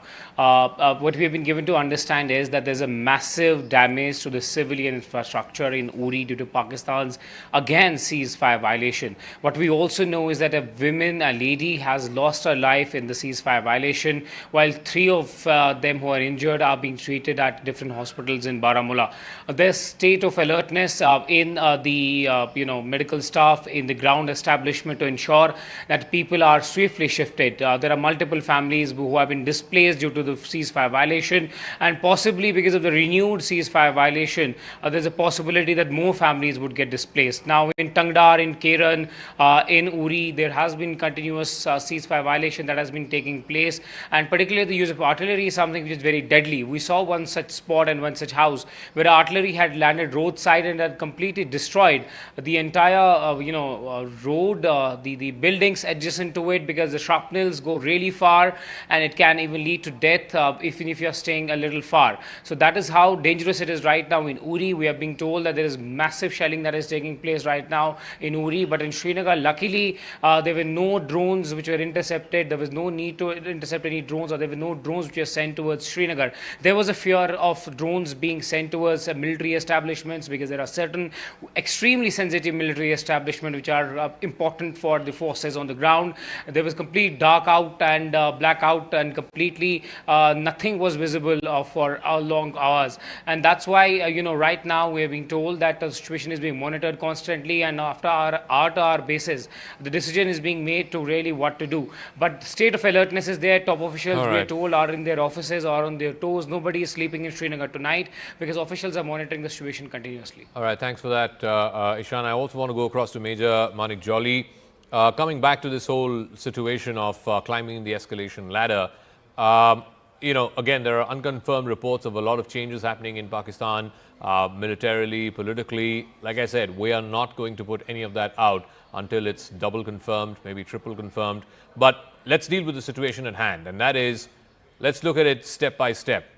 You had the Chief of Army Staff in Pakistan making those very egregious, visceral comments about Hindus and Muslims.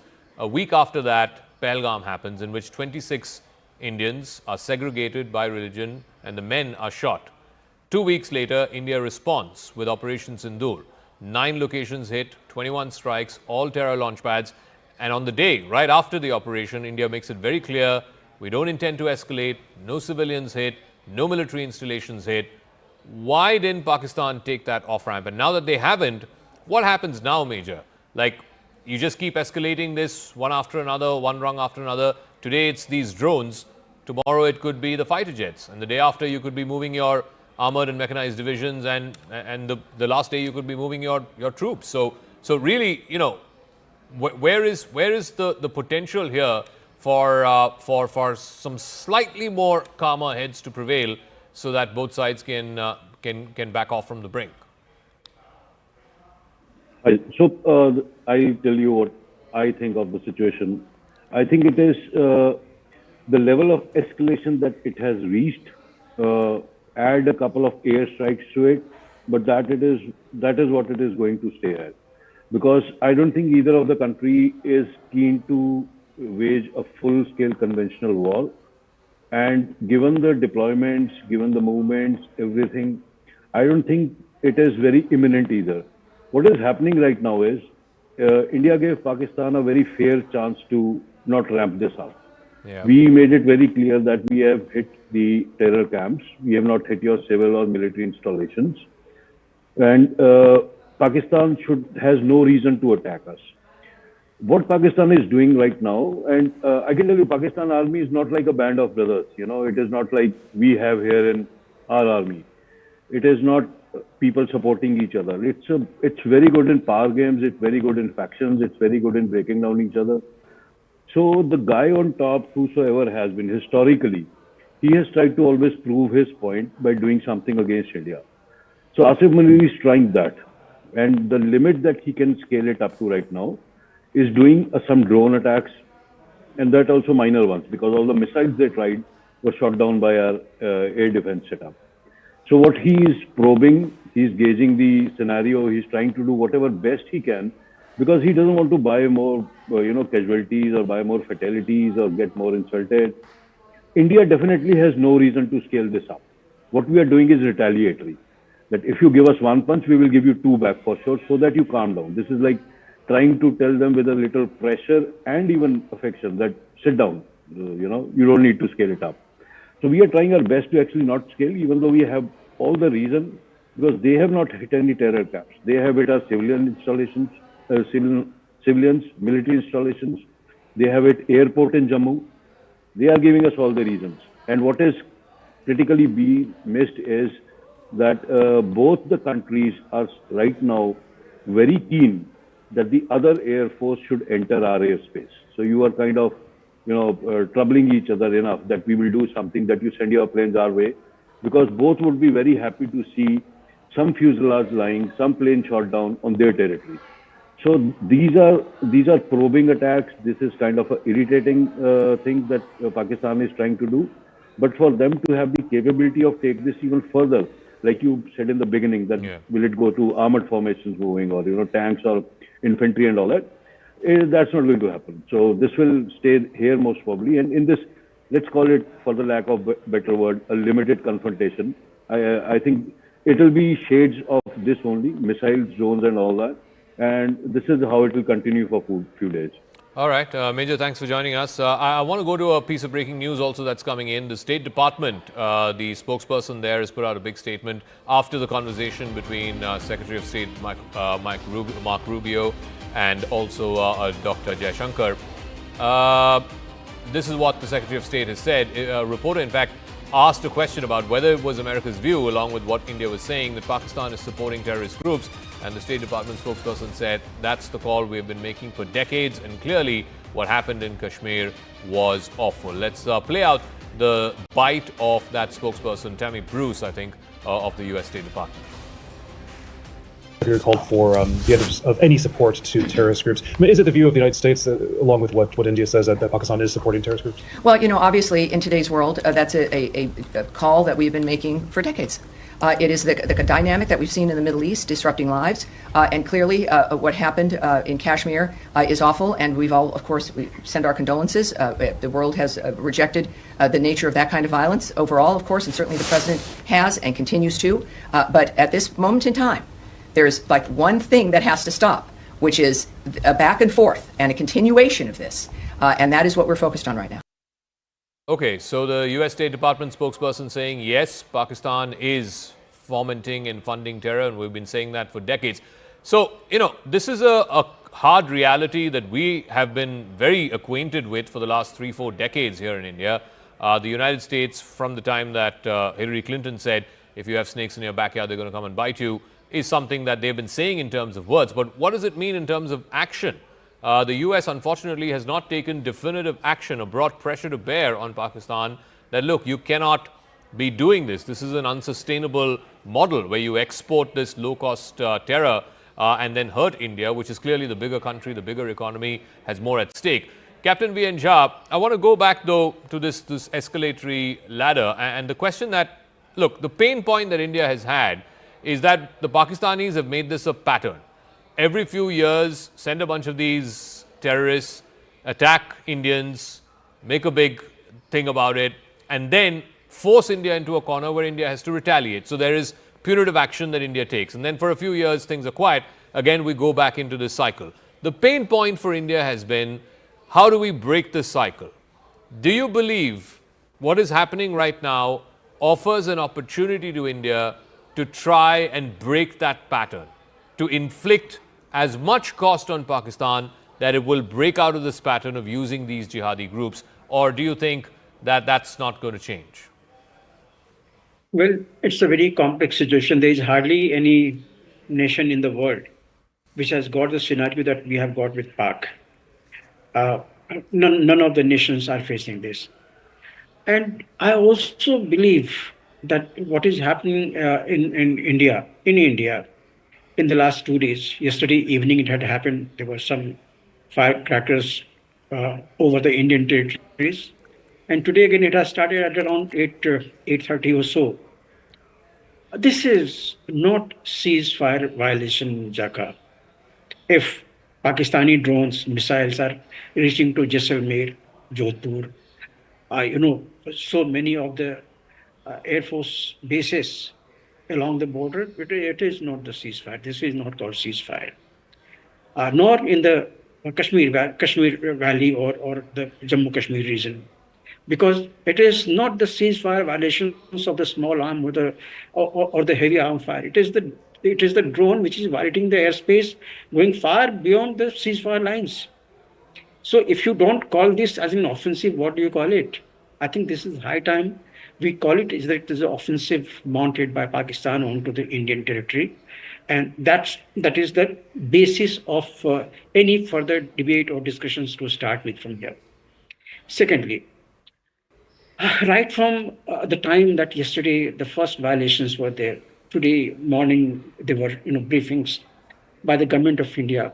I thought possibly the military hierarchy, they should have taken a note of what sort of violations are going on.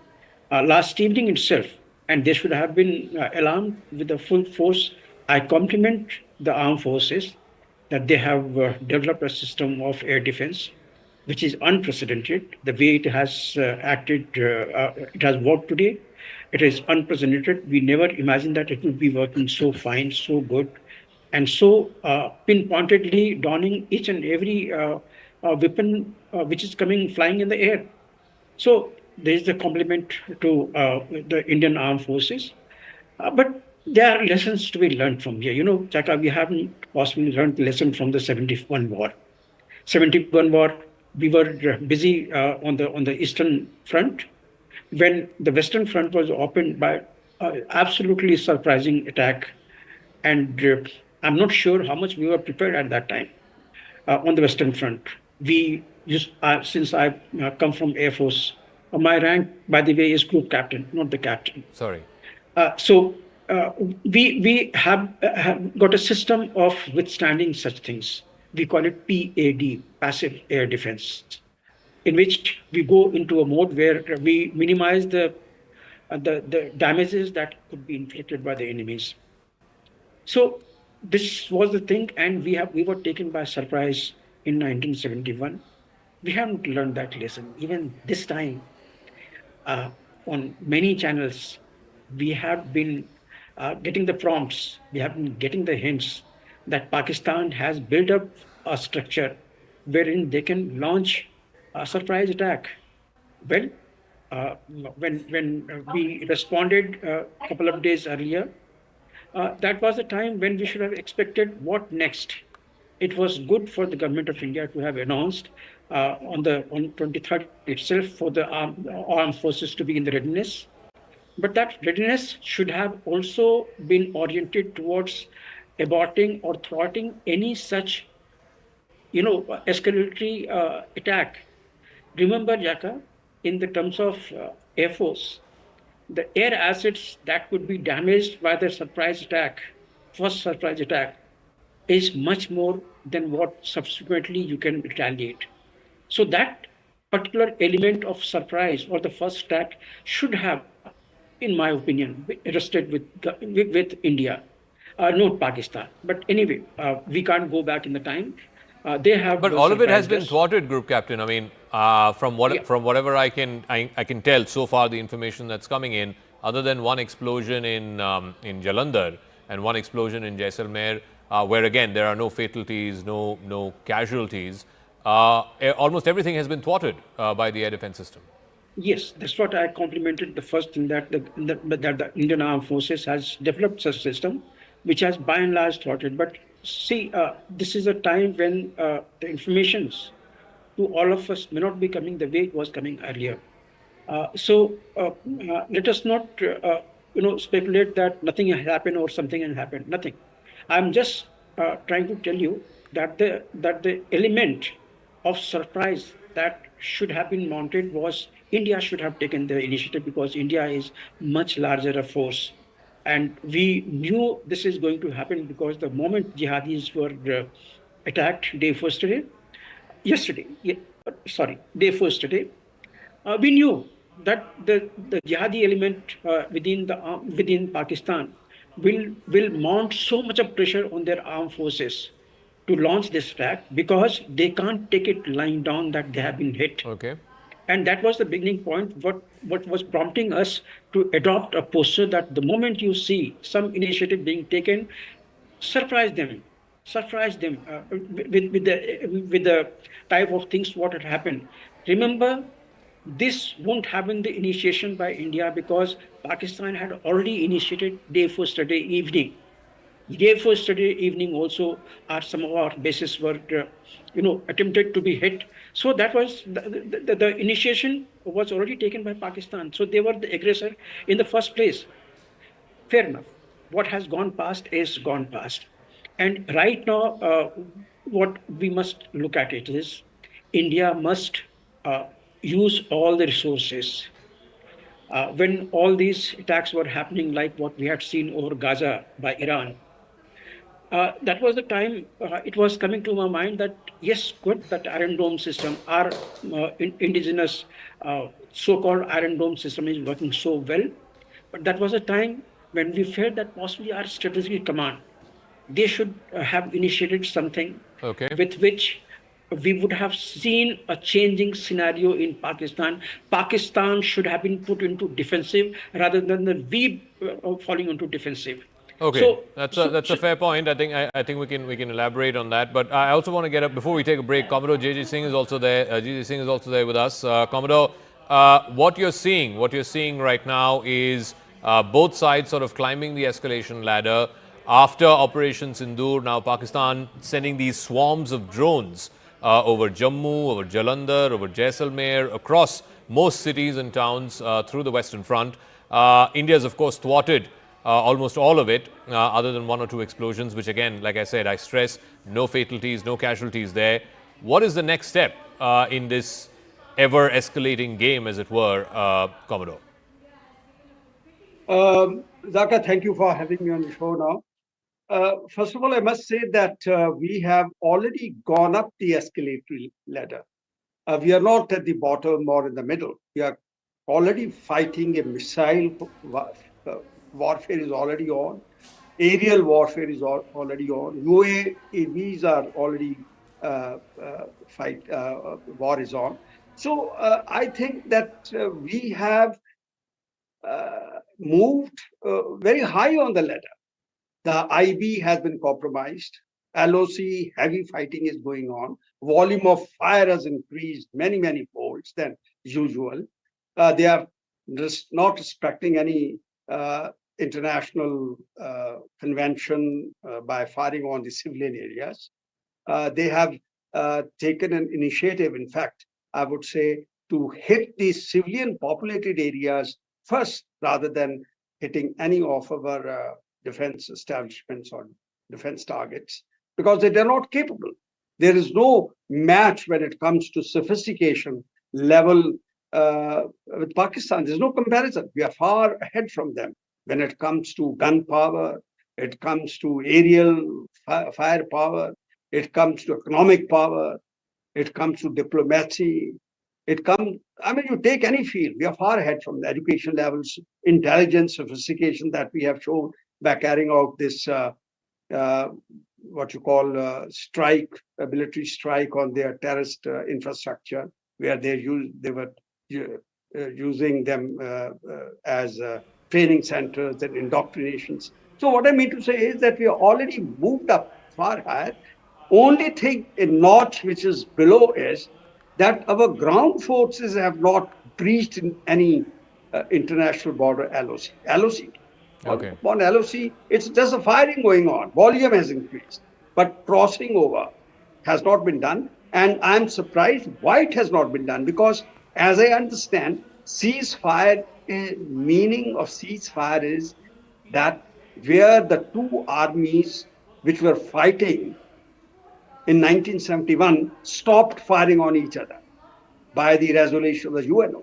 UNO told us stop fighting, and the two armies stopped fighting, and that became line of control, or what you call is LOC. And there is no international obligation for us to follow. Why are we becoming so law-abiding country when it comes to international order? Does Washington respect any international order? Do Russians or Moscow does any international order? Do they respect? Do they abide by any, for example, Israel? Do they abide by any international order? Okay. Iran, China, Beijing. So what I mean to say is that we are being very good boys in the eyes of the world. And what is the need of telling, okay, it's a good, I would say, a diplomatic courtesy to inform America and other friendly countries that we are going in for war. We are going in for missile attacks, or as we have destroyed their air defense systems in Lahore and across the border. And they are on full blast. The swarms of drones are coming, Jaisalmer, all along the northern border, north, IB, and west. That means Punjab, Rajasthan, LOC, and down the line to Rajasthan and everywhere. Gujarat even. And as of now, the Navy has already swung into action. Navy aircraft carrier has moved very close to the territorial waters of Pakistan with 25 ships. We have already probably blocked them three-dimensionally. We have blocked when it comes to underwater. They know submarine can come, no ship can go out. And surface-wise, we have already blocked them. Aerial power, again, there is no match. The kind of weaponry, the platforms to fire at Pakistani naval assets all along that 900 kilometers of coastline that they have got from Gavadar onwards. And I think this is a high time. You see, ancient wisdom tells us to everything there's a season, a time for every matter under the heaven.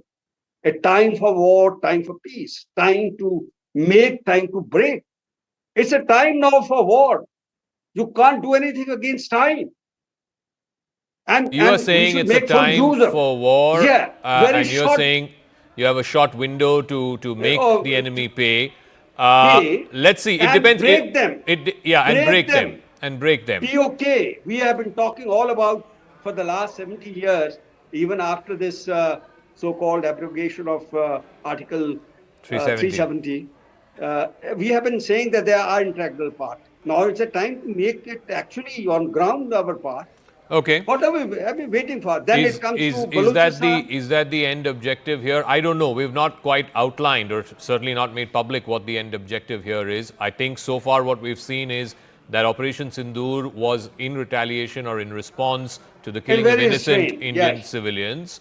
As I read, is very strange. And there, you know, the army was very clear. You're hitting only terrorist infrastructure and terrorist hideouts and terrorist launch pads, etc. Not wanting to hit any military installation or not wanting to hit any civilian sort of area of residence. But here's the thing. As I also try and go across to our reporters, I want to go to Major General Indrabalan as well as General Iyer also on this question.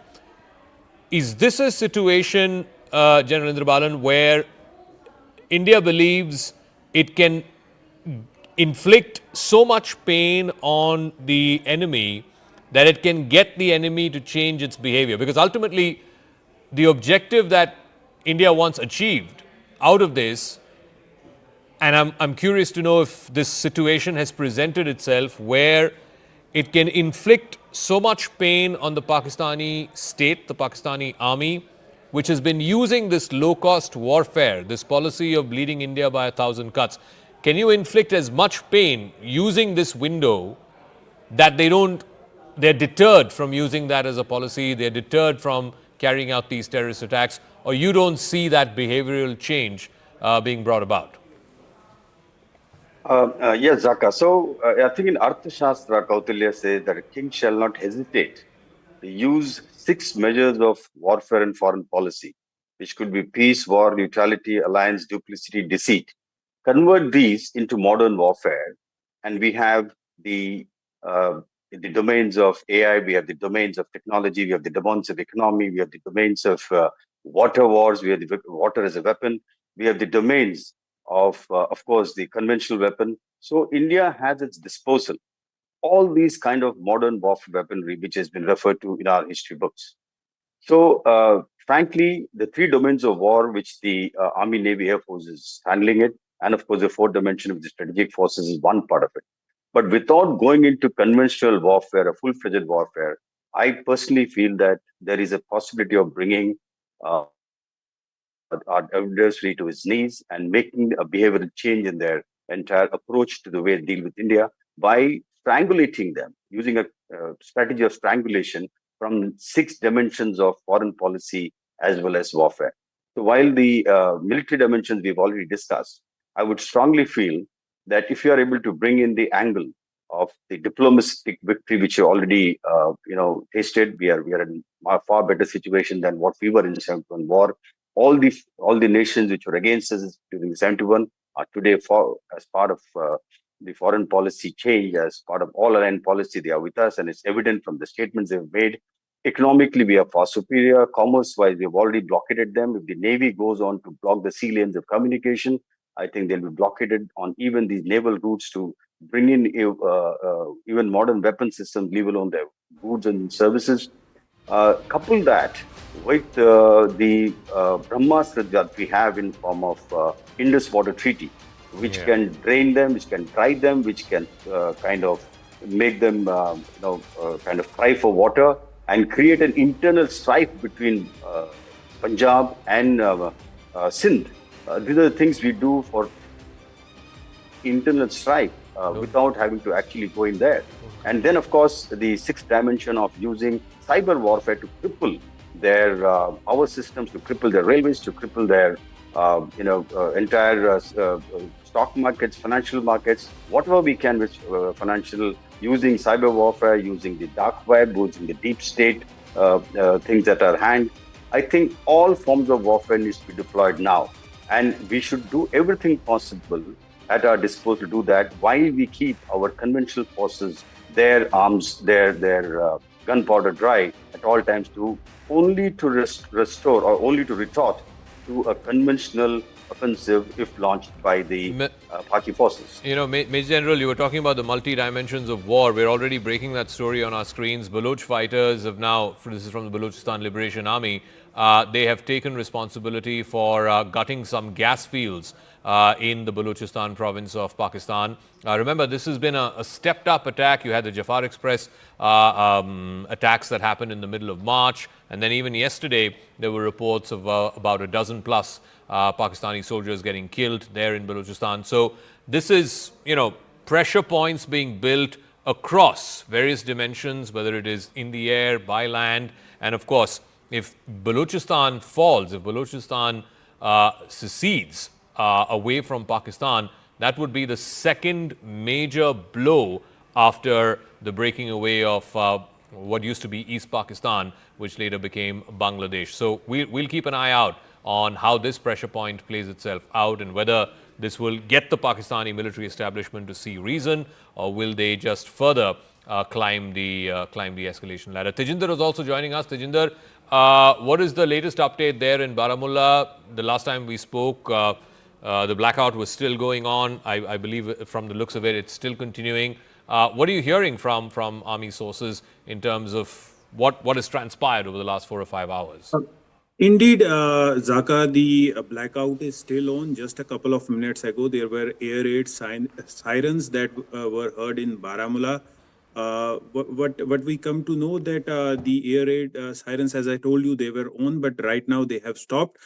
In Uri, heavy shelling is going on from the Pakistan side. Pakistan has been, as I mentioned earlier, they have been targeting the civilian population. One female has lost her life in Pakistani aggression, but the Indian Army is giving a befitting response to Pakistan. What our sources are telling us that Indian Army is fully prepared. Our defense forces are fully prepared, and they do expect that Pakistan would once again try to do something. They would try to escalate things, but Indian Army armed forces are fully prepared to give it back to Pakistan in the same coin which Pakistan understands. So the situation in the entire region of Jammu and Kashmir continues to be tense. Zaka, in certain parts of Srinagar city, blackout has already been lifted, electricity has been restored. So it clearly shows that the attack which Pakistan tried to carry out is over, especially in Jammu region where the blackout has been lifted and electricity has been restored in several places.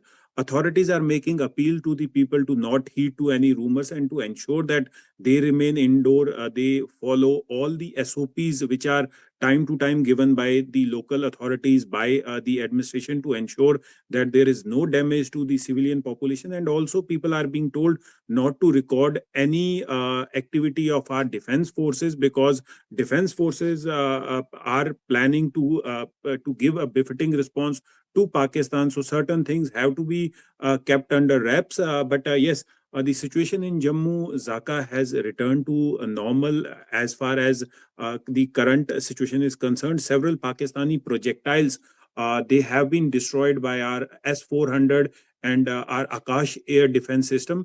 Zaka, just a few minutes ago, there were some heavy air activity that was reported from from close to the line of control in Rajouri district. Our air defense system is in place. So right now we don't know what type of air activity it was, but certain jets were seen hovering in the Rajouri area. So these are just the initial inputs which we are getting. We are in touch with our sources in defense establishment. They would verify and let us know what type of air activity it was.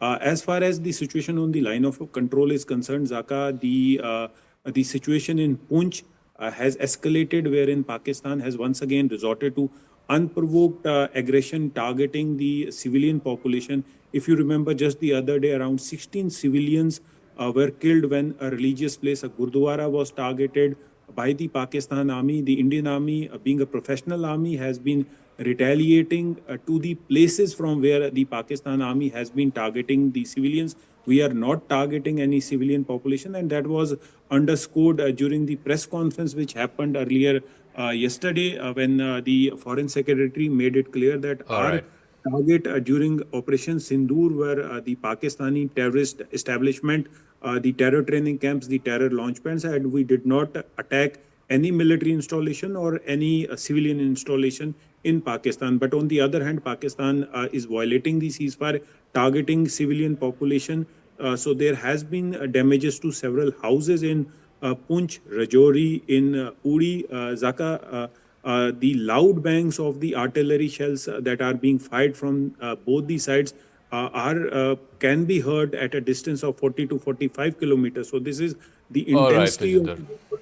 Yes, Okay, thanks for that. Let me also get a quick word in from both Akash and Ishan. Ishan, in Srinagar, what is the latest situation? Because there are a lot of claims also being made on social media. I want to just underline that. I want to say that, we are reporting responsibly because this is a war situation. There's no other way to put this. I think one of the earlier guests said this is not merely just a ceasefire violation. This is an offensive from Pakistan. Of course, the Indian Army and the Indian Defence Forces are responding to that measure for measure.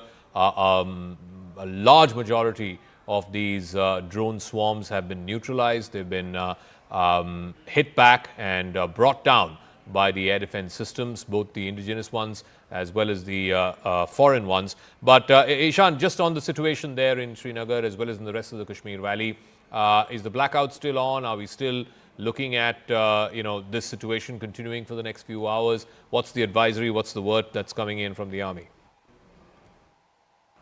Well, electricity is back in most of the places, which means that the alarm that was raised, particularly in wake of the attacks that took place in Jammu, the administration, the government and the security forces deemed it necessary to shut down and get a blackout in the entire Srinagar city and all other districts as well, to ensure that there is full preparedness and there is no hindrance while they carry out operations or there any targeting that takes place, particularly of the military infrastructure.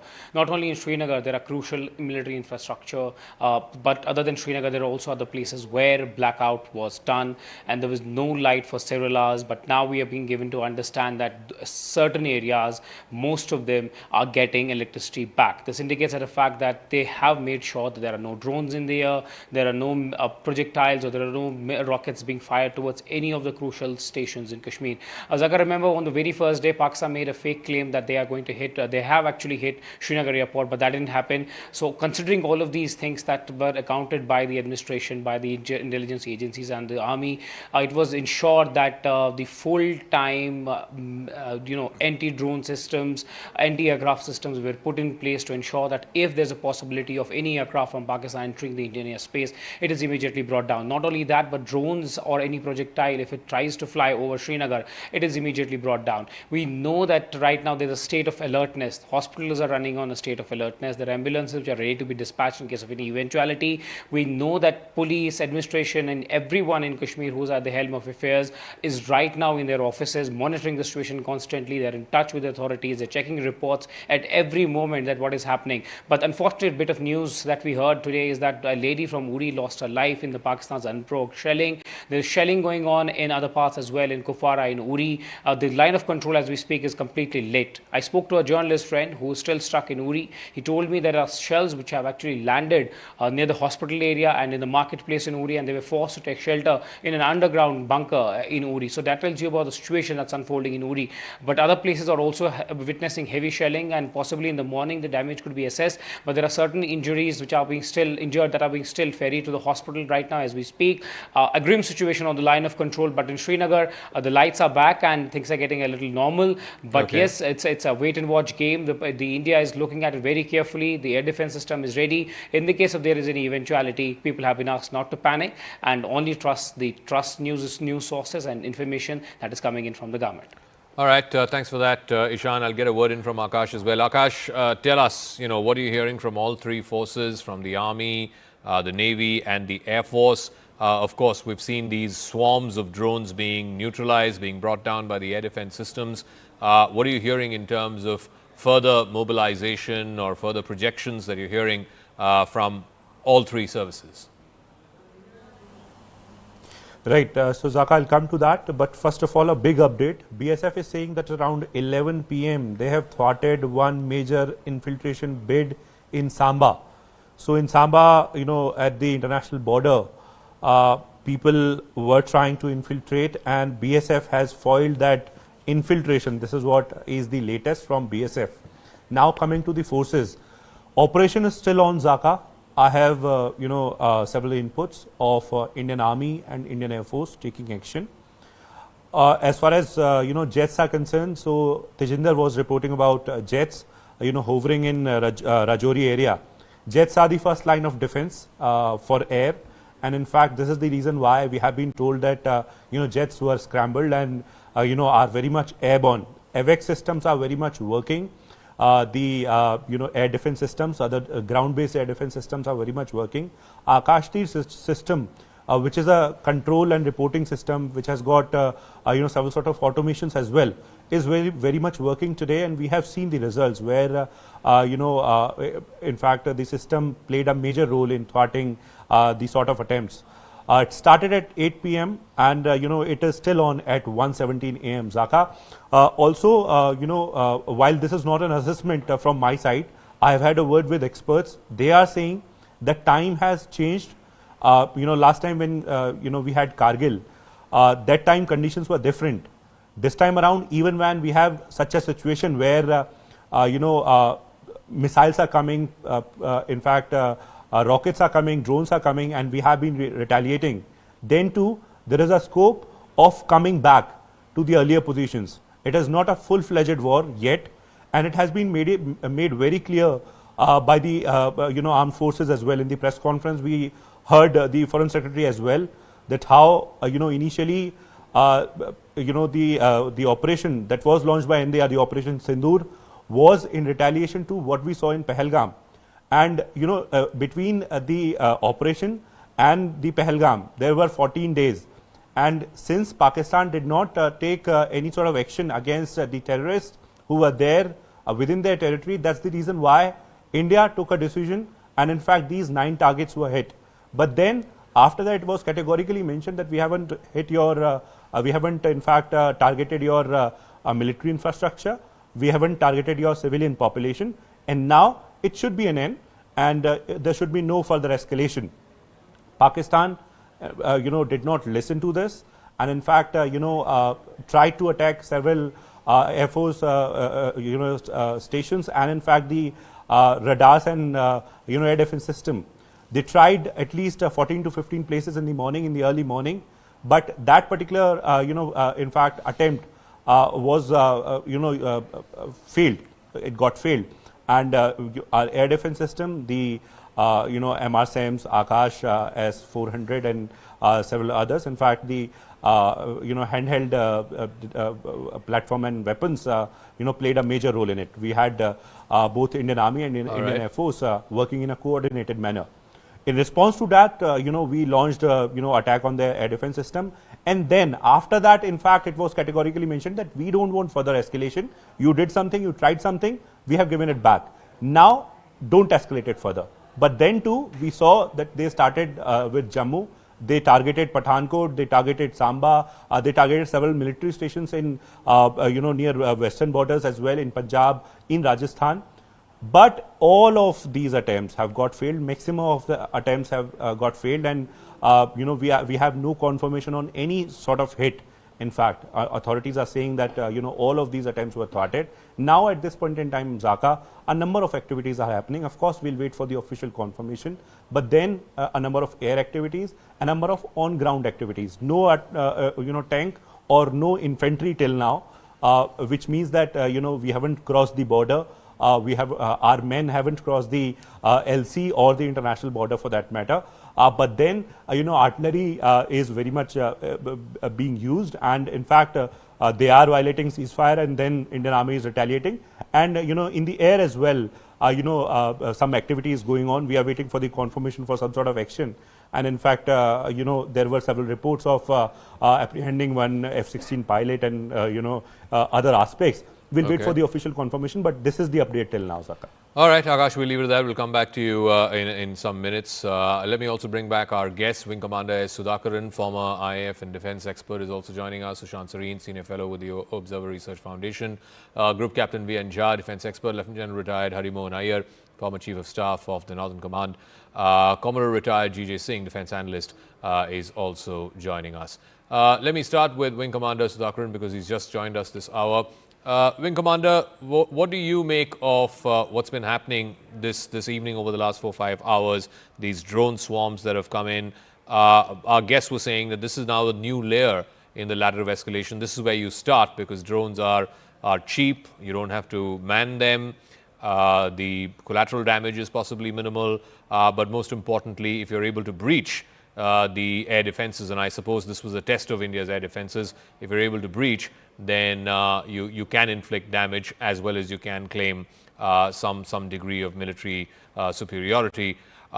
In Pakistan's case, all the drone swarms that they sent from Jammu to Jaisalmer, all of it has been neutralized, has been negated. The air defense systems have worked perfectly, both indigenous as well as the S-400s.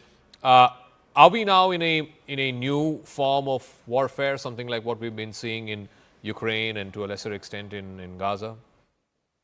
I really can't call it a new form of warfare because this has pretty much been there as a practice even when I was there in service 5-7 years back. So this was pretty much the norm 10 years back. Just because we didn't, lay our hands into it, or just because we had not witnessed it firsthand, we can't call it new. Second thing, what I want to clear is what Pakistan has used is pretty normal, average legacy stuff. The kind of drones that, autonomous drone swarms that we can see, if you are going to take on the likes of the Israelis or the Americans or the Chinese for that matter, there is a beast, a different breed of drones already waiting to come. That's a very different level that we are talking about. What Pakistan has today done is a very traditional SEAD mission. So that is what starts a war, suppression of enemy air defense. So today they wanted to do it, they couldn't even test it. That's what it ended up. It ended up all over the place. The reason is because they didn't come with a plan. Pakistan is known to do this. They get their foot in the mouth. They enter into the game. They don't know how to exit. And that's been a problem with Pakistan all through. The reason why they do it is they're more obsessed. And when they get obsessed so much, they get into a point of irrationality that they stop thinking, that their plans go haywire. And that's why they've come across. Otherwise, I do believe that Pakistan is generally much more than what they've performed for the day. They've not been able to manage a decent hit to go back to their parliament and to say one line of truth. Their prime minister said, we've downed 5 Rafales and then God Allah had saved us, and then how Pakistan is so great, and then how the entire parliament thumped. They were thumping on a lie. They couldn't, substantiate that even on a television studio. The defense minister was all over the place trying to tell that I heard it from the social media. So that is the narrative that they are banking on. Okay. So, rip Pakistani intellect, banking on which they came to fight a war, and that too they banged against the wrong man, Modi. Because if it was somebody 10 years back, probably they would have got away with it. But not with this man and not in this mode.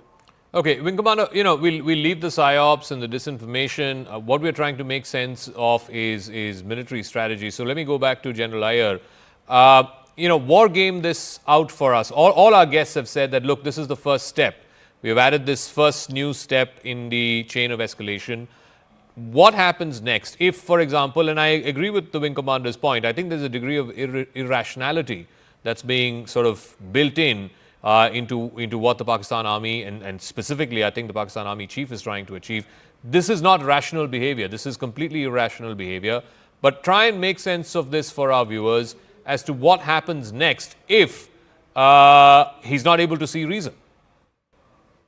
So Zaka, before I go there, I'd like to go about 12 hours behind in time. There is a reason behind it. Please understand what we did in the daytime of yesterday. People were talking about, we fired drones. No, we didn't fire drones. We fired the Harops.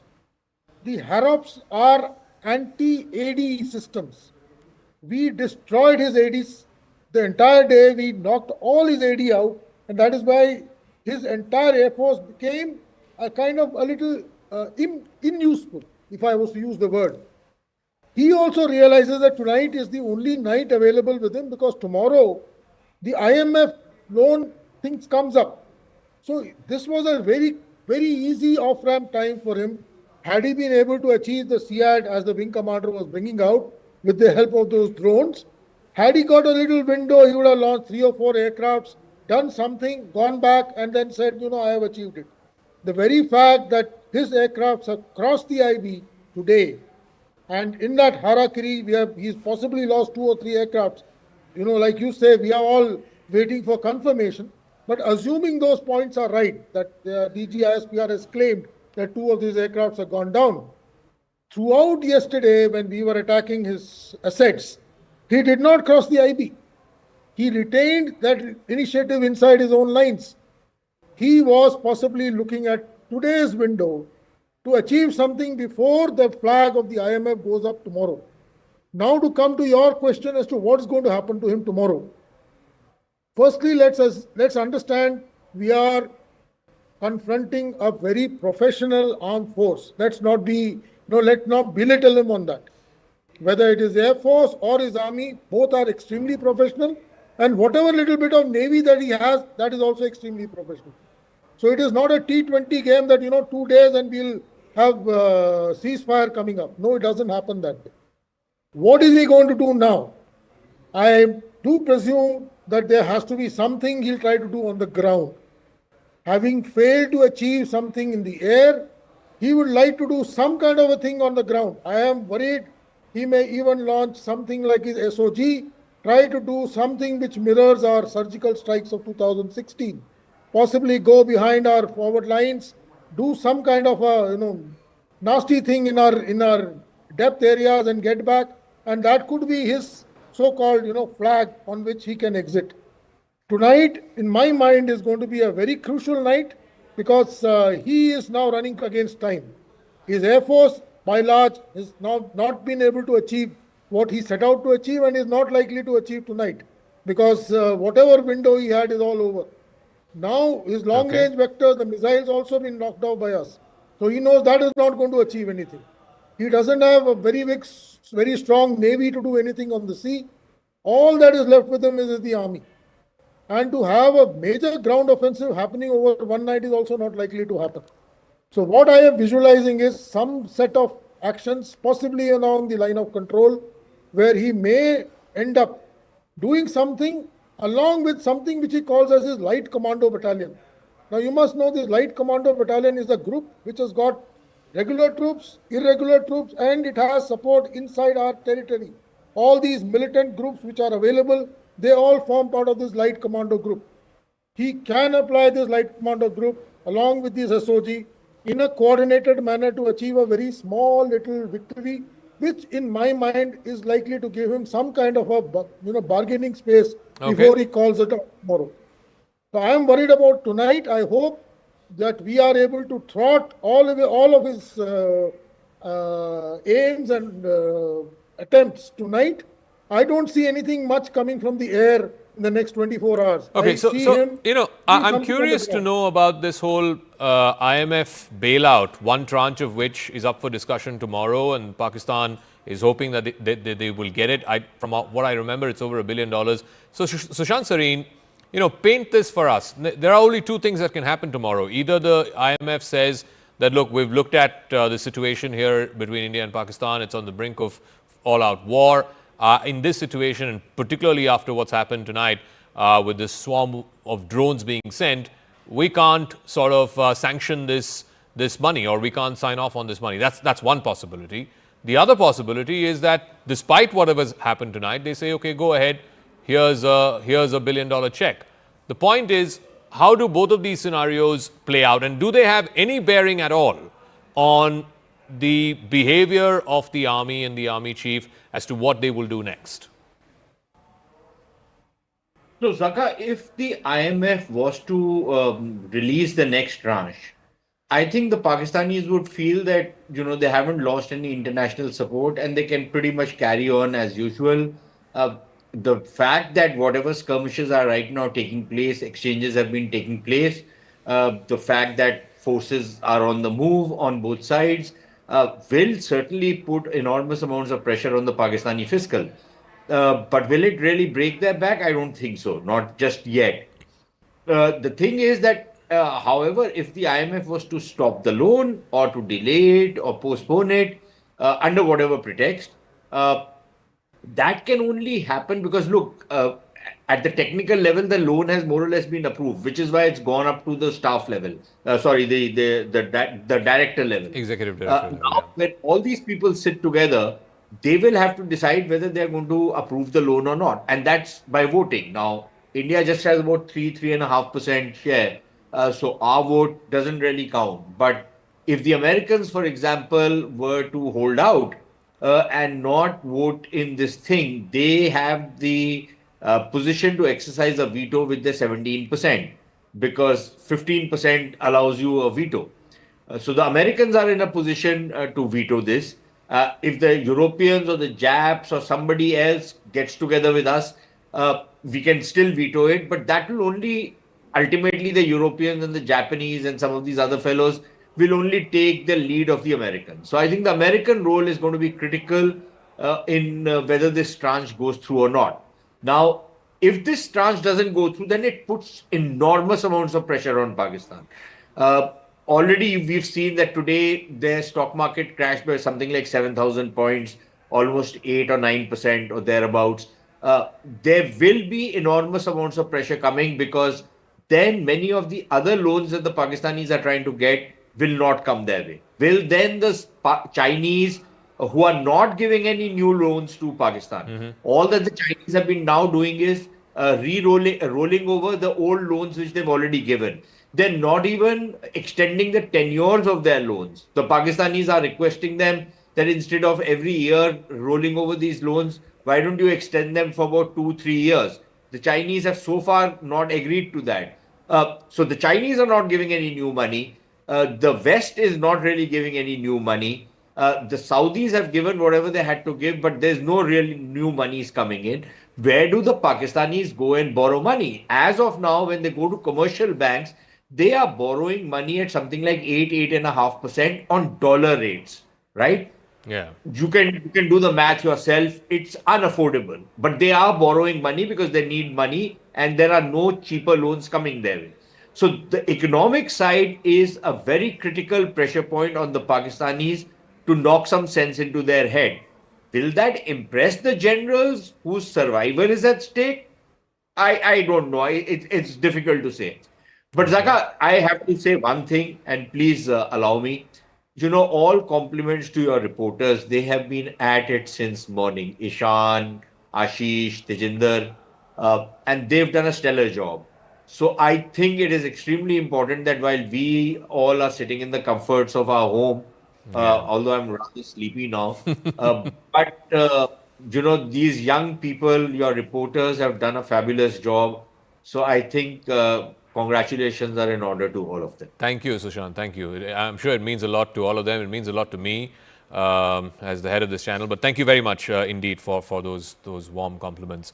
So let me take that thread, that thought with, I think Group Captain Jha is sort of putting his hand up.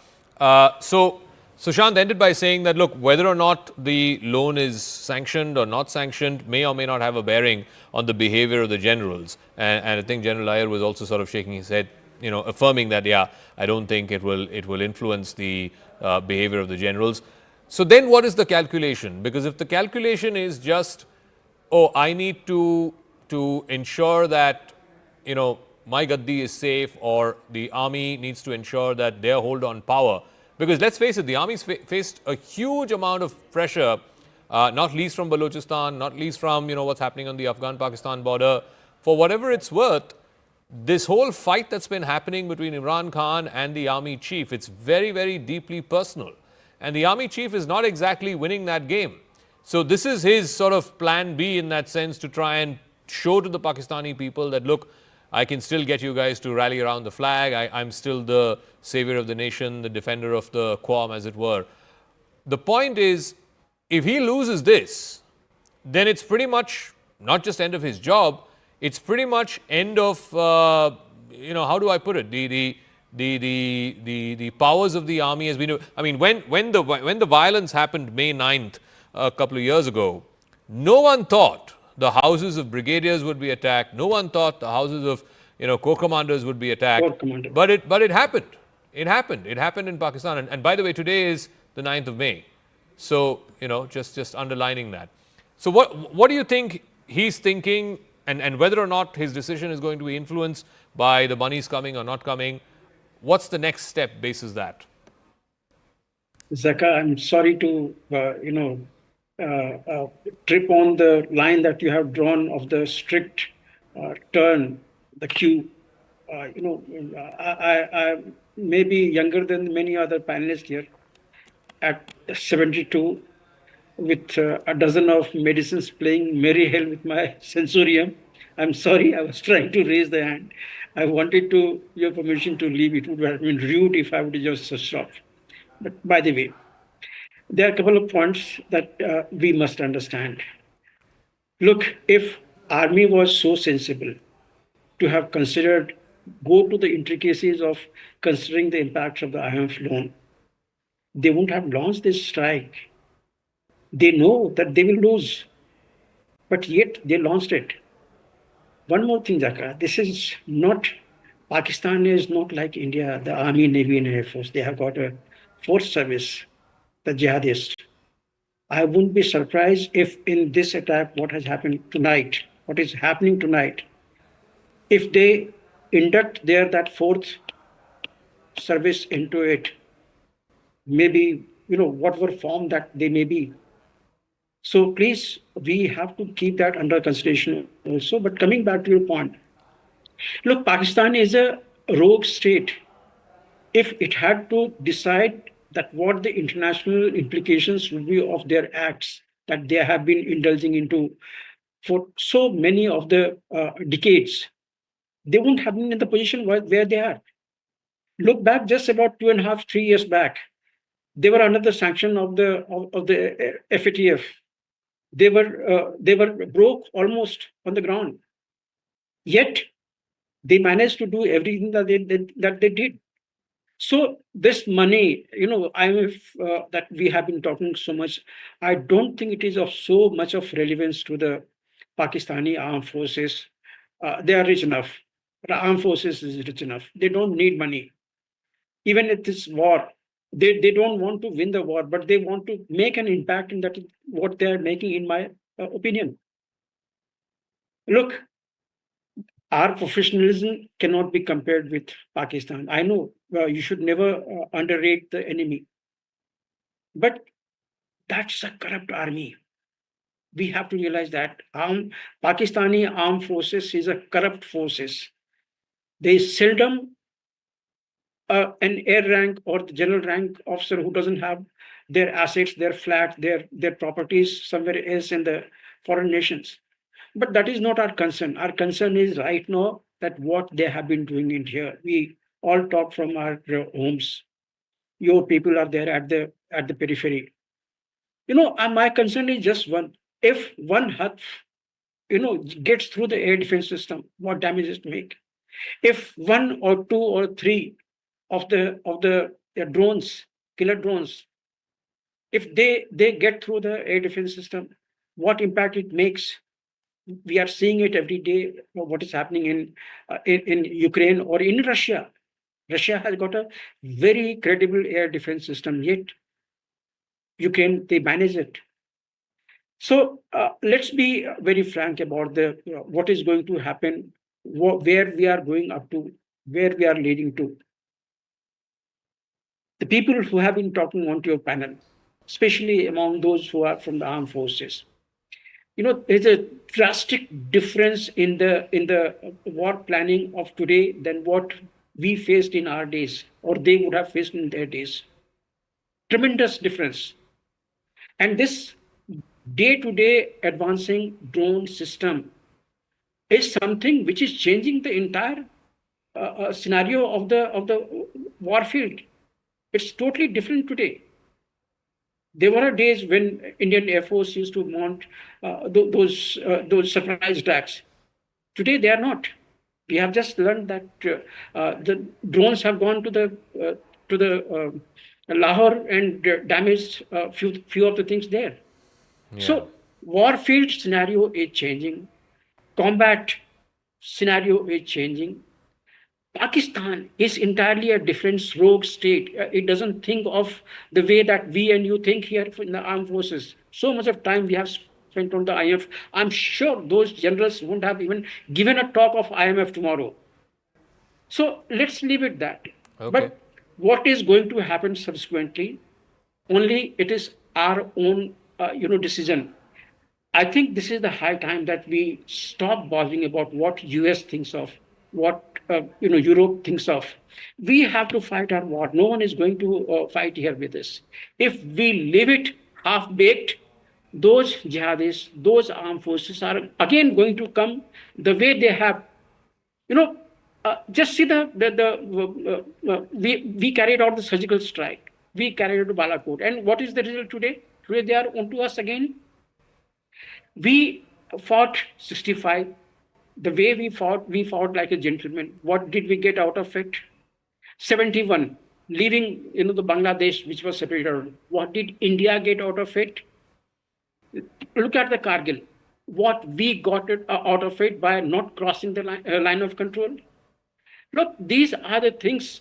I think this is the high time that we think of our own soldiers. If one soldier is dying because of the constraint that our government or our armed forces is putting onto him in eliminating the enemy, I think we are doing a disservice to our own forces. So this is the high time. Okay. That this is our battle. We have to fight it and we have to win it. And we have to put this enemy which is nagging us, which is bleeding us by 1,000 cuts. They have taken a decision. Look, they will eat grass. They may not even drink water. They will drink camel's urine. But that doesn't affect us. That is their approach. We must be very forthright in doing something now, decisively, that this particular enemy doesn't get up tomorrow again to mount the same sort of system. All right. I'm sure we will not be able to eliminate the jihadi system. Israel is trying hard for the last 1.5 years. They have not been able to get rid of that small Hamas in a small stretch of the area. So that is not our case. But we must mount some sort of cost into the Pakistani armed forces, entire Pakistan. That in case if their jihadi network, they make a damage here, they dent us here, they are made to pay the price for it, and very high price. That should be the norm hereafter. Okay. Not just that 7th has happened and now again we keep quiet for another 5 years. No, that is not the way. Okay. So anyway, I wish the armed forces very best of everything. I wish that none of our soldiers, they die of any injury. This is my wish. I wish our air defense system is very very higher. But I also wish that we should mount the offensive. We should put Pak onto the defensive and put them, hit them so hard that they are down to the ground. All right. Group Captain, thank you for that. I know it's getting very late for all of us, another 10, 15 minutes or so. But I want to get a word in from Commodore Singh as well. And you echoed what the Group Captain said a little while earlier, that you believe that this is a window of opportunity for India to go in. I don't want to use phrases lightly, but go in for the kill, in as much as that if this is going to break the pattern that India has been a victim of for the last 30, 40 years, that is, that there is this low-cost warfare that keeps sort of nibbling at you every few years. It keeps sort of gnawing at you every few years. And if India has been trying to break out of this cycle, break out of this pattern, and you have this window of opportunity now, Commodore, you reckon, first of all, why do you think that there is this narrow window of opportunity now which India should take? Because we have seen in the past, we've tried to take precipitative action. We have taken precipitative action. But again, a few years down the line, we are again back to square one. What basically I want to drive home the point is that the solution to this whole problem lies in that we break Pakistan. Because Pakistan democracy is just an ornamental democracy. It's a cosmetic work. It's like a front office for the regime, for the deep state, which actually govern Pakistan, is their rogue army, unprofessional army, as Group Captain was mentioning. I'm putting it in my words. They don't listen to anyone. Do you think they listen to their foreign minister, to their prime minister, to their defense minister? I don't think so. They do. Do they control the foreign policy? No. It is known fact that they are the ones who actually chart out or make the foreign policy and take all decisions on diplomacy and foreign matters. These people are just kept there for showing to the world that we're a democratic country, for getting this like 1 billion loan from IMF. Tomorrow, when their foreign minister or their finance minister, the prime minister goes, he will start saying, India didn't give us any proof. They attacked us. They are the first ones who came upon us. They have killed our civilians, although we killed their terrorist infrastructures. There is a wide gap in the perception. Like, for example, that gap even exists among us. Some of us think that Pakistan can be brought to reason. They can be brought to understanding. As we are very intelligent people, wise people, we go by reason, we go by decency, we go by certain ethics. We have got some culture, we have got some sabita. But do they have? Yes, they have one. That is their Islamic jihadi mindset, which you can't change. Their internal engineering is such that they are bent upon jihad. They don't understand anything else. It is in their DNA. It is in their, what you call, zehen, in their conscience, in their system, inner world. They only see Islam being spread out. That is why they had such a Maulana army chief. He doesn't understand anything. Like what has happened to the civilians there in his own country, how sophisticated manner we carried out the strike package that we call the synchronized operation on 7th morning around this time, with all the Rafales and Mirage 2000 and Mark 30, Sukhoi 30, Mark 1, with the combination of the choice of weapons for pinpoint targeting and the synchronization, how the army came out with that loitering munitions and those smart low-level flying bombs. How in a sophisticated, intelligent, the whole operation was made up with the early what they call airborne early warning and control aircrafts. He doesn't know such nitty-gritties and the sophistication that goes into this system. He knows only one thing: Inko maro, chalo. We will launch drones. What we have got, we will. Now they have, incidentally, to my understanding and to my information, they have already lost about 5 to 6 aircrafts. That is JF-17s and F-16s. There 2 or 3 pilots have already been captured, and they are just not worried about these things. And at the same time, we call them terrorists. You'll be surprised. Their assets, military assets, are waging proxy war against India. They are not considering them that they are terrorists. They are militants in the civilian uniform. All right. They are army people. Okay, Commodore, I'm just going to put a pause there just to bring our viewers up to speed before I toss it over to my colleague Akanksha. So what we've seen over the last 6 hours or so is basically the Pakistanis upping the ante by climbing up one rung of the escalation ladder. India had repeatedly, after Operation Sindoor yesterday as well as today, in both the press conferences by the Foreign Secretary and the two young women officers from the Army and the Air Force respectively, had repeatedly said that, look, India has no interest in escalating this. The action that was taken through Operation Sindoor, hitting 9 different locations, 21 different strikes, was non-escalatory in nature, not meant to target any military installation, not meant to target any civilian facility. It was simply in retaliation, in response for what happened in Pahalgam. Pakistan chose not to take that out. Pakistan chose not to take that off ramp. Instead, they have climbed the escalation ladder by one rung. What they have done is send out these swarms of drones from Jammu to Jalandhar all the way to Jaisalmer, the entire western front, to try and probe, to poke the air defense systems of India.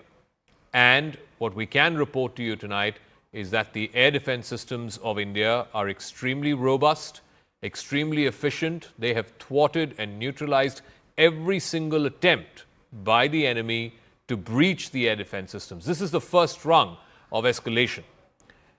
India then subsequently has retaliated with its own loitering munitions, which I'm given to understand, at least in a couple of places, has pierced through the air defense system of Pakistan.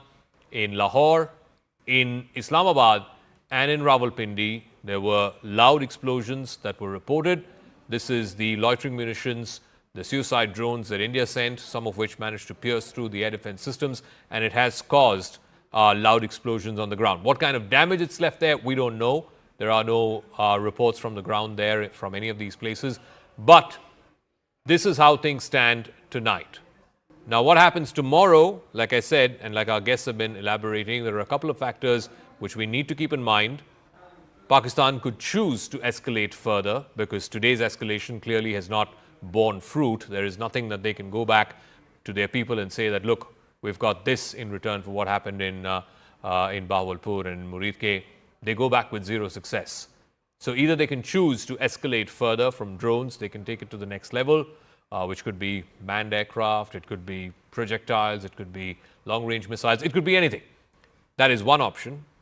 The mitigating factor against that, if you were to think rationally, would be that there is this massive $1 billion IMF bailout tranche that is hanging in the balance. Now, in the normal course of things, if you're a rational thinking person, a rational thinking system, a rational thinking army, you would say, let's wait for that monies to come. The country is broke. You're literally living on doles. You would wait for that monies to come. But with the Pakistan army, and given the current chief of army staff, who is certainly not someone who thinks rationally, will that be a mitigating factor or will that not be a factor at all? All of those have to be taken into consideration. I'm going to sign off at this point of time, but the coverage continues here on CNN News 18. My colleague Akanksha Swarup will take it forward.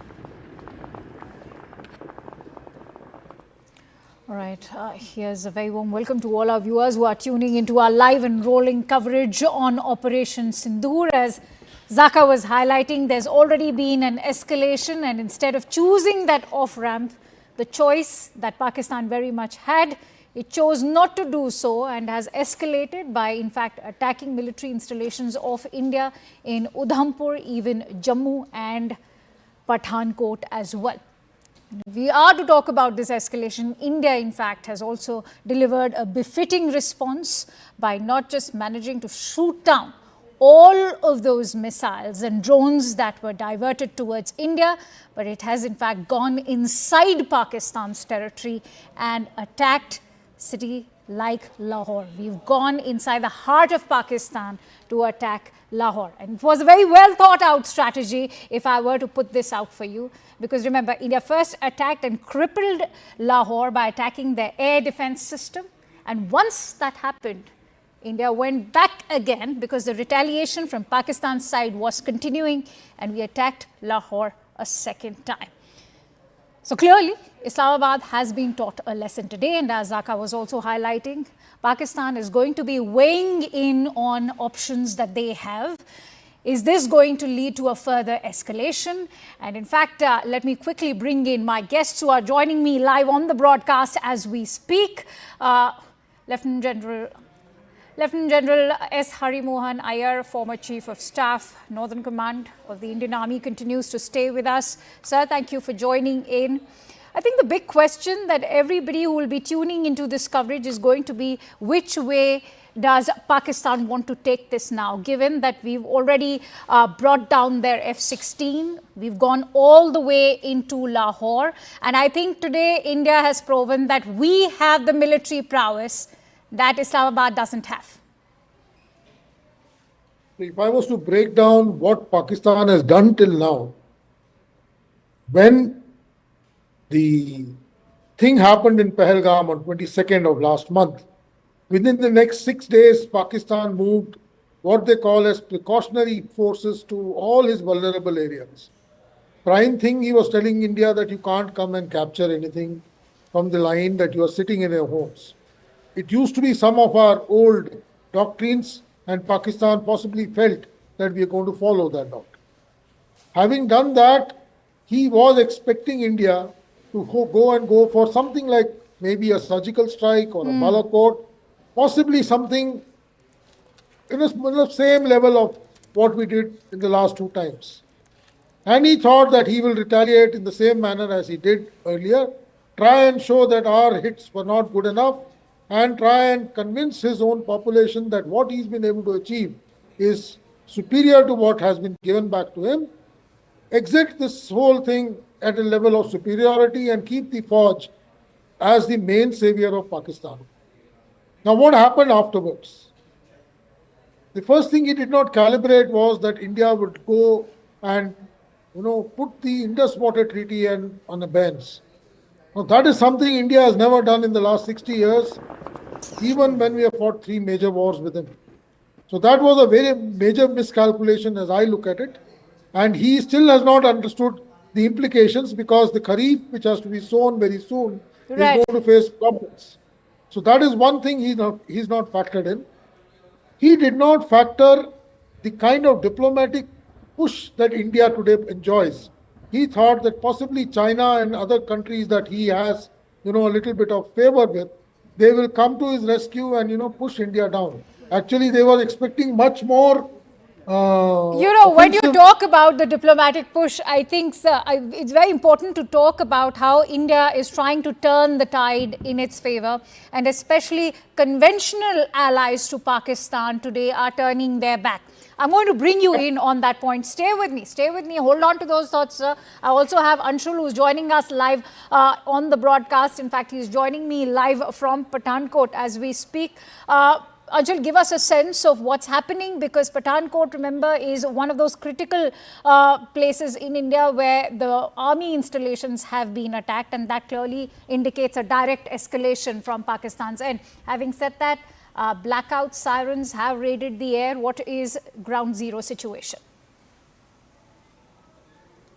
Well, at this point in time, the entire ground situation is absolutely peaceful. The cheap missiles or the projectiles that were thrown in from the side of Pakistan, all of them were throttled out here in Pathankot as well. And at this point in time, I'll just ask my video journalist Sumi Jaguri to show you around in the visuals over here. We are trying to make sure that we do not switch on the lights even of the camera. So I'm not very sure as to what our viewers might be seeing on their screens right now. But this is the current situation in Pathankot. Absolutely pitch black, absolutely silent. There are absolutely no noises, no noise that can be heard over here at this point in time. So definitely the situation over here has gotten back in control. People who were initially a bit jittery after the manner in which the Pakistan had thrown these cheap projectiles towards our country, now at this point in time, each and every person of Pathankot and in fact across the country now knows that they can sleep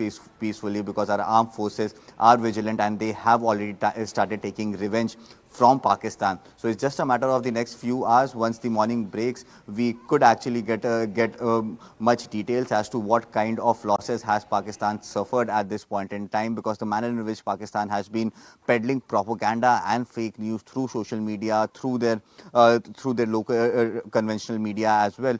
Definitely by tomorrow morning we'll get an exact idea of how much has Pakistan suffered, because the manner in which the Indian armed forces have gone ahead and responded to these fake attacks or these face-saving The measures that manner were in being which taken the by Indian armed Pakistan. forces have responded, could you give us a sense of how we fortified our entire system? You are there in Pathankot, and if you could just give us a sense of how the Indian armed forces, especially the Indian Air Force, has managed to actually strike down the way we've seen these missiles and drones being diverted towards India. Well, one thing that should be noted is the kind of calm that was shown by the Indian Defence Forces when we were being attacked by Pakistan at approximately 8:30 p.m. in the evening. At that point in time as well, all the officers, all the messages that we were receiving, each and every person had said that they were expecting these kind of attacks, light attacks from the side of Pakistan, and hence they were absolutely prepared for this. Our entire air defence system that came to the fore, that made sure that each and every projectile, each and every drone that was thrown in from Pakistan, that was thwarted in the air itself. In fact, till now, there has been absolutely no reports of any sort of loss to life or property anywhere anywhere across the borders of Pakistan. So definitely the manner in which the Pakistan army or the Pakistan government might have thought that they will actually go ahead and attack India and give a bigger message across the world. Definitely all of them have been thwarted, and their entire military might has been absolutely been exposed, and the manner in which India has replied back to Pakistan. We await more assessment in terms of the damages that have been incurred at our end especially, but many thanks to you, Anshul, for bringing us all those latest inputs. Let me also introduce my guests on that note. I'm joined in by Colonel Rohit Dev, who's a defense expert, Alex Zidan, who's a Republican strategist. Also, in fact, Lieutenant General Hari Mohan Iyer continues to stay with us. Alex, if I could bring you in, we have a very crucial and big statement coming in from the US State Department. Of course, they have very much acknowledged Pakistan's role, especially when it comes to sponsoring terrorism. Many are saying that better late than ever. Is this kind of support from the United States unprecedented? So far, we've never seen Washington take such a clear-cut stance when it comes to condemning Pak-sponsored terrorism. This is the first page of a new book in American-Indian relations. I think that the statements of support that you're seeing coming from the State Department, coming from the White House, will only intensify in the days and weeks to come if this does continue. The United States and President Trump have obviously called for peace in the region. That's a goal that everyone across our planet should want. However, this administration has a very close relationship with India, and this administration, the Trump administration, is prepared to back India further than any American administration ever before. Let there be no doubt, the United States stands with India. President Trump stands with Prime Minister Modi. And very soon, I think you will see more evidence of that cooperation, especially